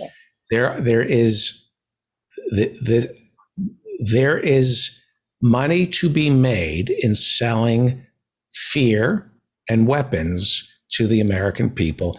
And these AR-15s, it is in the best interest of the manufacturers of AR-15s to see them in use here in the United States, because they sell these weapons to our military. There's a direct connection between the military-industrial complex. They don't just make Boeing. It's not just Boeing or Raytheon making Tomahawk missiles. It's the Smith & Wesson making the AR-15s. Our military needs weapons that work, and they need to study these weapons in action. And so it's all part of the military-industrial complex. It's the militarization of our country and the financialization of our country. We don't get what we want. We want these guns off the street, but it's an investment, and we're brainwashed. Oh, well, like Big Pharma is an investment, like the perpetual war itself is an investment, like the prison industrial complex is an investment. They're all investments. They haven't been donating. They haven't been giving money away to politicians. They've been investing in them. And I'm getting worked up. Now you're getting worked up. And this is the... When they say we got to get the money out of politics, it is all about money. Everything that is stopping us from getting what we want is a trade association or a lobbyist representing the richest 1% who will tell you, providing free food to kids who are hungry, you're going to put restaurants out of business. You don't want to deny. Building homes for people. What about actors who fail and need to become real estate agents? This is what I want to ask Professor Jonathan Bick, unless it's uncomfortable, what your thoughts are on this, because I apologize if it's too much. On the gun issue? Yeah, if it hits home, I apologize. Oh, yeah, it definitely hits home, but we don't have to talk. No. I think more important than that is, one thing we overlook, everything that both you and Professor Marianne have said, I think I agree with. However, how is it that lobbyists and groups like the NRA are so able to dominate our political system? One of the reasons is money, no doubt about it. Another reason is the structure of the government itself, that we are not democratic in a small d sense, that since the beginning of this country, we were a republic that was intended to be ruled by the minority. The minority being the wealthy, those with money. People who didn't have money or property at the beginning of this country could not vote, no matter their color. Women could not vote. Obviously blacks could not vote. The institutions that we have been slowly moving toward democracy over the 200 plus years that we've been around, or moving in the direction of being democratic. But it's such a slow process that they've been captured by a minority, by the corporations, by the for-profit industrial trade groups. You know, we have to deal with that at some point. Things like the Senate, like the Electoral College, like first past the post voting, like gerrymandering.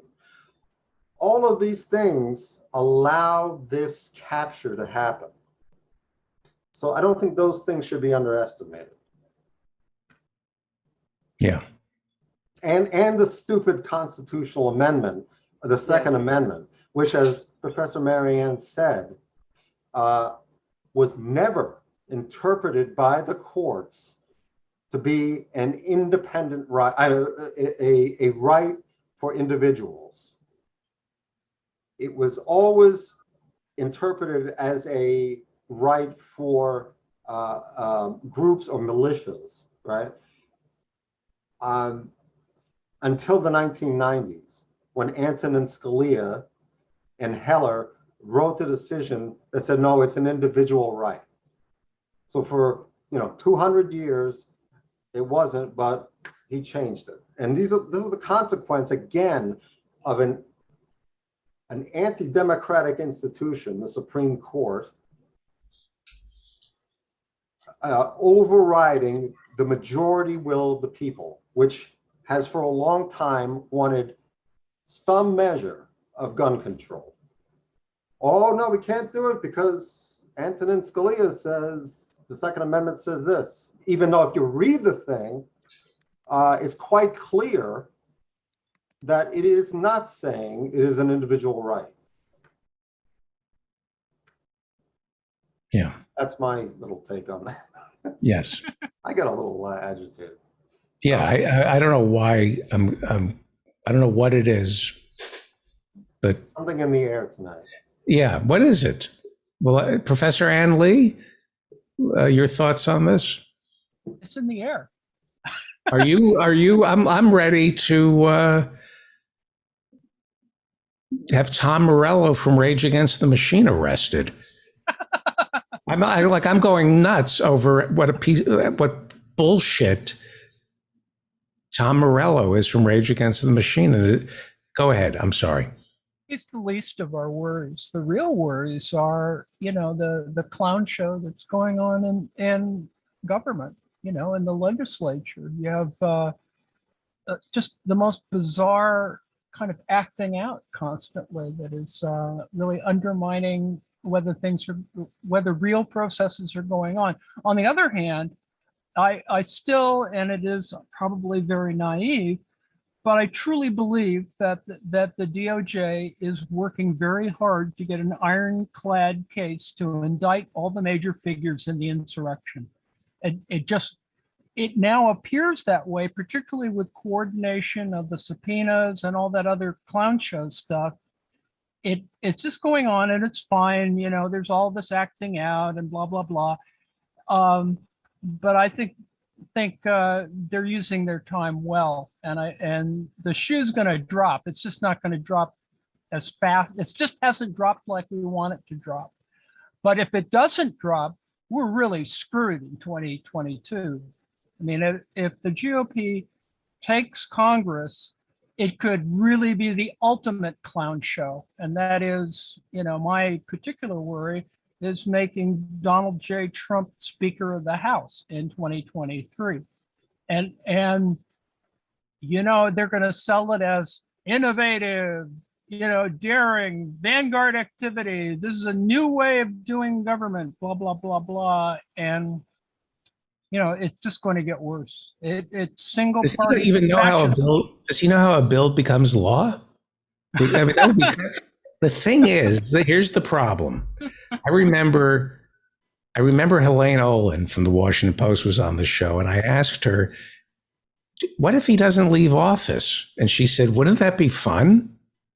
And I went, well, yeah, and I thought, and this is how, it is a show. And I'm thinking, well, that would be fun to see Trump as Speaker of the House. That would be, we've never seen that before. That's something new. How much damage could he do? If What's the worst that could happen? what's the well? So Merrick Garland and you think the Biden Justice Department is going to clean up? Well, they have been prosecuting, haven't they? They not people say they're not doing a good enough job, but sometimes trials take 3 years before, right? It takes a while to. Well, even in the case of prosecuting Manafort and Flynn, you can see as it unfolded how complex it was.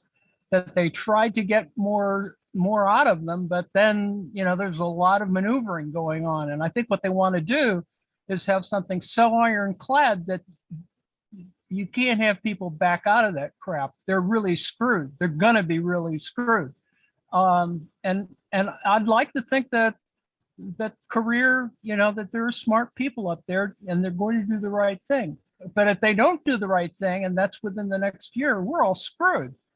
Right. I came across a new article in Alternet that discuss for all those who love being more anxious about other things, the giant meteor in 2031 and all that. There's a thing in Alternet that talks about the preparations for a war with the PRC, that it's not going to happen real soon, but by it could happen as soon as 2027. They believe that both PRC and the US will be at parity, or will be in a situation where they can actually have war, which is really scary to just even speculate on. And a nuclear or not, that's the kind of moment when it could happen during the Trump second term. Right. So they say that China is testing these hypersonic missiles that America doesn't have. They're expanding. Oh, no. We have them. Oh, we do? Yeah. We've been working on them for a long time. What I've been reading is that there's a hypersonic missile gap between the United States and China that we have. That's what I read. So that's Dr. Strangelove. Mind so that is that West exec? Is that the military-industrial complex trying to scare us into thinking we need to catch up with China, even though we're ahead? Yeah, they just haven't been talking about how the Russians are actually a little farther ahead. Really? Yeah, the Russians are slightly farther ahead than the Chinese are, actually. People should be reading you over the Daily Kos. I'll give your handle in a second. And that in asymmetrical, if we fought China or Russia asymmetrically, they might beat us. If we're talking about, the internet shutting down. Well, could be.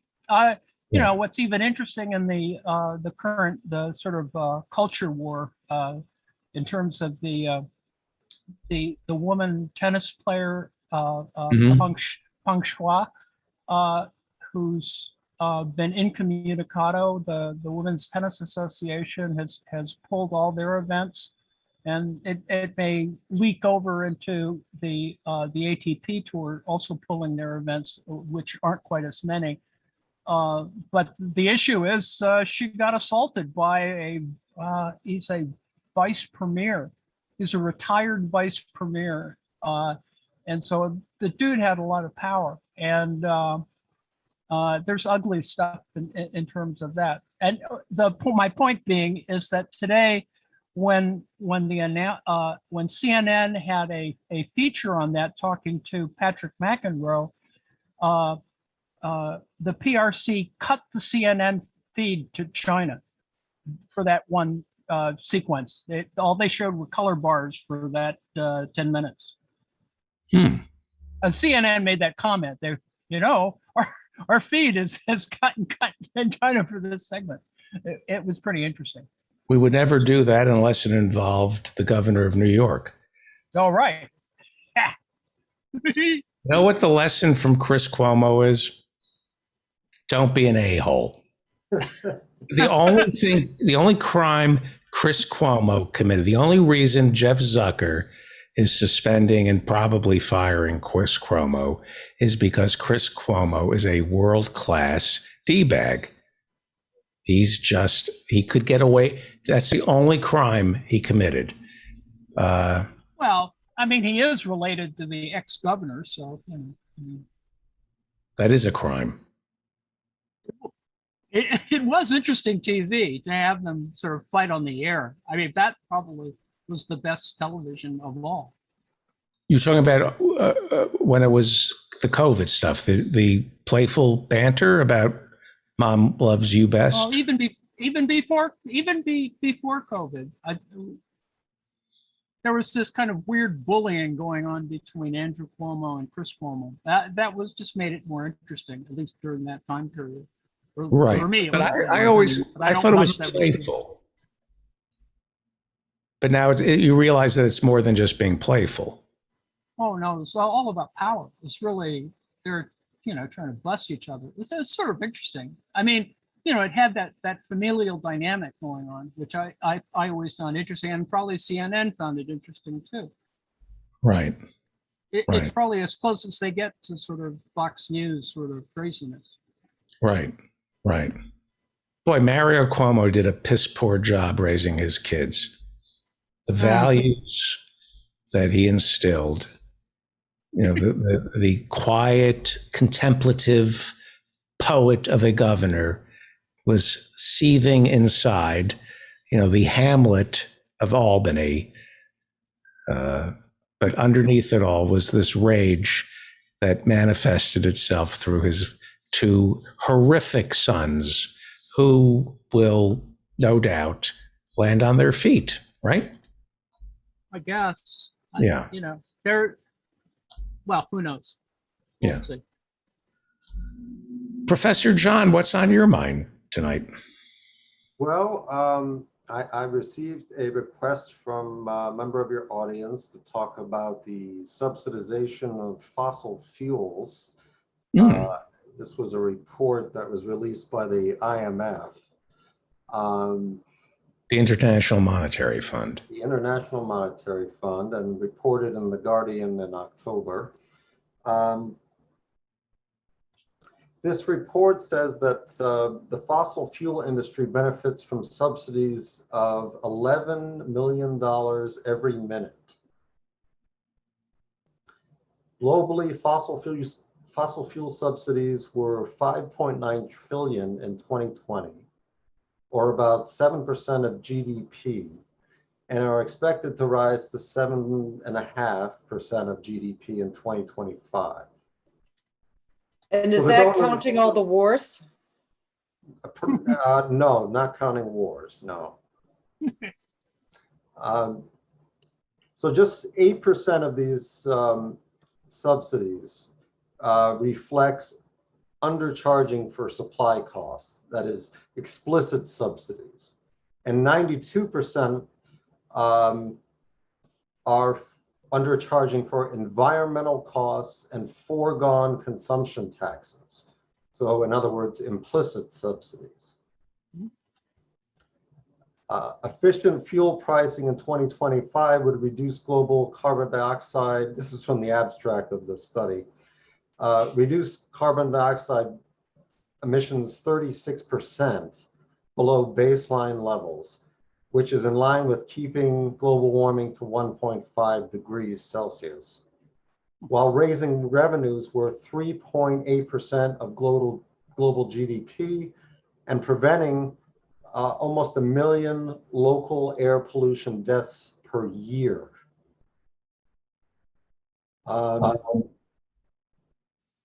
The ending of, sorry, getting a little. It's amazing. It's just amazing that, it's just amazing. So we're actually going in the wrong direction. They expect these subsidies to be increased next year. And, you know, we see countries allowing new energy discovery and production, fossil fuel energy, that is, when we need to be closing down the things that we have already. So there should be no more, you know, accessing new sources of fossil fuels for burning for energy purposes. You know, we use oil in a lot of applications, but most of the pollution from oil is from burning it for energy. The G20 agreed in 2009 to phase out inefficient fossil fuel subsidies. And in 2016, the G7 set a deadline of 2025, but little progress has been made.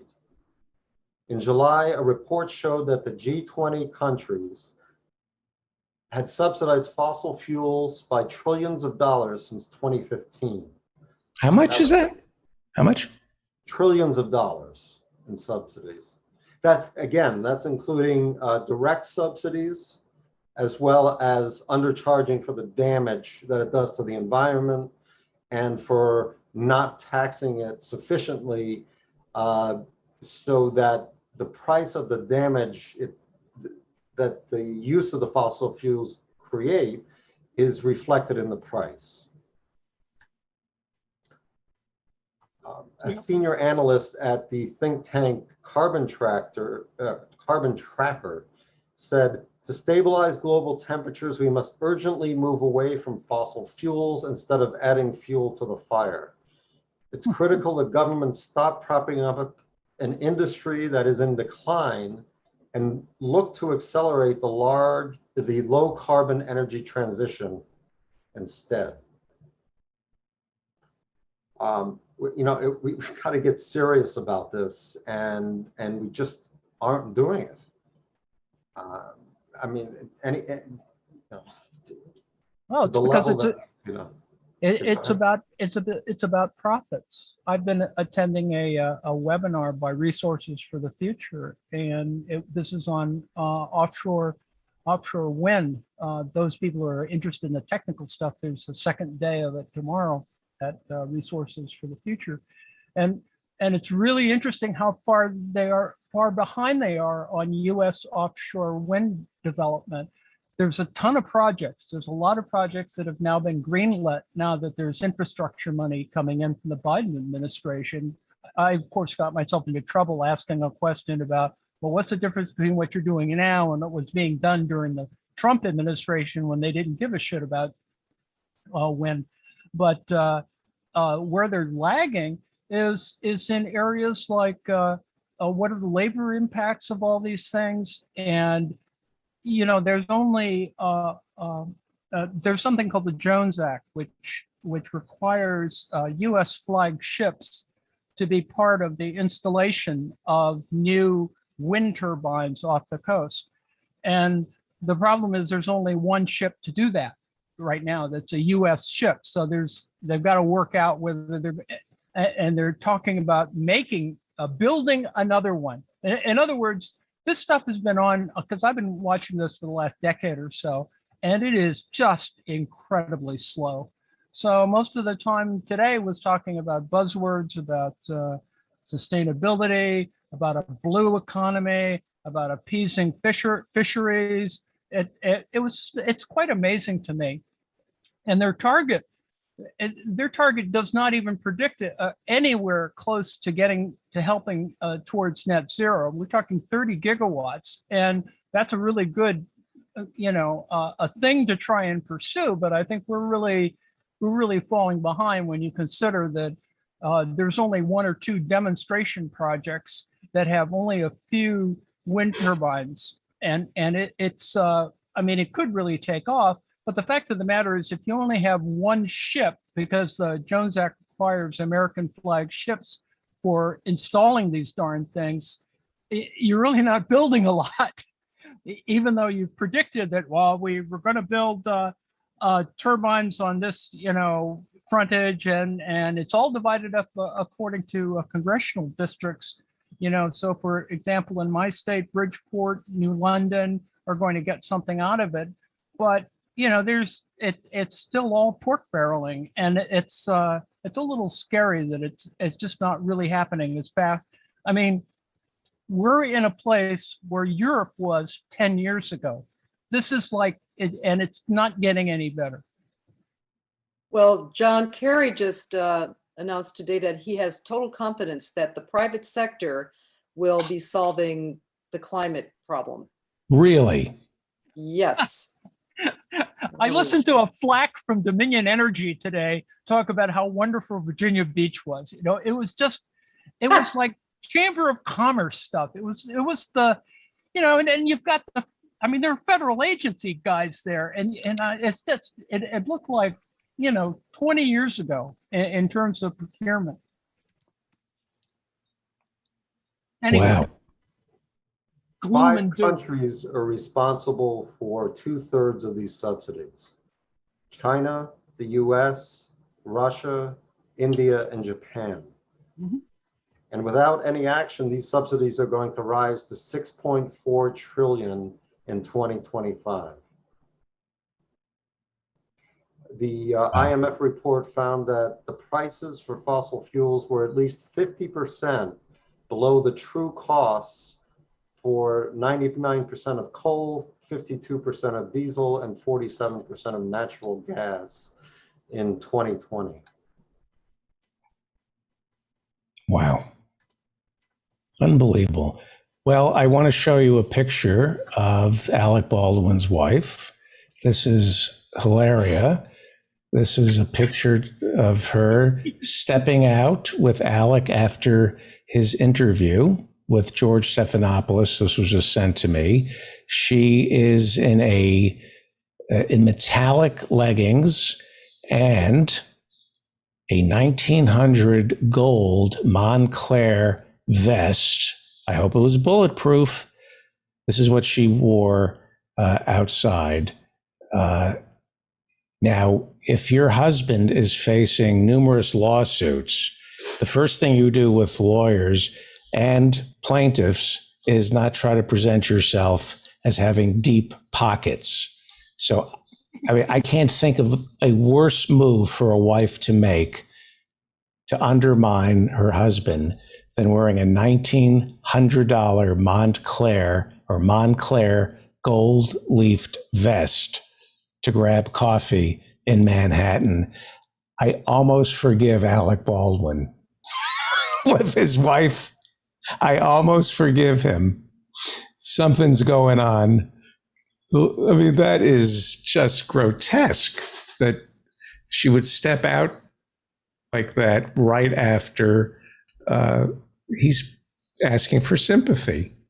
Tell me you don't care about the plebes without saying you don't care about the plebes. That's right. The whole interview was about how he supports IATSE, and it was just a low.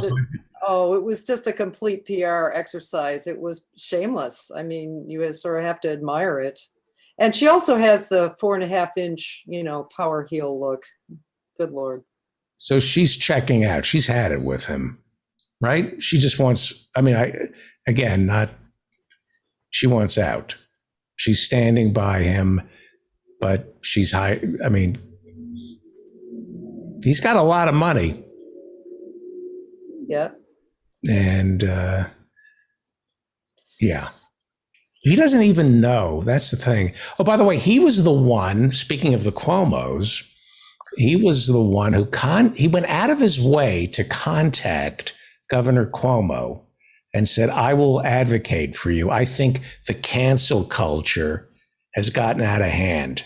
At the height of Governor Andrew Cuomo's accusations of sexual assault, not harassment, assault, Alec Baldwin said, I'll go on the talk shows and defend Governor Andrew Cuomo. I think this cancel culture has gotten out of hand. And Cuomo said, we got it. Thank you.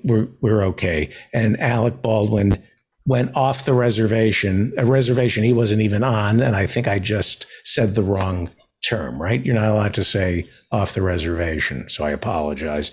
But he gave an interview anyway and defended Andrew Cuomo and said, this cancel culture is getting so out of hand. Sexual assault. This is how twisted their minds get when you're just living in a bubble. They live in this bubble and nobody says to them, you're full of shit. You're sick. You're mentally ill. You know, I'm sure Alec Baldwin has seen doctors who are starstruck by him and don't tell him you're morally reprehensible. You can't, I'm sorry. What is on your, let's go around just to make sure I asked everybody. I'm sorry. I apologize. I'm just filled with contempt. I am. I just have, where did Professor John, did I lose Professor John? I think he's there. He just couldn't take it anymore. No, we lost his camera. I have so much contempt. Professor Marianne, let me ask you, and then I'll ask Professor Ann Lee and Professor John Bick to make sure I covered everything. Well, I just wanted to say something in passing.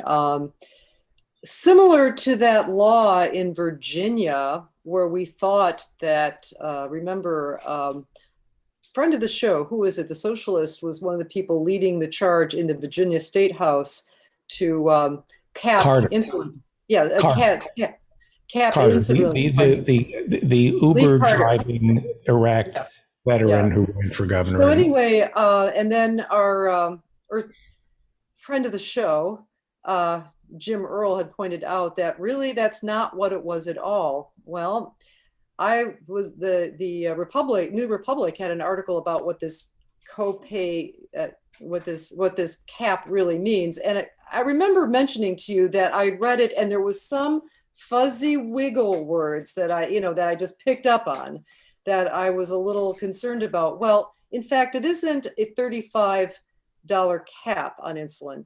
It's a $35 cap on the copays for insulin improved by your insurance companies.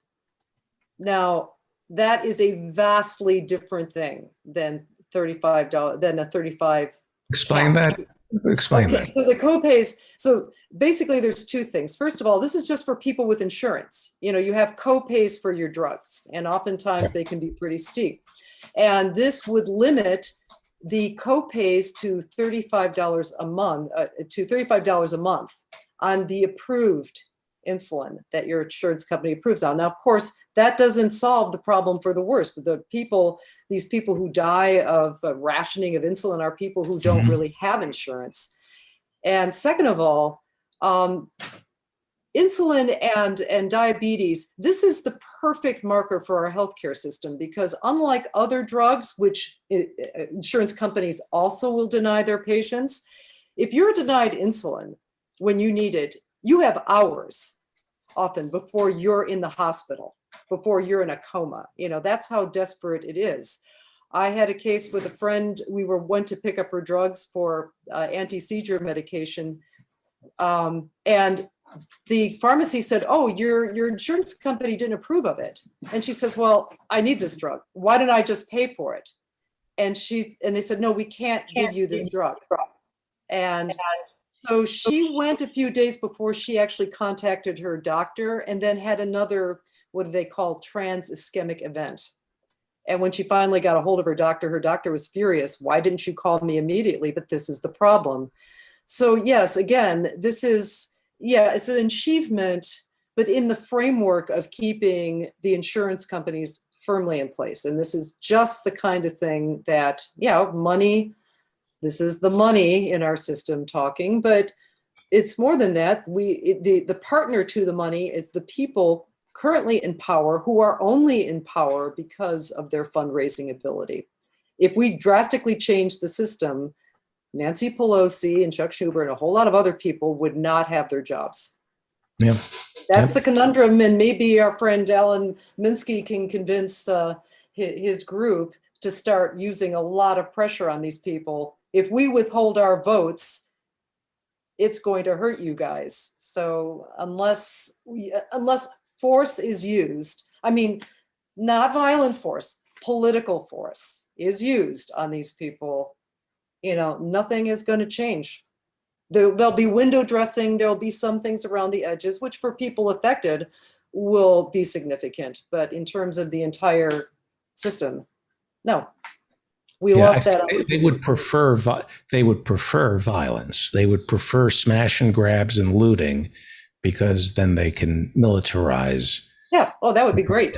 Yeah, that's what they want. It's they can't get enough of these shooters. Yeah, that's what they want. They'll never really go after who is the congresswoman they want to strip. Somebody wants to strip of her committee assignments because she's said outrageous things. They love these people. They love all of the attention put to these people, rather than solving our fundamental problems. Way more fun. We have to wrap it up. I'm sorry for the rage tonight. My rage against the machine will continue after I say, because somebody in the chat room on YouTube said, look up Tom Morello and Bernie. And now my head's exploding. So I'm reading the chat room. Google Tom Morello and Bernie Sanders, and my head is like about to explode. Harvard-educated Tom Morello. The first, Professor Ann Lee, did I get everything? Did we cover everything? And how do we read you on Daily Kos? That's I am ANNIELI, Annie Lee at Daily Kos. Right, which is, I love it. I do. Thank you. And Professor Jonathan Bick, did we cover everything? Is there anything? I think I had a couple other things, but they'll keep till next week. Very quickly, give me the headlines, just so I talk too much tonight. I apologize. Okay. Well, there was a article in the New York Times on November 30th about masks, face masks for preventing COVID, and how so many of the online sellers of these masks are selling ineffective knockoff masks that do not meet the requirements that they're claiming, for example, for N95 or particularly KN95 masks produced in China. So you have to be very careful when buying these face masks. There is a group called the N95 Project, which is a nonprofit that evaluates masks and tries to identify sellers that are reliable. Obviously any mask is better than no mask, but if you are inside, you should be wearing a high quality mask, preferably N95, if not a good quality KN95. N95, great. Thank you. I got to wrap it up. Thank you. I'm very grateful for Professor Ann Lee. Read her over at the Daily Kos. She is a treasure. She is also a former associate professor at Norwich University and is a former HBCU associate dean, as well as an independent scholar in geospatial information science. And we will see Professor John, I hope, and Professor Ann Lee at office hours. And I look forward to anything you have to offer. And Professor Marianne Cummings is impossible to argue with, because she was not only a Bernie delegate, she took his advice and ran and got elected. So it's hard to accuse her of cynicism. So it's hard to accuse the physicist, Professor Marianne Cummings, of cynicism. You're out there knocking on doors for Nina Turner. I always say you put your feet where your mouth is. Yes, and that's a great line. And I'll also be doing it for Junaid Ahmed, who is still coming on this show. He's running for Congress. Another Bernie delegate who is running against Krishnamurti, one of the most conservative Democrats in Congress. So right, we'll also hook him up with Howie. Yes, he's hooked up with us too. Oh, yeah. That is Alan Minsky. Thank you, everybody. Thank you so much. We're about to be joined by Professor Harvey J. Kaye and Alan Minsky, who is, there we are. Just one quick thing about Tom Morello. It's not my fault. Somebody I Googled it, but there's something new. You said Google Tom Morello and Bernie. I did, but a 2017 article came up. Is there something new? Well, it depends what you found. The first thing I found is Tom Morello from Rage Against the Machine complaining that Bernie stole one of his lines in his speech. Apparently, that was his complaint. Rage Against the Machine's Morello did not support Bernie in 2016 or 2020.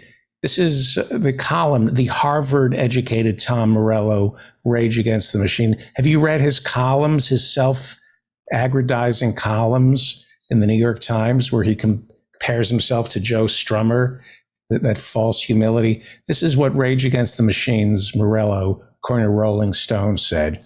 He's expressed slightly jaded feelings about Bernie Sanders. The Harvard-educated Tom Morello said, quote, "He certainly seems like the person with progressive politics and integrity." This is going to set you off, Professor. This is what Harvard-educated Tom Morello said. Bernie seems like the person with progressive politics and integrity, but I worked as a scheduling secretary for Senator Alan Cranston for 2 years. So I got to see how the sausage is made, and it's not pretty. My emphasis has always been on direct action activism and the kind of change that comes from below, not from electing someone and crossing your fingers that they're the Messiah.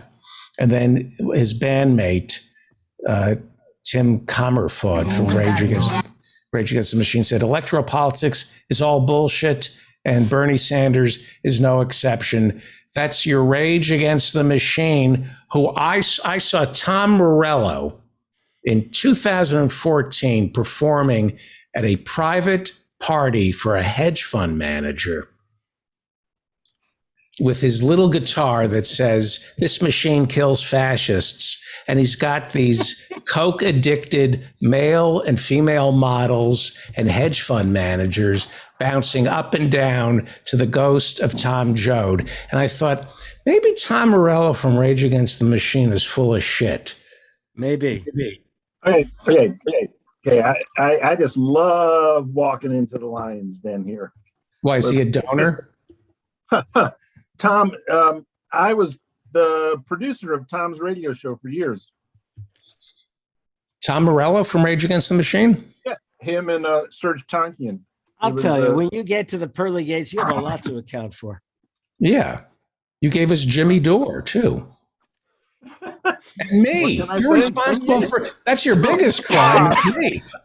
All right, defend Tom Morello. What am I getting wrong? That he's not an opportunistic Harvard infection? Said like a true Columbia man who apparently was at a party for some hedge fund guy. I was there. I was there with a comedian who was performing, who doesn't purport to be. I went there for the free food.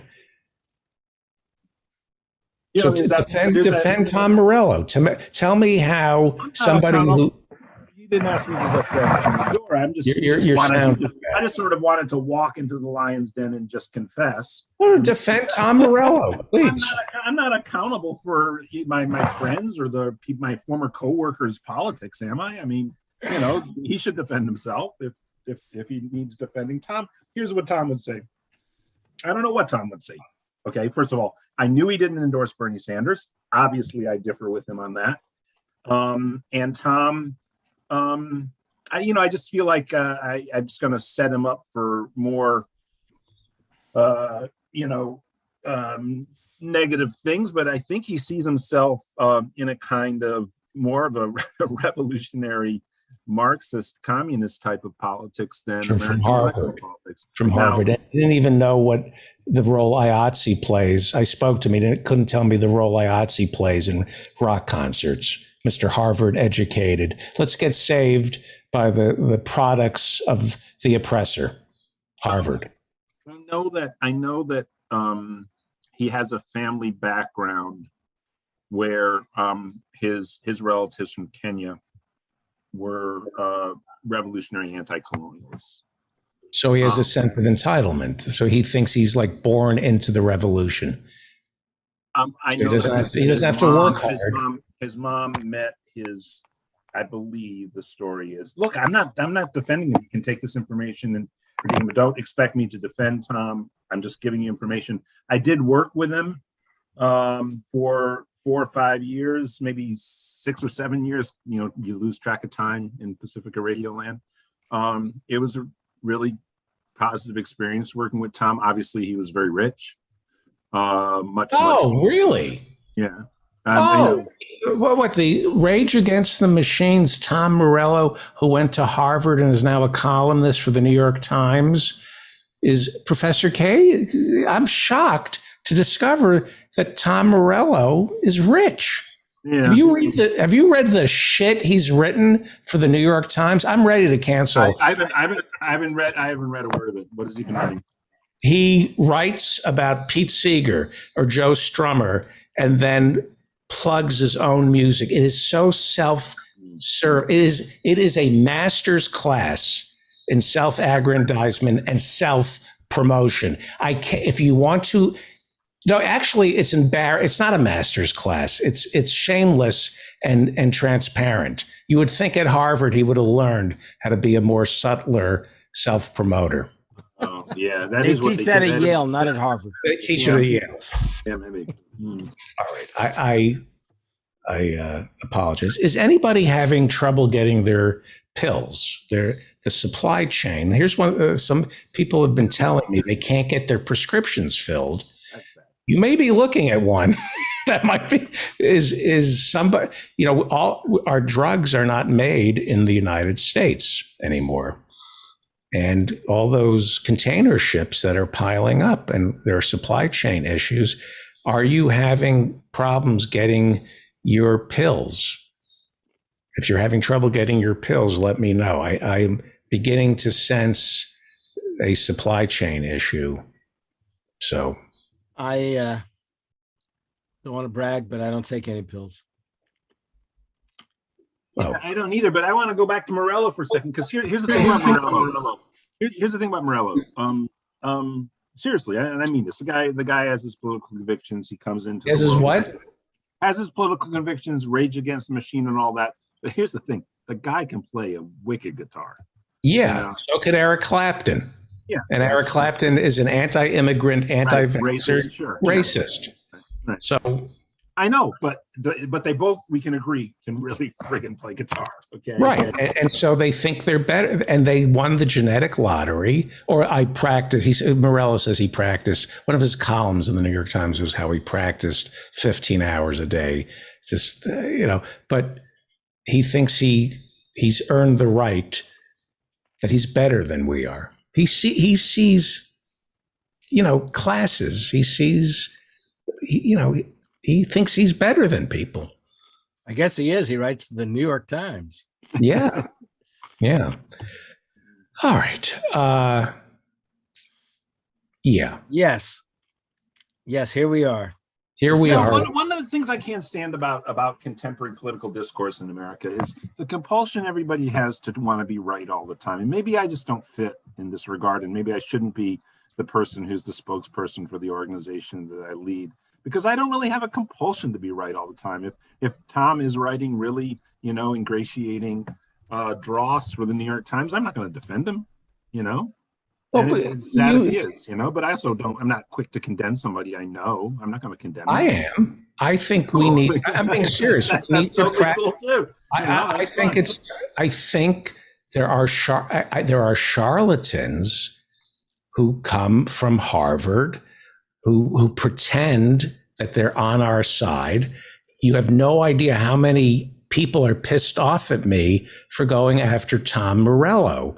He's on. Why are you going after on our side? He's not on our side. He didn't support Bernie. He's the enemy.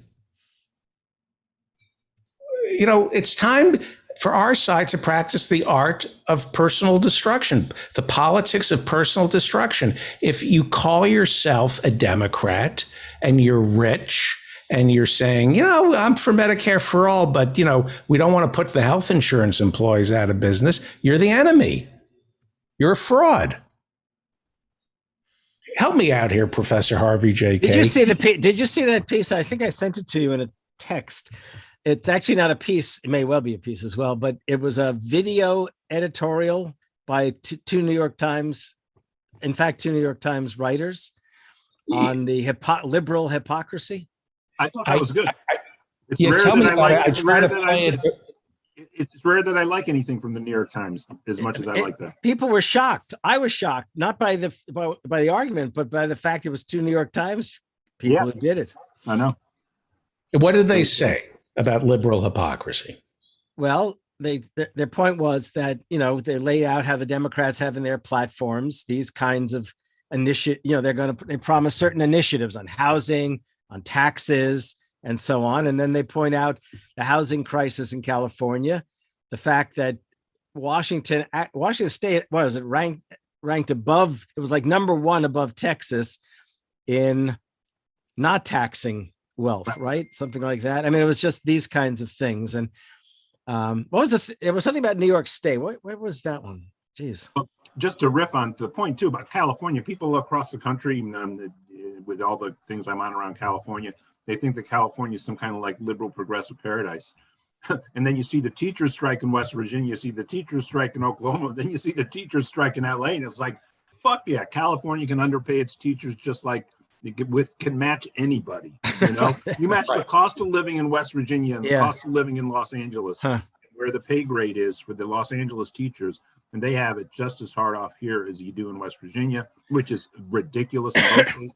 And what the fuck was Prop 13 about to begin with, which came from California? So exactly. Tell people that's sort of the spirit of the piece. Tell us who Howard Jarvis is and Prop 13 and what that did to schools, which is the third rail still of California politics to this day. I don't view it that way, but And that is the Democratic Party, Professor Harvey J. Kaye. I'm getting my last licks in before January 1st, when I will then explain all the good things that this grifter, Joe Biden, has pulled off. I'm getting I got 3 more weeks to get my last licks in on this piece of. Look, I know I live in Wisconsin, which is sort of flyover territory. We call it fly under. We call it fly under territory. But I'd like to know, does anybody know, do we know where our Build Back Better bill is? Yeah, read David Day. I don't talk about that anymore, but yes, I do. Read David Day and at the American Prospect.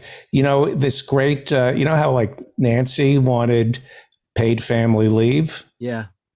Turns out it's a love, according to David Day and over at the American Prospect, it's a love letter to the insurance companies. Yeah, I'm going, boy, that Nancy Pelosi, she fought for paid sick leave and paid family leave. It's going to be like a $10 billion gift to the health insurance companies. They're going to administer insurance. I said some weeks ago, I was expecting all of this to be lucrative for the capitalist class. Lucrative. No, and then the great article in Jacobin critiquing the means testing around the paying for daycare. Oh yeah. From the guy who does their analyses over there. What's his name? Anyways, check that out. This, as I said, this is last week's show. Remember, nobody could see me. I was making everybody nauseous with the video and the food. But this is if again, I know Harvey doesn't like this phrasing, but Roosevelt saves capitalism, Biden saves neoliberalism. Yeah. And the term liberal, when the New York Times attacks liberalism, I guess Roosevelt and Kennedy and Johnson called themselves liberals, but You they do were know that really, Kennedy actually resisted ever calling himself a liberal. He did. He said to someone, I was never a liberal. I didn't join the American Veterans Committee, which was the liberal, very liberal and progressive veterans organization. He strictly avoided it. His family was very conservative, tied in with the McCarthy, with McCarthy.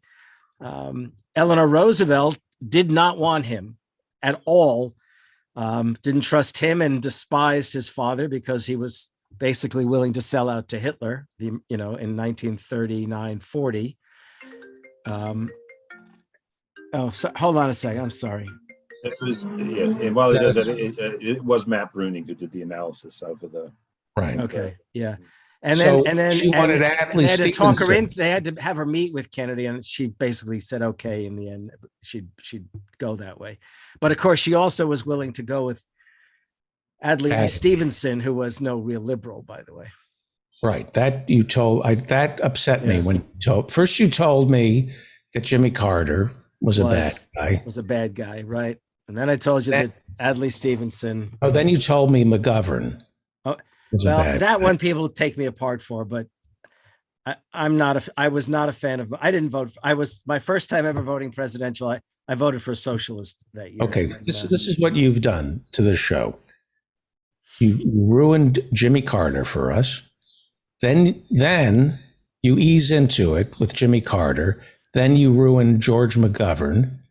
Then you ruin Adlai Stevenson for us. Give me a shot at John Kennedy, man. That's what got it.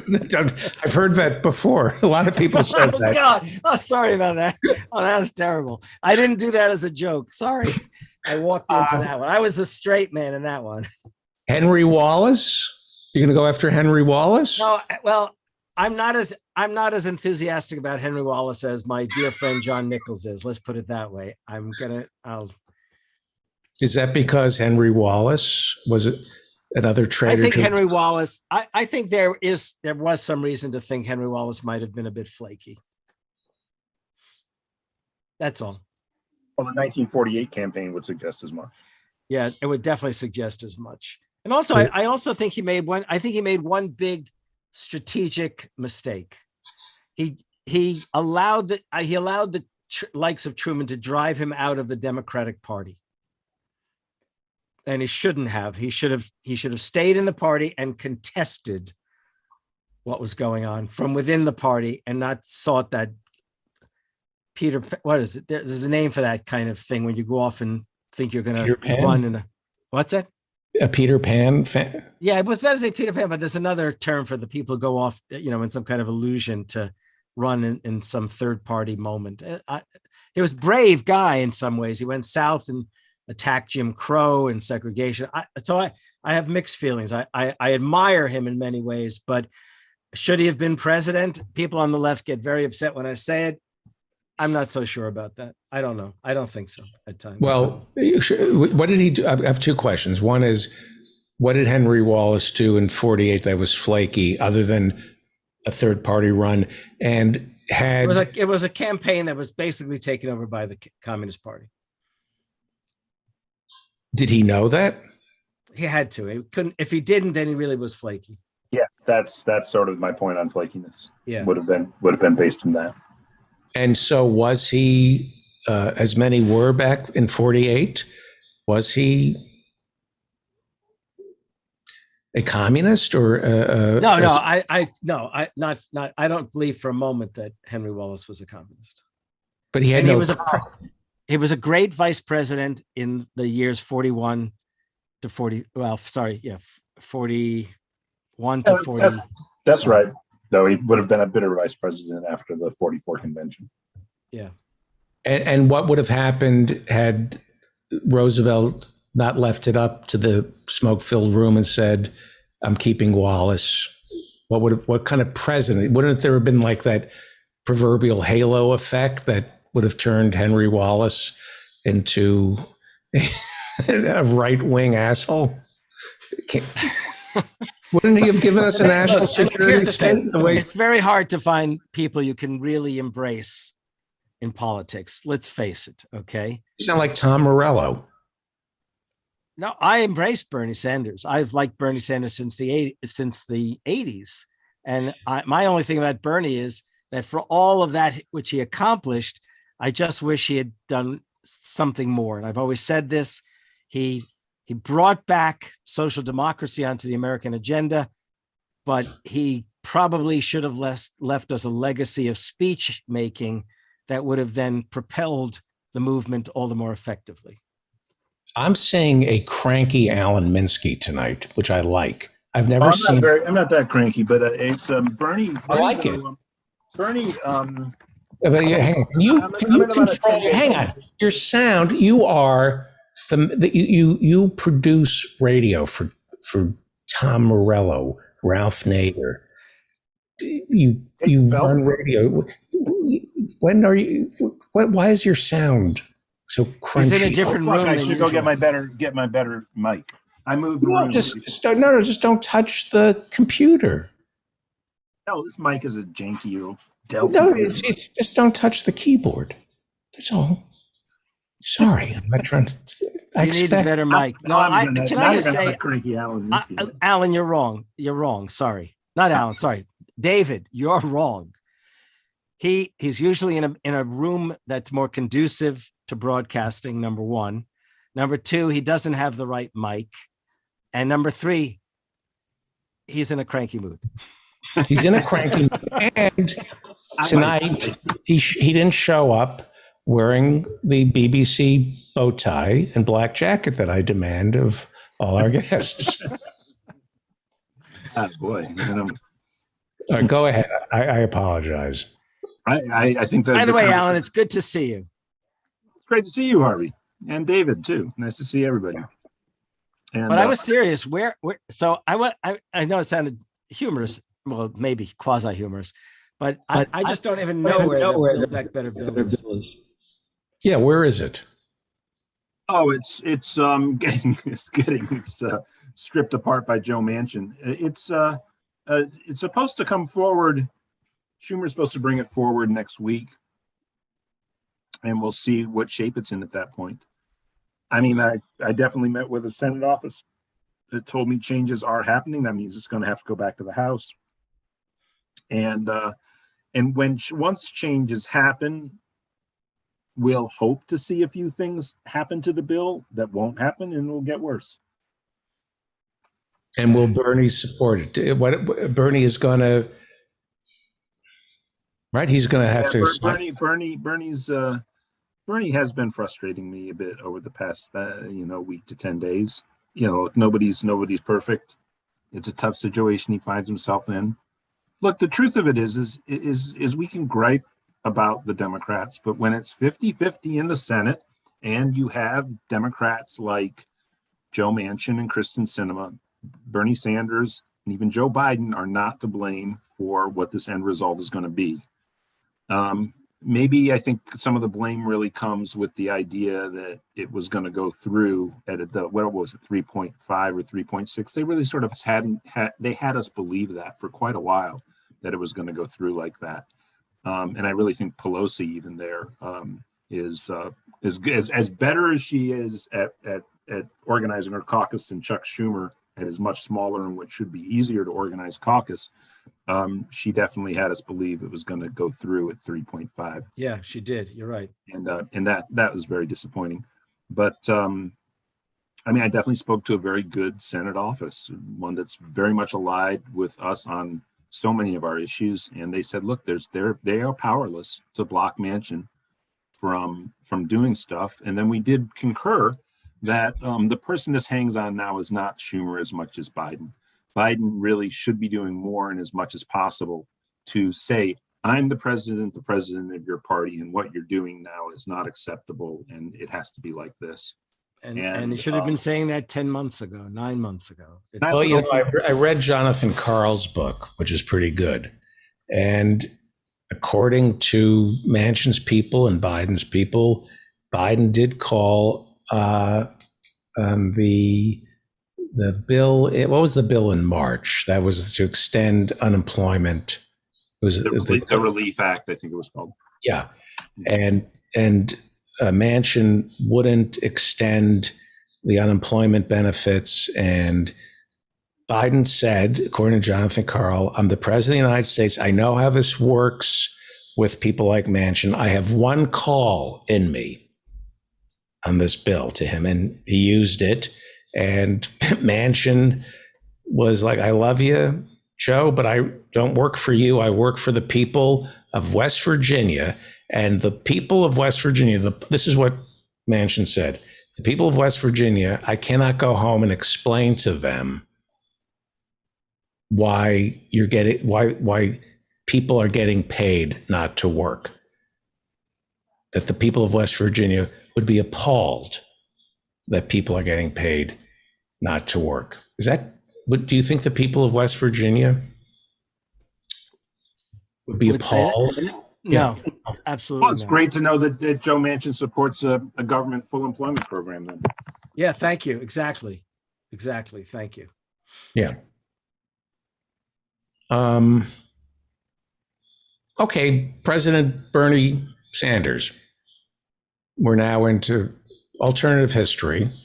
10 months in, Professor Harvey J.K., would Bernie Sanders, President Sanders, fall into the dust heap currently occupied by Adlai Stevenson, President Kennedy, Jimmy Carter, who else? George McGovern. There was something that Bernie did. Eugene McCarthy was a piece of shit, right? I mean, in all seriousness, right? I actually don't know enough about McCarthy to conclude that, but my instincts are telling me you're right. Right. I was told, my father misled me when I was a kid, and he said McCarthy is the good guy. Robert F. Kennedy is stealing his thunder. And then the more I read, I found out that it was actually Robert Kennedy who was more to the left than Eugene McCarthy. But Eugene McCarthy had Peter, Paul, and Mary on his side. Here's a tricky one for I'm wondering about. I sort of always heard that 1960s and earlier Hubert Humphrey was a good thing. Yes. How good was Hubert Humphrey? He might have been the farthest to the left of all of them. Yeah, I think whatever his faults were, and the big fault was that he was so deferential to LBJ on the war. But I think Hubert Humphrey would have been the best choice. 60. In 68. Yeah. What about in 60? He ran in 60 too. Oh, in 60, definitely. Yeah. Oh God, yeah. Yeah. Hubert Humphrey was a social democrat. He was a firm FDR, if not further to the left than FDR Democrat. With great early career pronouncements on civil rights too. Yeah. But for the time. Right. And for what it's worth, he did his master's degree at LSU, and it wrote his thesis. I think it was on FDR on the New Deal. I could be wrong. But then he was a spoiler for McGovern. He was a spoiler for McGovern. He was not. He kind of undermined McGovern and was a little more. By the time the Johnson administration ended, Humphrey came out smelling like a hawk, right? Oh yeah. It's too bad. So who can we trust? Bernie, as long as he doesn't. But you should know that later, before he died in 78, there was the Humphrey Hawkins bill. I mean, he was much more committed to the kinds of things that classic left Democrats would be committed to. Which was Humphrey Hawkins passed, and it demanded full employment. But then in a watered down. Very watered down. Yeah. Right. Alan Minsky just stormed off the show. You said he was cranky. He's cranky. I like him cranky. I've never seen him flustered. I've never seen him get upset. I'm completely not flustered. You've not flustered me. I got a microphone. There we go. You're hooking. Do you know how to hook In the up a what mic? ifs, by the way, in the what ifs of history, Gerald Ford should have beaten Jimmy Carter, because then Reagan would never have ensued. Right. Right. But we would have had Rumsfeld and Cheney.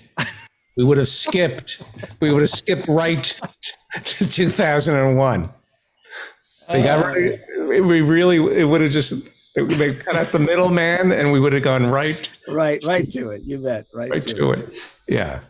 What Did I would ever you tell you that, by the way, as long as we're into that 20-year period, did I ever tell you that it was a cousin of mine who put Dukakis in the tank that day that became the joke? Oh. Yeah. Cousin of mine who a cousin who headed up MassPerg up in Massachusetts, was recruited. She was a real critic of his governorship, and then he recruited her to join him to really push the environmental question. So one day we were talking, this is years ago, and she said, and I'm the one who put him who scheduled him in that tank. Jack Kennedy, I'm not making this up, had a rule: never wear a hat in public. Never wear a mortarboard when you speak at a university. Yeah. He said never be seen in a hat. Had he worn a hat in Dallas that day, he might have been. No, I'm not going to do that joke. Hey, do you believe he had a lot of rules about what you shouldn't and shouldn't do, Jack Kennedy? Yeah, you should have put a hat on the story about. I'm sorry, we shouldn't get into these things, but I reviewed the book. I reviewed this book maybe 10 years ago for Daily Beast, which was a real effort to make Kennedy's last year into something that was that if he had lived, think of the things he could have done, kind of stuff. Right. But it was also the case that it completely ignored, the fact that he was having an affair with an East German woman whose husband was, probably East German intelligence, who basically, pushed, I think it was a White House intern to do X, Y, and Z, not even with him, but with others. I mean, it's just, what a guy. Compromat. Yeah. Can you believe that there are people who don't believe there was a conspiracy to kill him? I have to tell you that until very recently, I was in that. I did not believe there was a conspiracy. You didn't believe there was a conspiracy? I mean, I knew there was a conspiracy to kill him, but I didn't think it was the conspiracy that filmmakers usually go with. Interesting. Alan, do you think there... To me, there's no question that there was a conspiracy. I mean, I think the only thing, having absorbed a lot of information about this case, right? Yeah. I think the thing that I've arrived at is just that it doesn't seem very likely that Lee Harvey Oswald killed him by himself. That's what, right, and that's where I've come to conclude. Yeah, he might have been one of the shooters, but yeah, it seems like there's more shots going on there. There were more shots going on and more scheduled attempts at Kennedy. In other words, it just seems like the people who at the site. The thing that always gets me is at the actual site, and I've never been around live gunfire, a live shooting scene, but they all ran to the grassy knoll. Right. Right. Yeah. Absolutely. What is any good news coming out of the Biden administration? Anything good the Democrats are doing there? Because starting January 1st, I have to sell this horse shit. I feel morally obligated to start selling this Democratic Party. The lemon, selling this used car to people. No, you don't have to do that then. You got a whole primary season where you have great candidates you can endorse and talk about and bring on the show. Yeah. And then, then the endorsement of the crap doesn't really have to kick in until the end of the primary season. It runs so late that it's maybe a little bit before the very end of it, but yeah. Is this the darkness? Will we look back at 2021 and say, it it wasn't, well, people are getting evicted. People are falling through. You just can't deny the poverty, you know? Well, here's one for the Democrats who need young people. The election was so close with Trump versus Biden, 40,000 votes, 3 states. You can point to a number of different constituencies, but one that isn't spoken about that much that's very clear is young people won the election for Joe Biden over Donald Trump. If they want to hold on to the House, which is viewed as an extreme long shot, they got to get young people out to vote. They're ending the student debt moratorium on January 31st. There's a policy for you. This January 31st, right? Yep. Mm-hmm.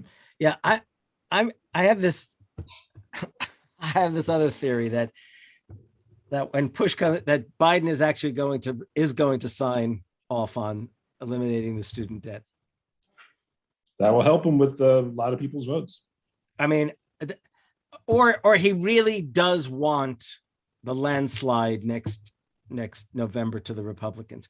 And not because people are going to vote Republican, but right now, young people see very little sense of direction.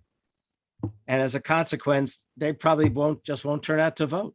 Well, and without a heavy black turnout at the voting booth in the midterms, it'll be a complete slaughter of the Democrats. And if voting rights doesn't pass, just the resentment will be so extreme. I mean, it's a very ugly thing to point out at the moment, but the sort of there's a good chance that the Supreme Court ruling the way that now people are expecting them to rule on the Mississippi case would motivate Democratic voters.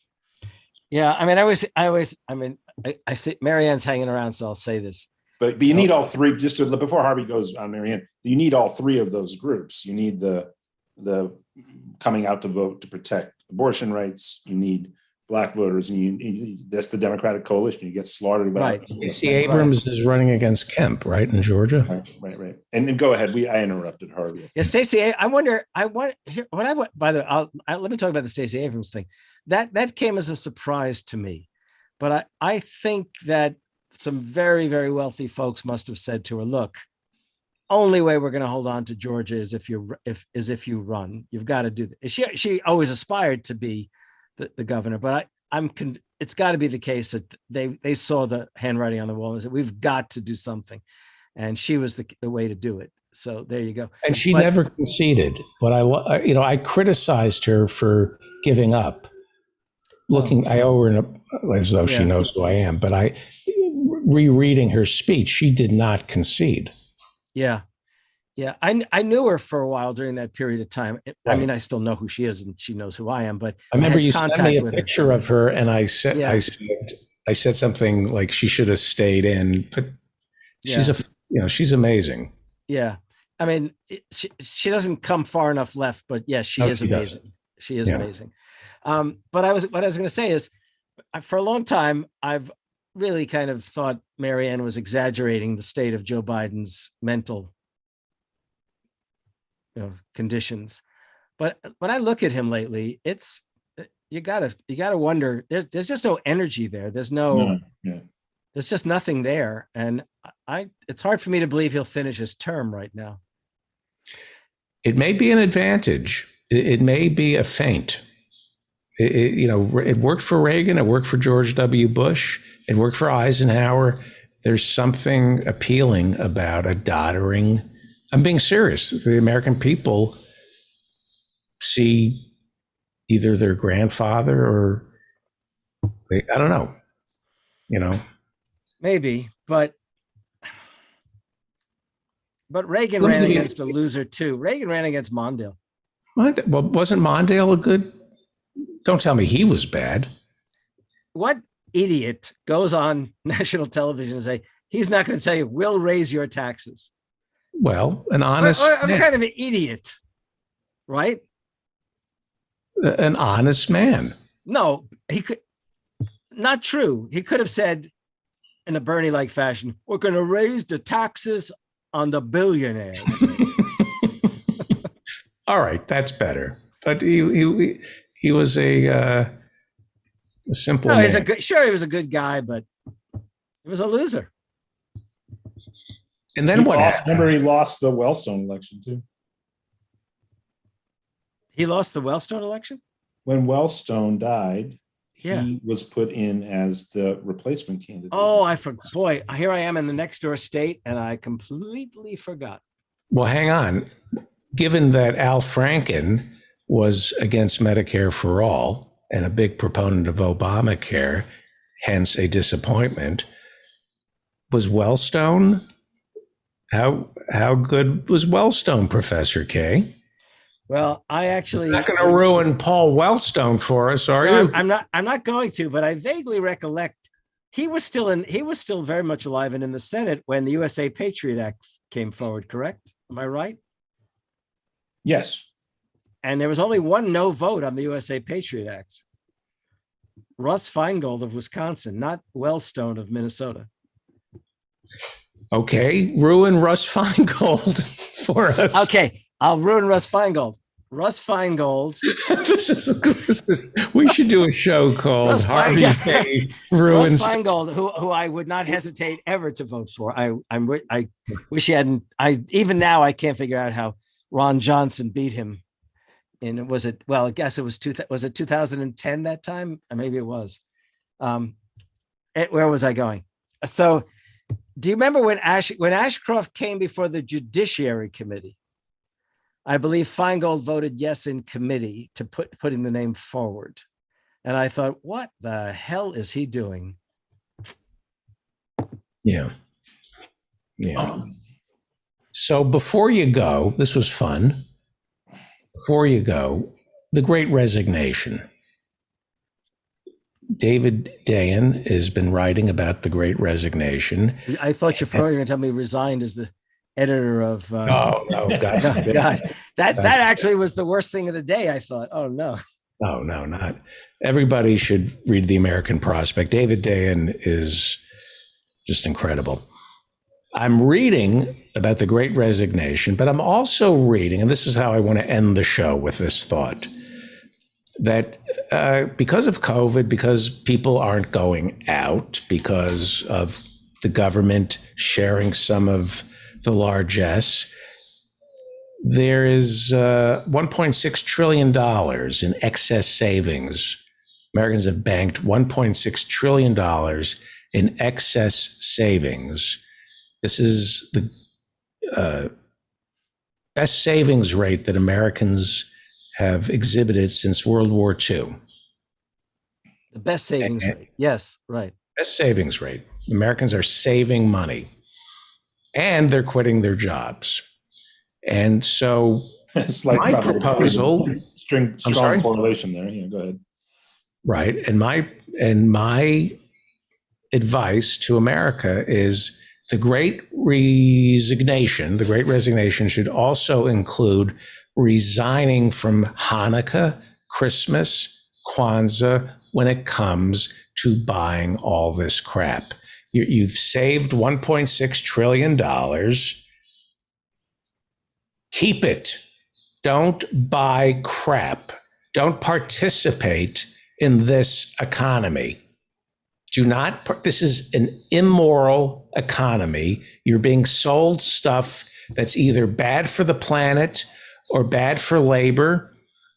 Do not participate in this. Whatever you think you need, you don't need. I like him. He's in that sort of Howard Beale mode today. Don't you think, Harvey? Yeah. David's in a good Howard Beale mode. Yeah. I was going to say that I'm not telling people to shop or not. I'm not a consumer boycott type of guy.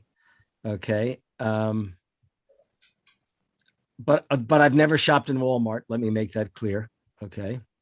1.6 trillion. It's amazing. I remember a time when pundits were complaining about Americans' failure to save, right? I mean, that goes along with what you were saying before this pandemic.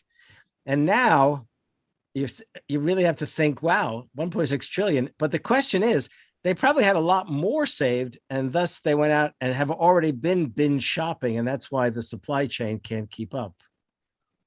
Right?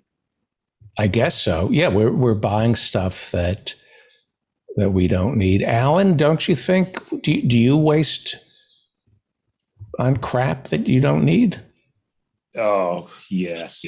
Yes, I confess to that on the holidays. It's just you have family members, you feel obliged, they feel slighted. You buy them something they don't need, and it's never used. To Well, for what it's worth, my sister and I and we agreed we would not exchange presents. I have an agreement to, I'm willing to compromise. And I've said to my friends and family, I'll meet you halfway. You can give me a gift. So, but I'm not going to participate in this nonsense. That's great. I If I were good at remembering people's jokes and things like that, you'd be a great source of free jokes. You know that? I'll come to your home and ruin it. I swear, we got to wrap it up. But I used to wear a clown suit in the 80s. That's how bad a comedian. Did you know? You don't know this. You come on late. You've never heard the stories about Feldo the clown. But I used to wear a clown suit.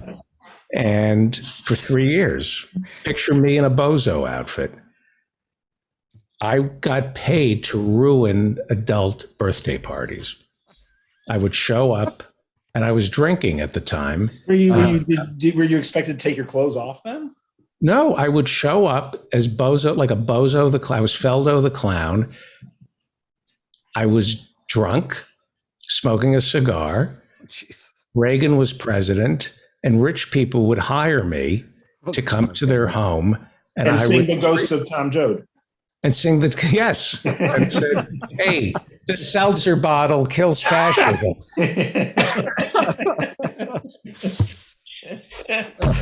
All right, let's plug some books and some candidates. Professor Harvey J. Kaye is the author of FDR and Democracy.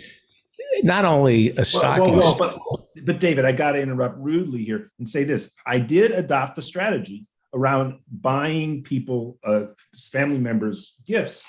I would buy them books that I liked, and at least knowing that they would never read them, at least the really great authors would have another book sold. So I just wanted to say that in advance of your announcing. Right. Yeah, you don't have to read my books, buy them. Here's what in a previous life. Maybe they're good books. People may read them. Actually, I had friends and family members who aspired to literacy, but I knew they would never go. So I'd buy them the books that I wanted to read. Yeah. So I'd have something to do when I visited them. Yeah, that was a little bit of my thing too. I would definitely, I would borrow the book for the night. Yes. Let's plug some books here. FDR on Democracy, Take Hold of Our History, and Thomas Paine. And By the way, of America, my favorite. Yes. And Professor Harvey J. Kaye, thank you. Follow Professor Harvey J. Kaye on Twitter at Harvey J. Kaye. Alan Minsky is Executive Director of Progressive Democrats of America. And this is the calm before the storm. And basically, if you want to buy one of Alan's books, he's not written a recent one, but you can go to the library and get his books on sports history. Did you know he was? Yeah. There you go. You wrote a book on sports history? He wrote books on sports history. You never told me that. Well, I didn't know that. Yeah. We're Home Run Kings by Alan. And a coffee table book. Home Run Kings by Alan. When did you write that? Someone gave me this, actually. That's why it has a thank you on it. When did you write? It was right out of college. Wow. Yeah. But I wrote 4 books, and they got increasingly like political and sociological. At which point, the 4th one was going to be a history of the Black baseball leagues in the United States. And you should have called me, because my grandfather broke the color barrier in the old Negro leagues. He was the first white pitcher in the old Negro leagues. You could be, I'm sure you're joking, But No, it was he used That's to a show. very straight face he has right now. I'll say It was that. he broke the. It was very, very difficult for. He was separated from his. Alan, have you been to Kansas City to the museum? No, I'd love to go to that, and I know a lot of the history of the players. But what I found out is, of course, the American spectacle sports that I'd grown up watching, I could write those books in my sleep. I had to do incredible amounts of research to do try to do a respectful book on the fourth book. At which point, my hourly wage just collapsed, where it was not sustainable. Because I wanted to do a good job, and I, of course, didn't know any of the history, and it took a ton of research. And very difficult to get the research. Why don't you do what Doris Kearns Goodwin did? Just copy. Yeah. At the time, there weren't that many histories that were published on the Negro Leagues. There were a few, but I did some original source research on that, and it was incredible to do. Became a real point of obsession, but it was it took a lot of time. I never finished the fourth one, so that's what happened. Got published in against my will because it wasn't finished. Interesting. Wow. Now I have to go on not Amazon, wherever you buy books. Very hard to find. That's good. Where everyone could buy a book. Wherever one could buy a book without paying into the oppressive system we have to operate under. Thank you. This is the calm before the storm. I want everyone to know David is in New York. Alan is in California. Don't trust Eastern and Western elites. Yes, you're absolutely right. Trust the good-hearted, salt of the earth, fly under people. Fly from you're right. I agree with you. You get no argument. I know you agree with me. I hear it every week. I can't stand the coastal elites. It's why we're falling behind. Yep. This country. It's why I support the Electoral College, because of the without an Electoral College, the coastal elites. Yeah. It would just be the popular vote. Ironic, huh? I support the Electoral College. Yeah. Thank you, Professor Harvey J.K. This was a lot of fun. Not sure we accomplished anything tonight, but it's the holiday season. And we improved. Alan came cranky. He's leaving happy. I like you cranky, Alan. Oh, but now I'm so happy, David. Oh, I like a cranky Alan. Don't Minsky. worry. Be happy. Yes. Yes, let's discuss that song, Bobby McFerrin in the 80s, telling us to be happy while Reagan is president. Okay, thank you. Okay, bye-bye. Bobby McFerrin, you kids have no idea what we had to survive, us baby boomers. The mind control. Don't worry, be happy. This is why I'm against meditation. You're not supposed to be happy. You're supposed to be angry and get moving and support the candidates who will protect the 99%. We need to stop identifying with the richest 1% and think they're going to help us. They're not going to help you. They're going to help themselves to you. That's our show. I didn't think we would be able to do this show tonight, Leslie, but we did it. I want to thank, it was a fun show. Pete Dominic, Dan Frankenberger in the newsroom, John Ross, the Hirschenfelds, Professor Ben Burgess, Emil Guillermo. I'm going to do this. I can do this. Emil Guillermo, Professor Ben Burgess, the Reverend Barry W. Lynn. I want to thank Professor Ann Lee, Professor Jonathan Bick, and I want to. I know Professor Adnan Hussein was here, but he didn't. He was lurking. No pressure. Professor Marianne Cummings, and then Professor Harvey J.K. and Professor Alan Minsky. A few final thoughts about office hours. It's office hours and hours, 24 hours of office hours. We start at 8 p.m. Friday night. I host the first hour, and then it's turned over to this amazing community who are just, some of them are here tonight in the Zoom room, and we invite you to join us as long as you're left of center and you're not an asshole. We're in the process of ostracized. We have a problem with somebody, once again, who has to be thrown out. But that's part of the fun. Some people show up drunk and have to be told you cannot show up here. Your behavior is abusive, and but that's part of the fun of office hours. And I want to thank all the people who help make office hours happen. I'm going to forget some names, but Andy Brown, Sarah Brown, Joe in Norway, Lance Jeffries, Professor Jonathan Bick, Grace Jackson, Hannah, and of course, Dan.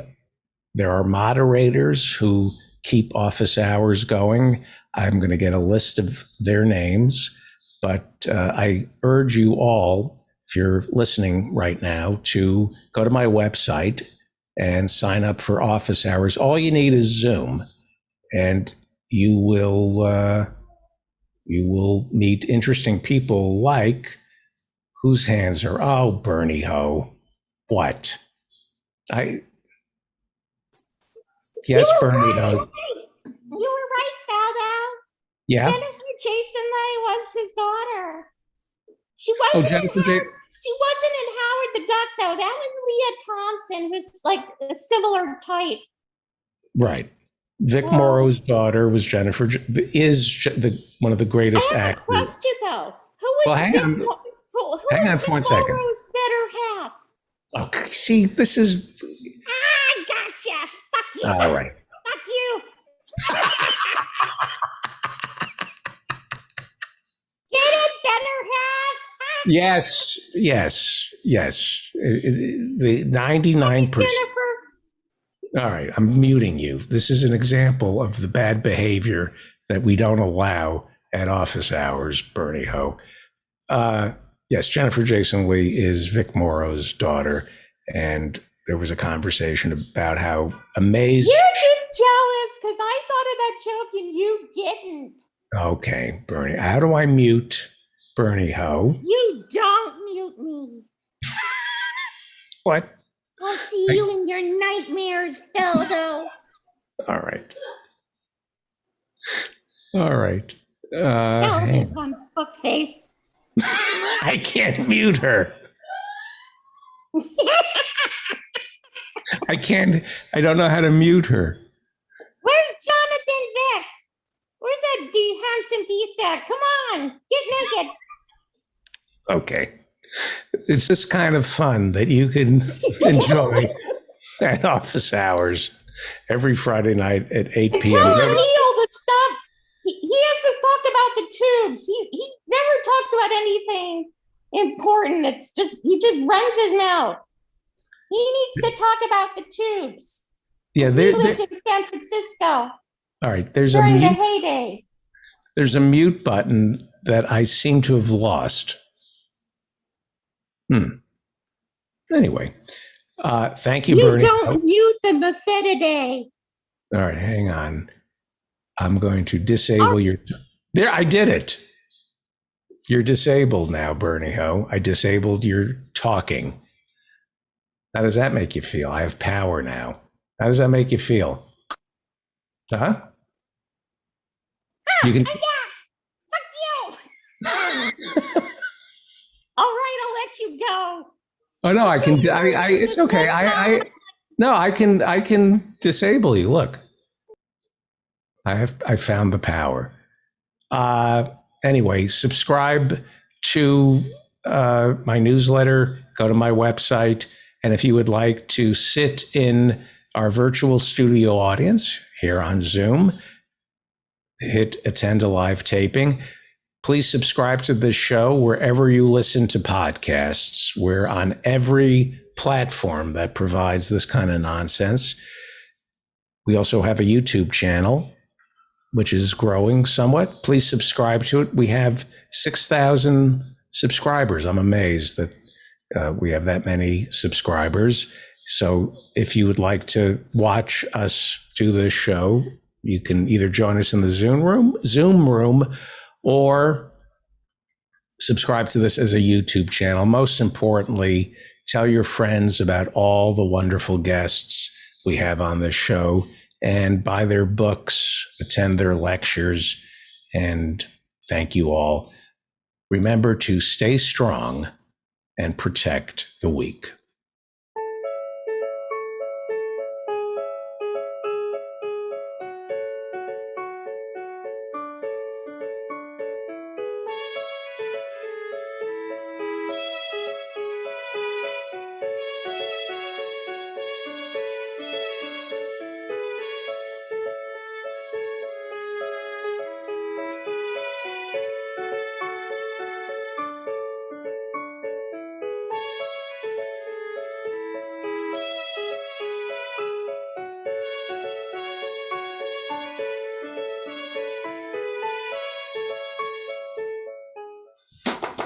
It's time right now for the David Feldman Show. He's talking politics and comedy too.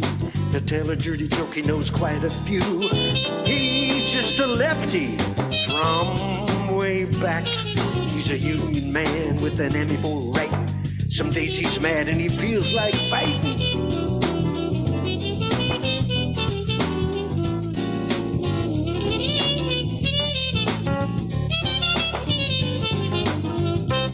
It's time right now for the David Feldman Show. So get your ears on right, buckle in real tight. He's got a lot to say and he's coming your way.